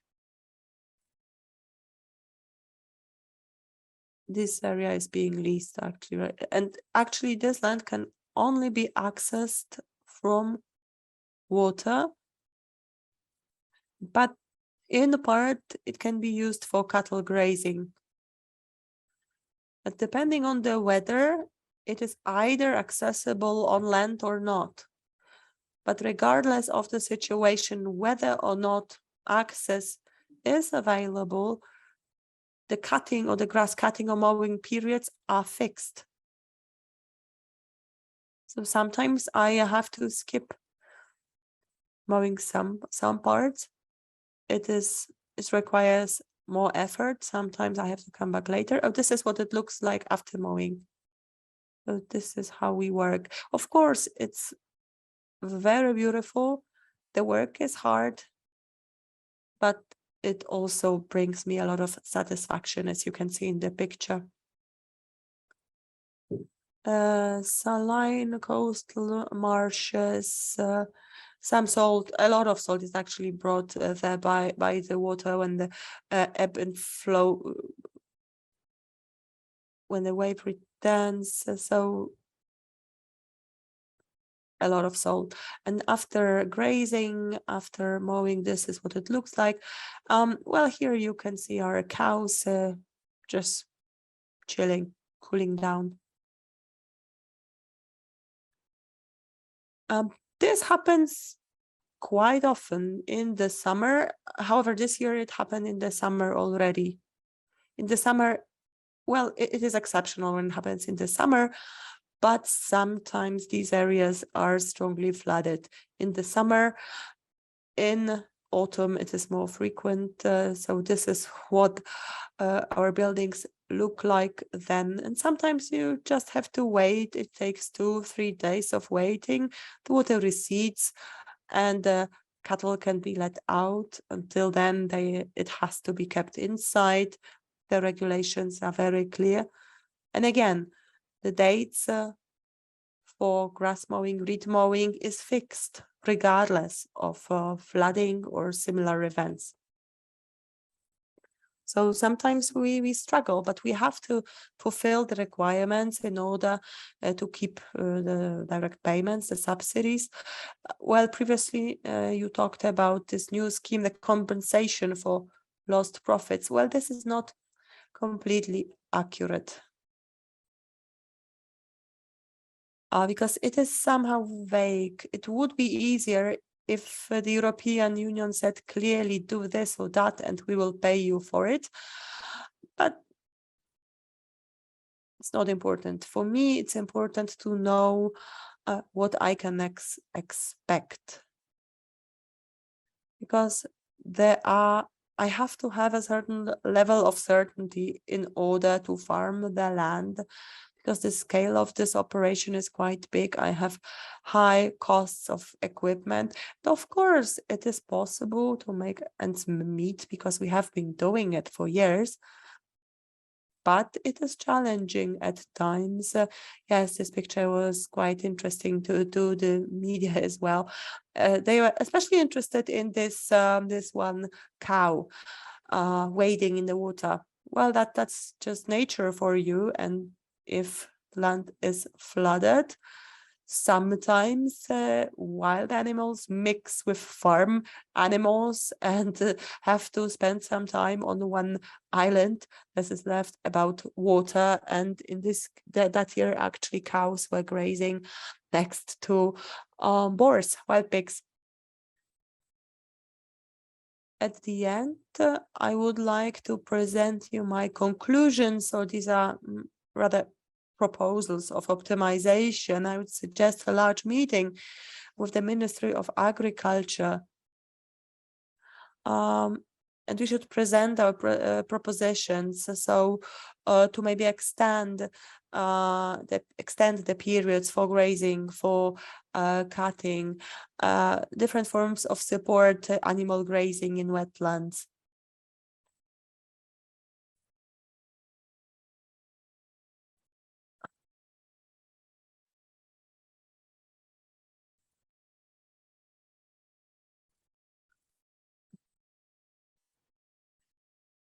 And the programs, this is a general proposal. The programs should not be identical wherever you are. The programs should be adjusted to individual places, to the local terrain. For me, it is actually obvious that it should be done. I think support for the use of biomass harvested from wetlands should be extended because it's a lot of biomass. There's this company, Prihama, they actually mowed grass and reed around the local reservoir. Of course, they were not able to cut everything, but the majority.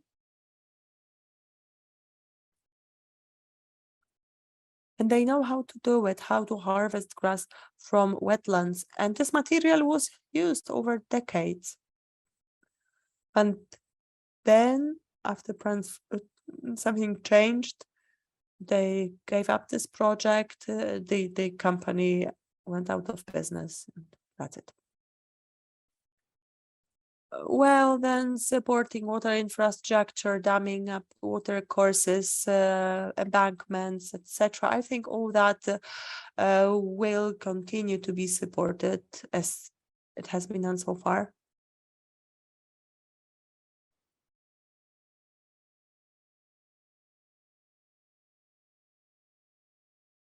And it was another example. I was mowing an embankment and I had to stop because there were some birds. Oh, it's just not important. So why do we build such infrastructure? To protect the nature, or so that the agency, that the government agency is happy because the statistics are okay?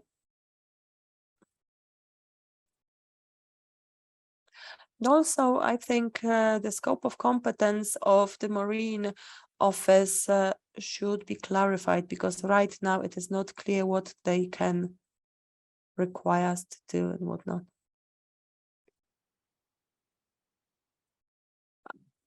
Actually, there is this plot next to my house. It's relatively small, 5 hectares, where cattle grazes, and the people from the Marine Office come in and tell me I've been doing everything wrong, not the right number of cows. They are grazing all wrong.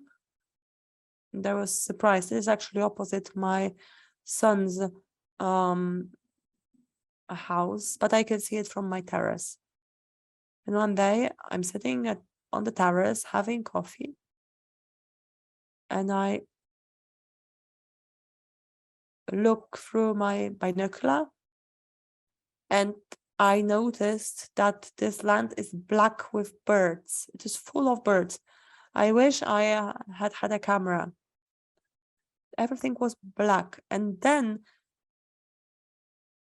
of course, I wasn't able to identify individual species, but I'm sure there were redshanks, there, ducks, lapwigs,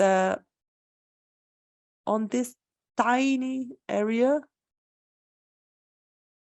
where no proper conditions of the agri-environmental programs met, and yet the birds were there.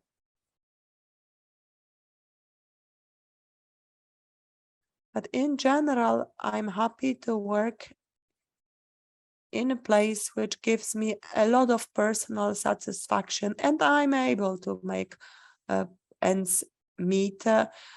This is not only due to the materials, to the possibility to sell wheat, but because we do a lot of the work ourselves without unnecessary consumption of energy.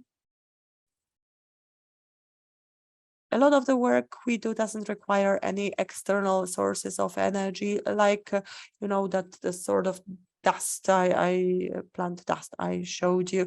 If anyone is interested, I can show you how we process it. It's very simple, and then we just burn it in the boiler. So I would really like to encourage you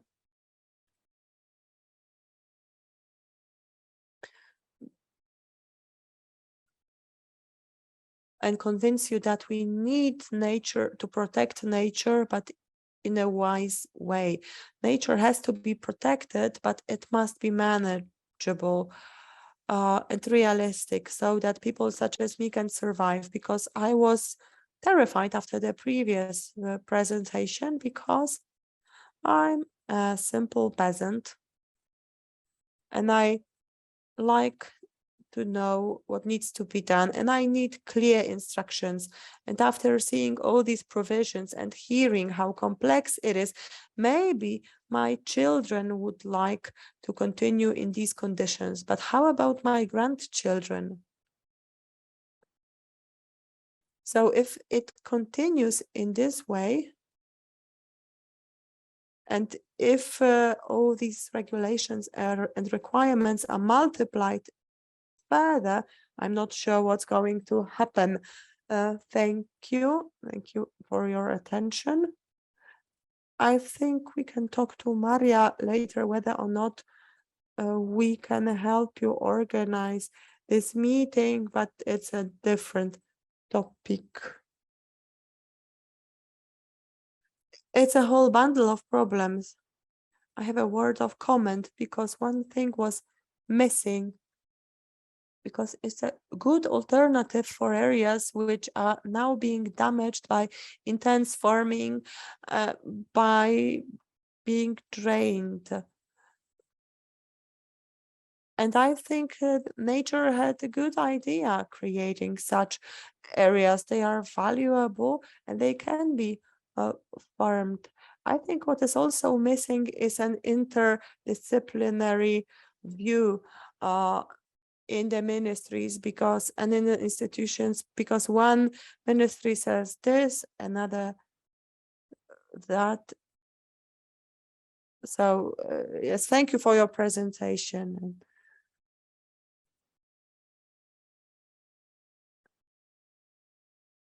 I'm sorry, I can't hear the speaker anymore. He's too far for the microphone.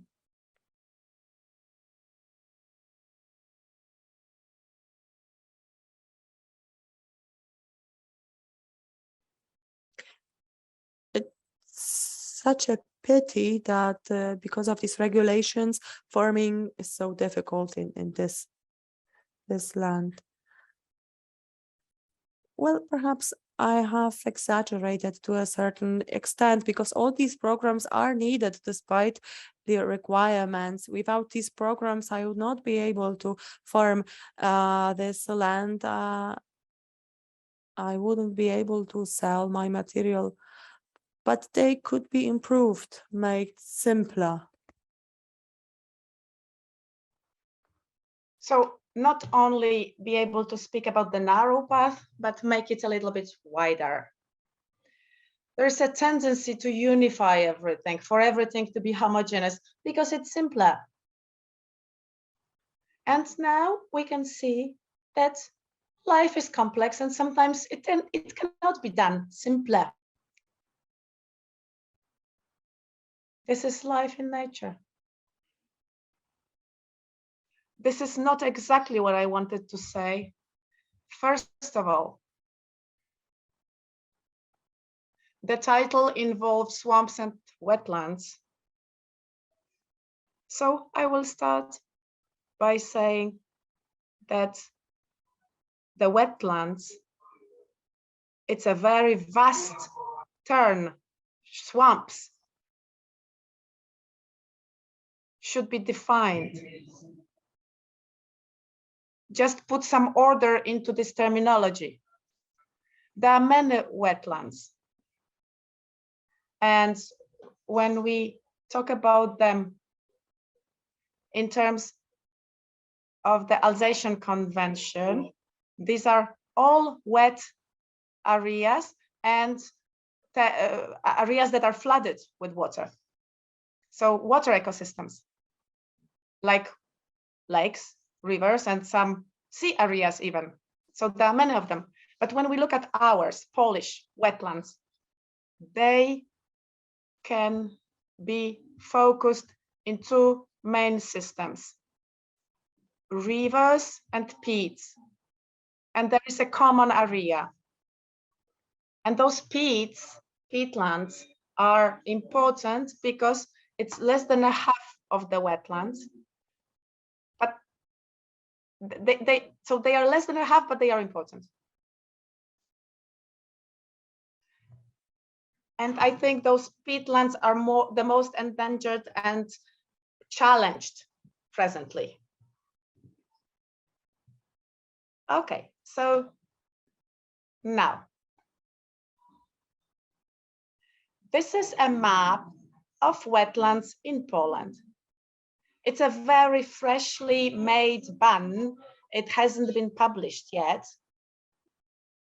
It was done within the project of the strategy of the environment protection for the General Direction for Environment Protection. This is based on data for that wetlands and forests. So various data was used to create this map. It's updated.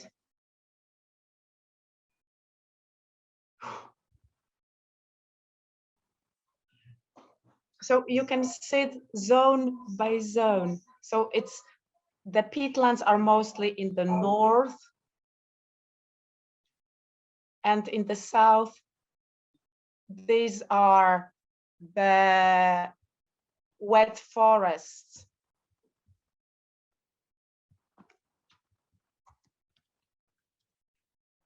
So what we can see in the south are rather riparian forests. Now, I wanted to show you what it looks like. This is a nice species with wide leaves.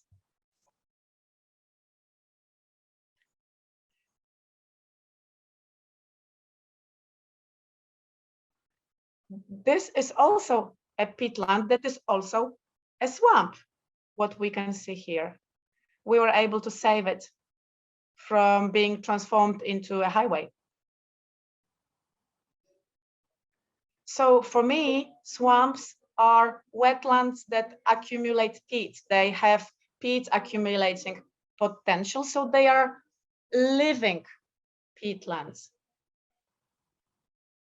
Sometimes they can be inactive temporarily, but they will become peatlands. They have potential of becoming peatlands. Or they are in the regeneration phase. That's also possible. So a swamp is an ecosystem where there is enough water and the level is fixed enough for the peat to be created. And peat, everybody knows, these are that organic remained, maintained thanks to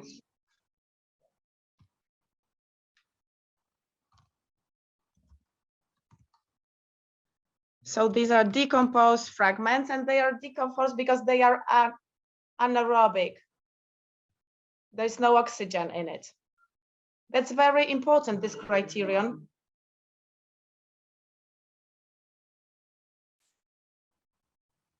Even if we reduce the amount of water slightly, the oxygen will be able to penetrate, and this capacity of creating peat will be ruined.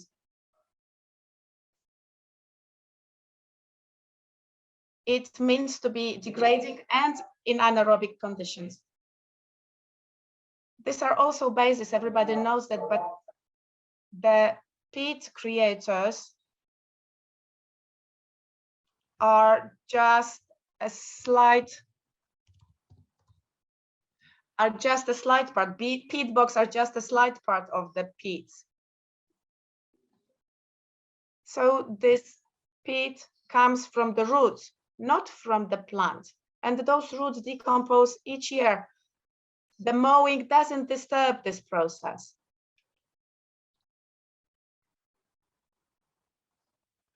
So the biomass, it's not being removed, and the peat creating process is not disturbed.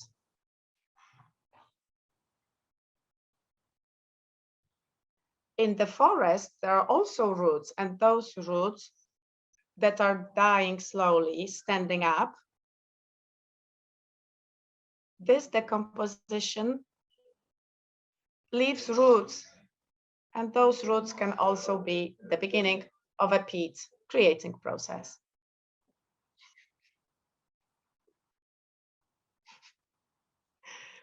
Here we can see the sequence of types of different peats.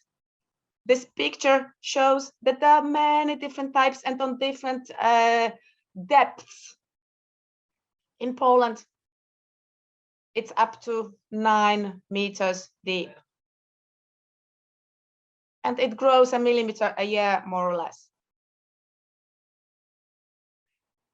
And now a few probably known numbers regarding our own Polish milieu.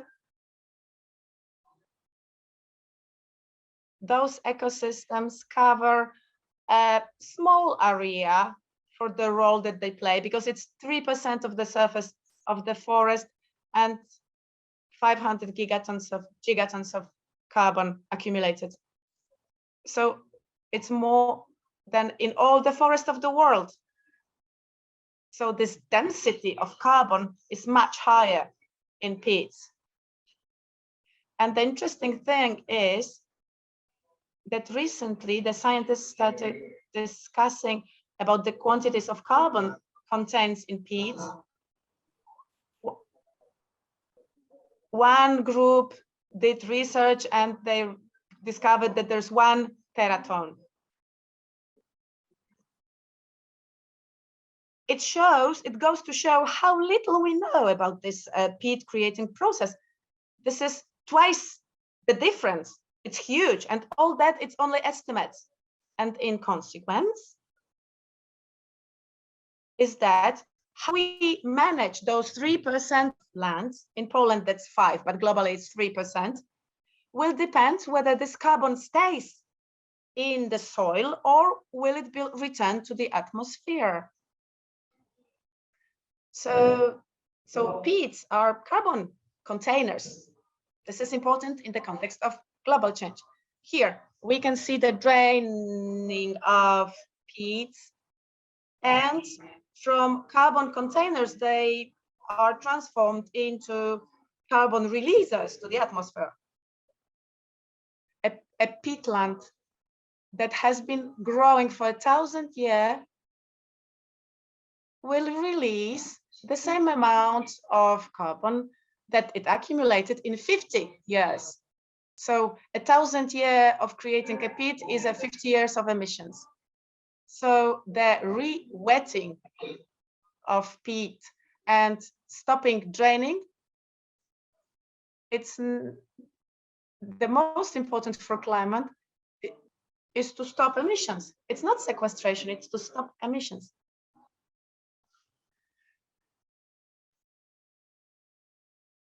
So the drained peatland, so 0.5% of the surface of land, is responsible for 5% of emissions. Now, we have 2 areas in the world when those emissions are especially high. A dozen countries.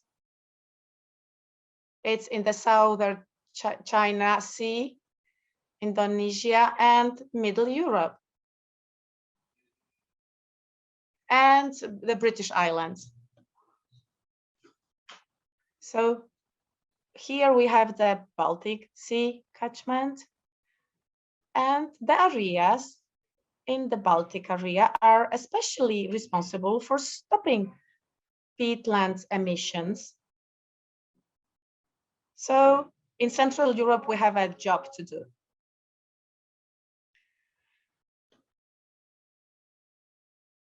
So this material comes from a swamp and marshes organization. And here we can see that the darker the color, the higher the emissions, the carbon emissions, annual emissions. Here you have the data for annual emissions. So along with Belarus and Germany and Finland, we are ahead of this peloton. What we can see here, so the darker, the bigger participation in emission of the agricultural sector, because most emissions, of course, are caused by farming, by converting into farming. So wetland and forest converted into farming is responsible for the highest parts of the emissions.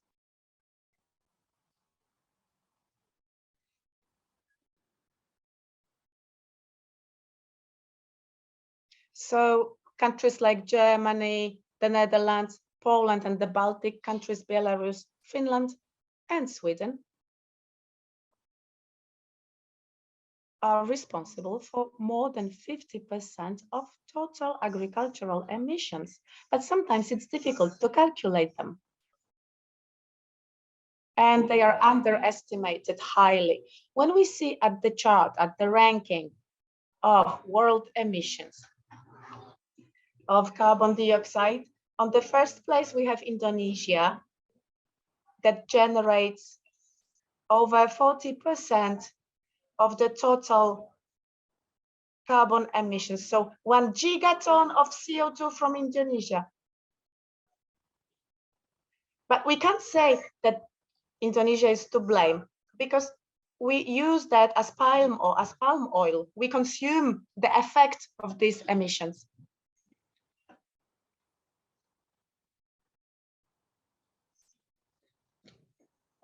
Number 2 is Russia. Russian emissions are also in the Baltic catchment, quite a lot. I don't know exactly how much, but a lot.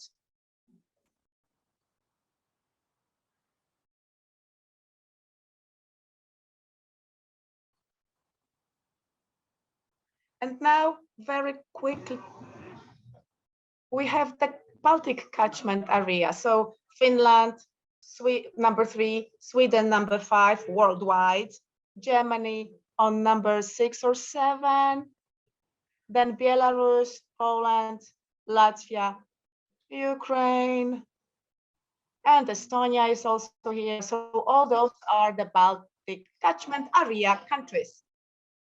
If we dealt with the problem of emissions from Baltic peatlands, we would be able to solve part of the world emissions problem. When we take a look at the map of Poland, in green you have peatlands. Maximum 50% of them are in marshes. Probably Mr. Alfred's peatland is in that category. Most of them are drained. And they were drained in order to be converted into meadows, grazing areas, and farms. Here, it comes from the project, from the strategy project. This is the map of the humidity of Polish wetlands, all kinds of wetlands. Yellow are the ones that are over dried, and the green ones are the ones that have proper humidity. You can see how little of green we have here. Not much, right? A little bit in the Polish area. Okay, so what does it look like exactly? These are the example of the intensely used peatlands. This is the Łeba Valley. The peatlands are completely dry.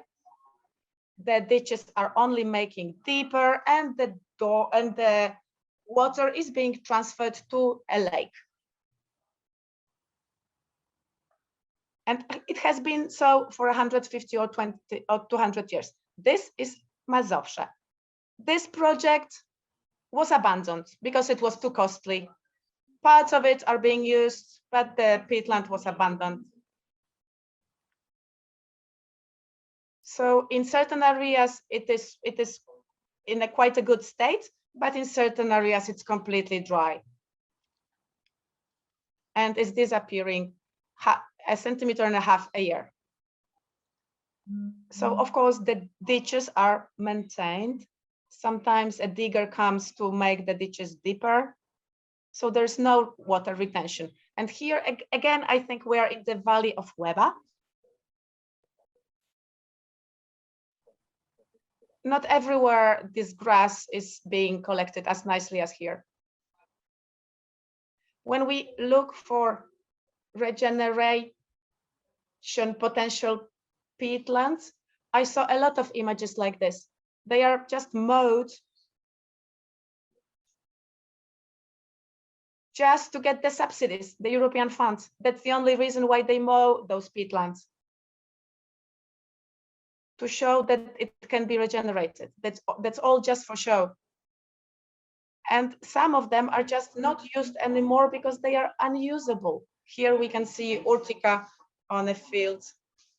There are still huge emissions, like 25 tons of carbon dioxide a year. This is an area next to Warsaw.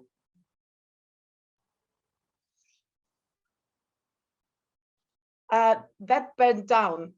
sometimes it just goes on the surface, the fire, but when it gets into the pelt, it becomes horrible. The carbon retention potential is completely destroyed, and the water retention potential is completely destroyed. It will not stop the water. And here you can see the digger that's creating new ditches or recreating the ditches that are already existing. So it's just forcing the activity on wasteland, on peatlands that are already waste areas. Just to show you the degradation of peatlands, you can see peat extraction activities. And now, emissions. Our main way of Okay, so this is this relies on data from IPCC report. This is for the continental climate, so between 17 and 29 tons of CO2 per hectare. There is a very interesting battle going on that subject, because there is a conflict between the Nature 2000 protection plan, and because this is a peatland that was drained in the 70s, and there is a conflict between the document which states that water relations cannot be changed, and other provisions. It applies to 14 hectares. And many farmers decide not to use any payments and mow the grass anyway. There was supposed to be a meeting in the ministry on that subject. Somehow it hasn't happened yet. And if we are able to find an understanding on that problem, it will be an unprecedented win.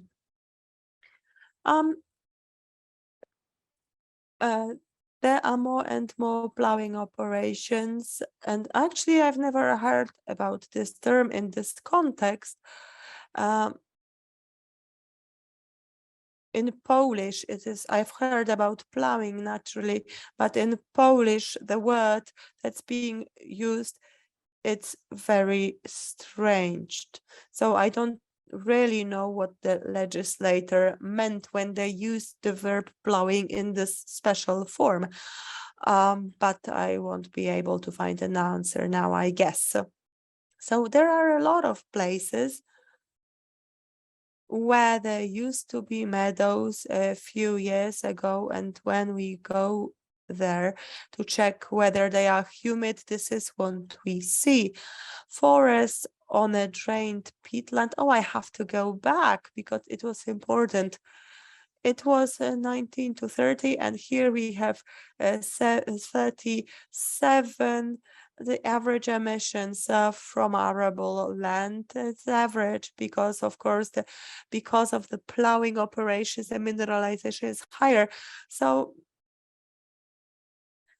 the provision on the protection of organic soil and peat by avoiding ploughing, well, not sure. It's counterproductive the way I see it.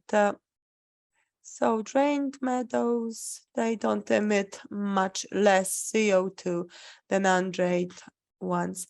Forests, the average is relatively low.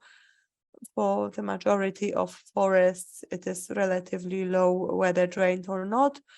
But German studies show emissions that exceed 20 tons.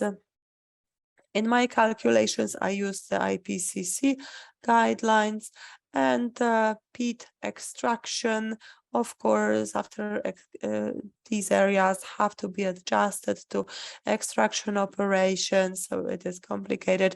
In terms of the average, inside to average, it's relatively low, but the total extracted peat is seen as emissions outside or that's removed from the initial location, so it counts as emission, but in a different location. So naturally, the emission is much higher per hectare, and I calculated it for Poland compared to the total peat extraction fields, and I ended up with 270.9 tons of CO2 per hectare per year. In summary, this is my summary based on this document. I did it on the request of WWF because they needed a report about Polish peatlands to create a report on Polish agriculture. I used the IPCC methodology and the available data, and this is what I ended up with. It's 34 million tons of CO2 equivalent that is being emitted by Polish peatlands, which constitutes more than 10% of our total reported GHG emissions.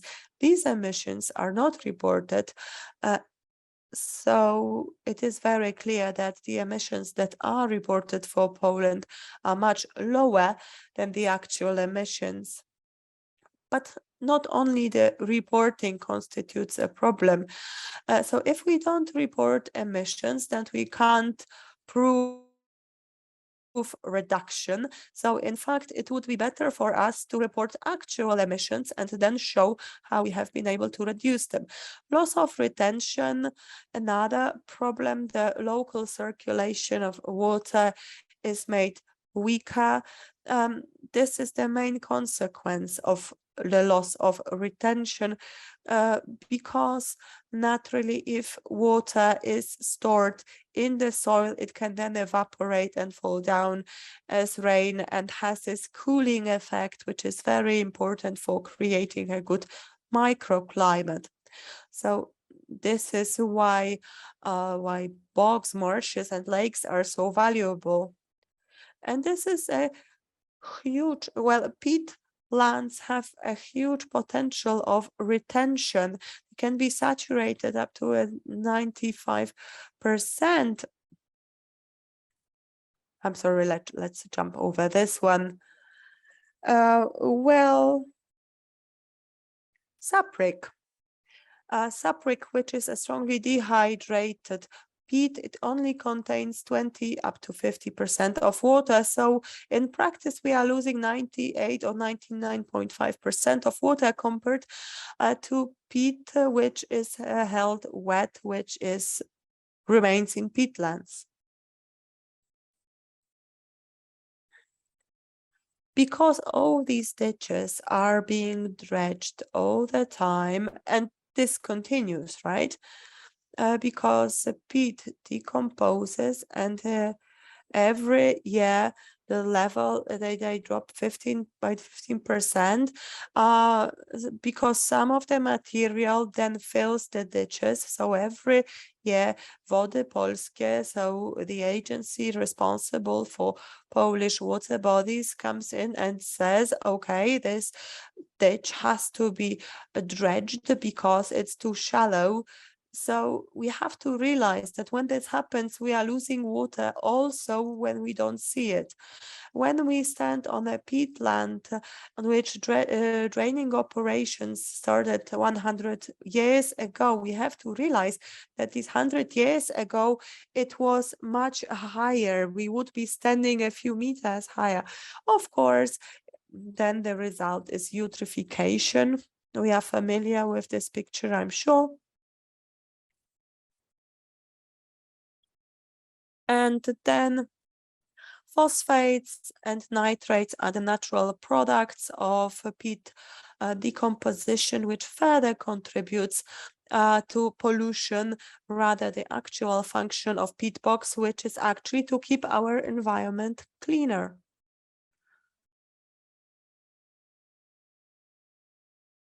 This leads to further eutrophication of the Baltic Sea, which is one of the seas in the world in the worst condition. Of course, the degradation of peatlands is not the only reason. Intensive agriculture is another one, a stronger one. But eutrophisation and the peat bogs do contribute.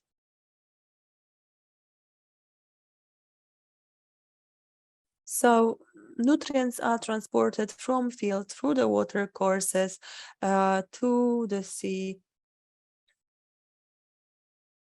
And we know how it works. And if it comes to inundation, then phosphorus is deposited on the ground. You all know it. These costs are further increased by the cost of all species that we lose due to the degradation of peatlands. I think I should rather be showing you animals than plants. So this is what I'm going to show you. Not all these species are endangered at this point in time, but all of them need wetlands and need peatlands to live. We can also express this loss in money. Last year, actually for the last few years, we have been exporting our hay to Sweden, which is the best proof for me that this hay, it is valuable. On the Polish market, you can buy a ton of hay for 300 zloty, and looking at the average productivity of drained peatlands, you would only make 600 zloty of a hectare. So it has nothing to do with the actual value. We make a little bit more on the extraction of peat. 1.3 million cubic meters of peat are extracted every year from an area of 4,400 hectares. Not all these fields are active, so not everywhere is peat still being extracted, but this is the total area, which gives us a mean value, average annual value of 40 zloty per cubic meter per year, which gives us 12,000 zloty per hectare per year. And how much does it cost us to lose all this water? I applied Mateusz Gregoruk's method to calculate this value. I compared it to the cost of building reservoirs. I don't know how much it costs, but Mateusz knows. He has made all the calculations, including the depreciation. He was able to estimate that losing retention at a level of 4,000 cubic meters of water is in no way comparable to the amount of money we can make on selling peat. If we look at the costs of CO2 emissions, we will realize that average emissions from meadows multiplied by the costs of ETS certificates on the European market, based on data from this spring, when it was €5, I think. Now it's different, but the difference is not significant. So the cost of maintaining such a meadow on a drained peatland is about 13,000 zloty per hectare per year. And how much money, and the cost of peat extraction, 120,000 zloty per hectare per year. Of course, nobody pays for it because farmers do not have to pay for their emissions. Industrial plants do. I don't know why. So what do we have to do? We should keep the carbon that's still underground. We must not build additional mines. We must use regulatory instruments and money to introduce large pilot projects to show that it really pays off to keep peatlands wet. And these are just some examples. This is a large restoration program from Belarus. They restored swamps there. Belarus is a country that can be proud of rather few things, but this is one reason to be proud of. I know that some peat from Belarus is being sold on the Polish market, but due to some steps that were taken, it was possible to re-wet large swamp and peat land areas. Maybe I don't know what stood behind this decision. Maybe certain people were arrested. I don't know. Polish projects on a comparably smaller scale as an area of 15 hectares rather than several thousand. So we need to increase the scale. Paludiculture, the idea behind paludiculture is not always friendly to the environment, because paludiculture includes intensive farming. So even if we decide to farm on swamps, but do it intensively, it will not improve the situation. Mowing, of course, can be seen as paludiculture, but it is different. I think this is what should develop. I do hope, however, that we will find ways for mowing grasslands, wetlands to be cost efficient without subsidies. Products that can be made of wetland plants are multiple. These are just a few examples, and I'm sure you've seen more interesting examples. This has already been discussed by other speakers. This is an example from Denmark. Odense is the name of the river, and I carried out botanical monitoring operations that they restored the meandering rivers that used to exist there. It was done some 18 years ago, before there was dried peatland there. Then it started working again. The delivery of phosphates and nitrates to the Baltic Sea was reduced. In terms of water runoff, it is still relatively high, but these plants, you can see also it's beautiful poppies, they naturally grow there. So when we look at in terms of biodiversity, unfortunately, it remains relatively low. So if we took, I don't know, a part of it 4 by 4 meters wide, we would find maybe 4 or 5 species. In the nature in Poland, these would be 20 or 30. But well, there are some losses to using this land or having used this land intensively and drying it for several decades. Micah mentioned these articles in her introduction. They discuss this study that measured in whether or not people are prepared to pay for renaturalization of the landscape. And it's really interesting to see that more and more people prefer to be surrounded by natural landscapes rather than more organized ones.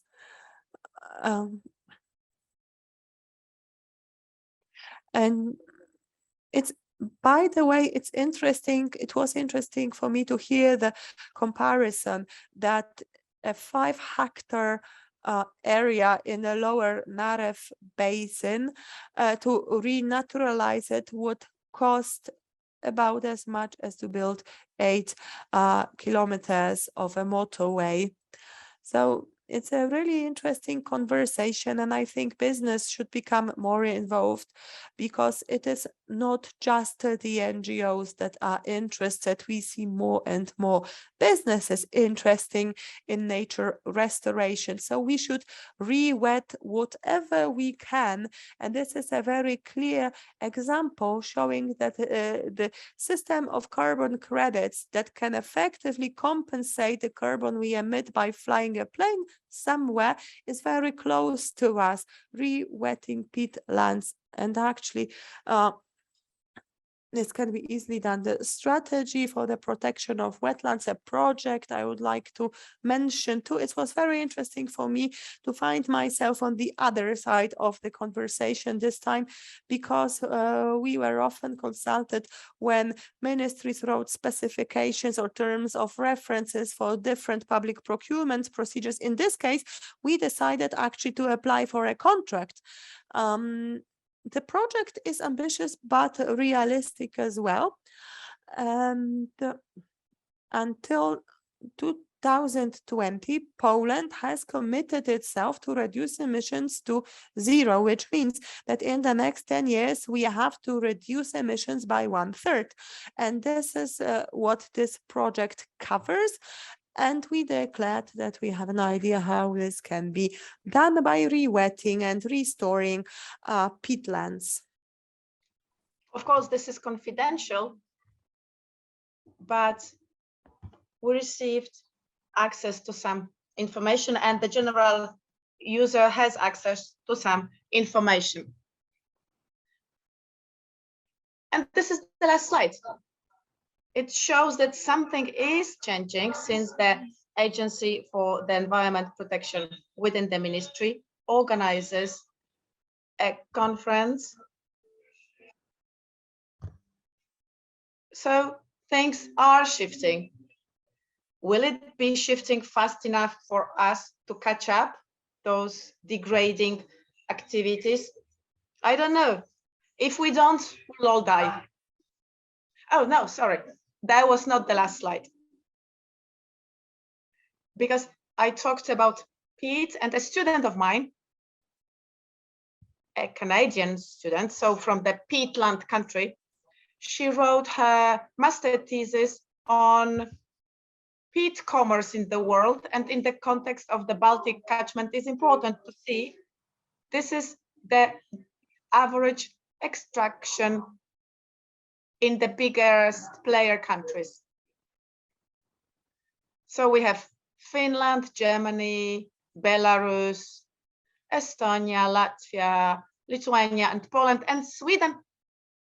For the 12 countries,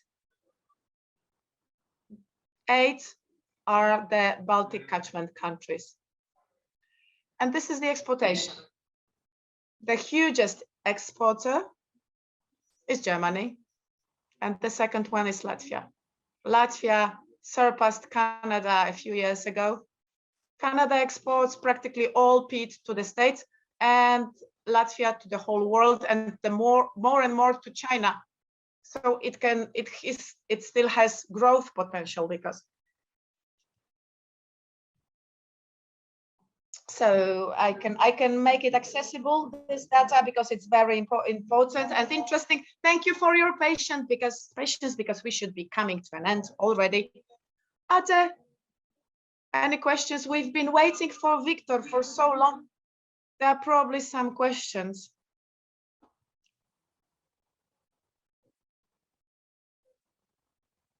Everybody's tired. I can see everybody's tired. What's the chance that this protection strategy will be adopted? It is adopted, but in which form? In this form, the chances are 0. It passed through the level of consultations in the Ministry of Agriculture. So I'm sure there will be modifications and we have no impact on it anymore. But I think if the level of ambition will be reduced, we still need such a strategy. Well,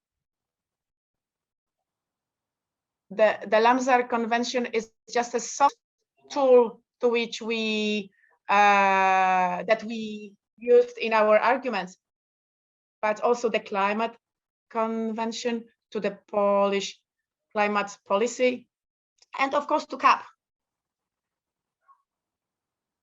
So we have some strong arguments.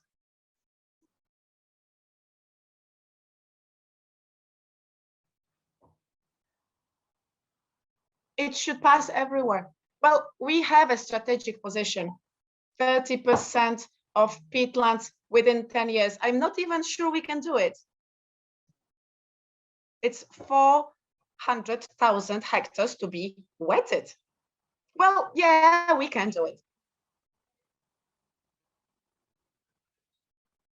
This is doable because when we were draining 5 times faster. So if we were able to drain that fast, we are able to re-wet everything just as fast.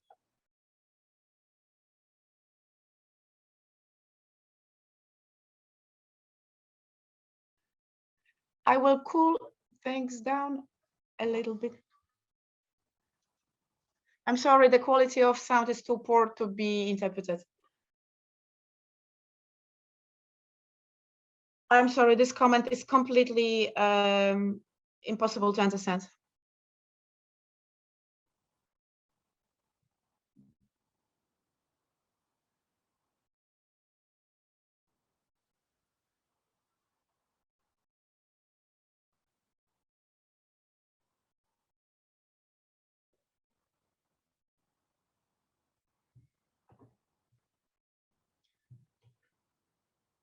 Well, we had to identify financial instruments for this strategy.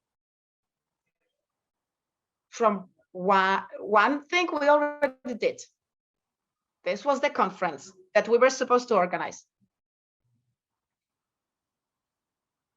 But seriously speaking, the fact that the program was adopted, I'm talking about the program of renaturalization of surface waters, that already means a lot.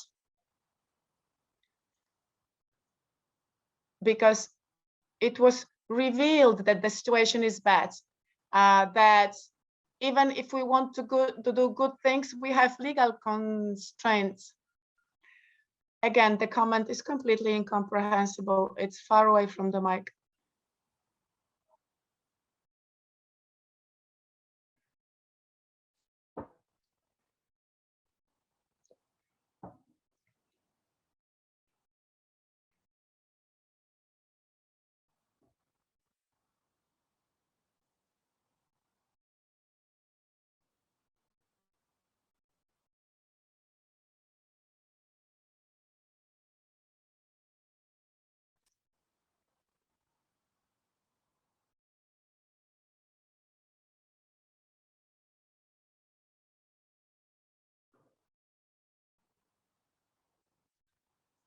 Okay, I'll say another thing.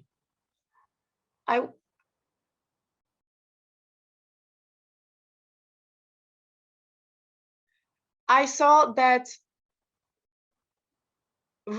farming peatlands are the central point of our conference. I don't think we have to mow everything. I think we need passive nature protection, like coming back to the original state and leaving things like they are. This will stop emissions, and we will redirect peatlands to the succession paths that will make it possible in a few hundred years will be valuable again. And we owe it to nature. I think farmers should get subsidies for land that they don't use, which are, and this land is needed by nature. So if the new CAP will have subsidies for reforestation, why there's no money foreseen for the land that is to left untouched? Because this is the same basis as for reforestation. So that it's like several thousand per hectare. I don't remember how much. On the same basis, there should be money for farmers. It doesn't have to be forever, but for a given period of time, to just repair a wetland, to restore it to the original state, and then nature will take care of it. And of course, there are problems in terms of buying back the land.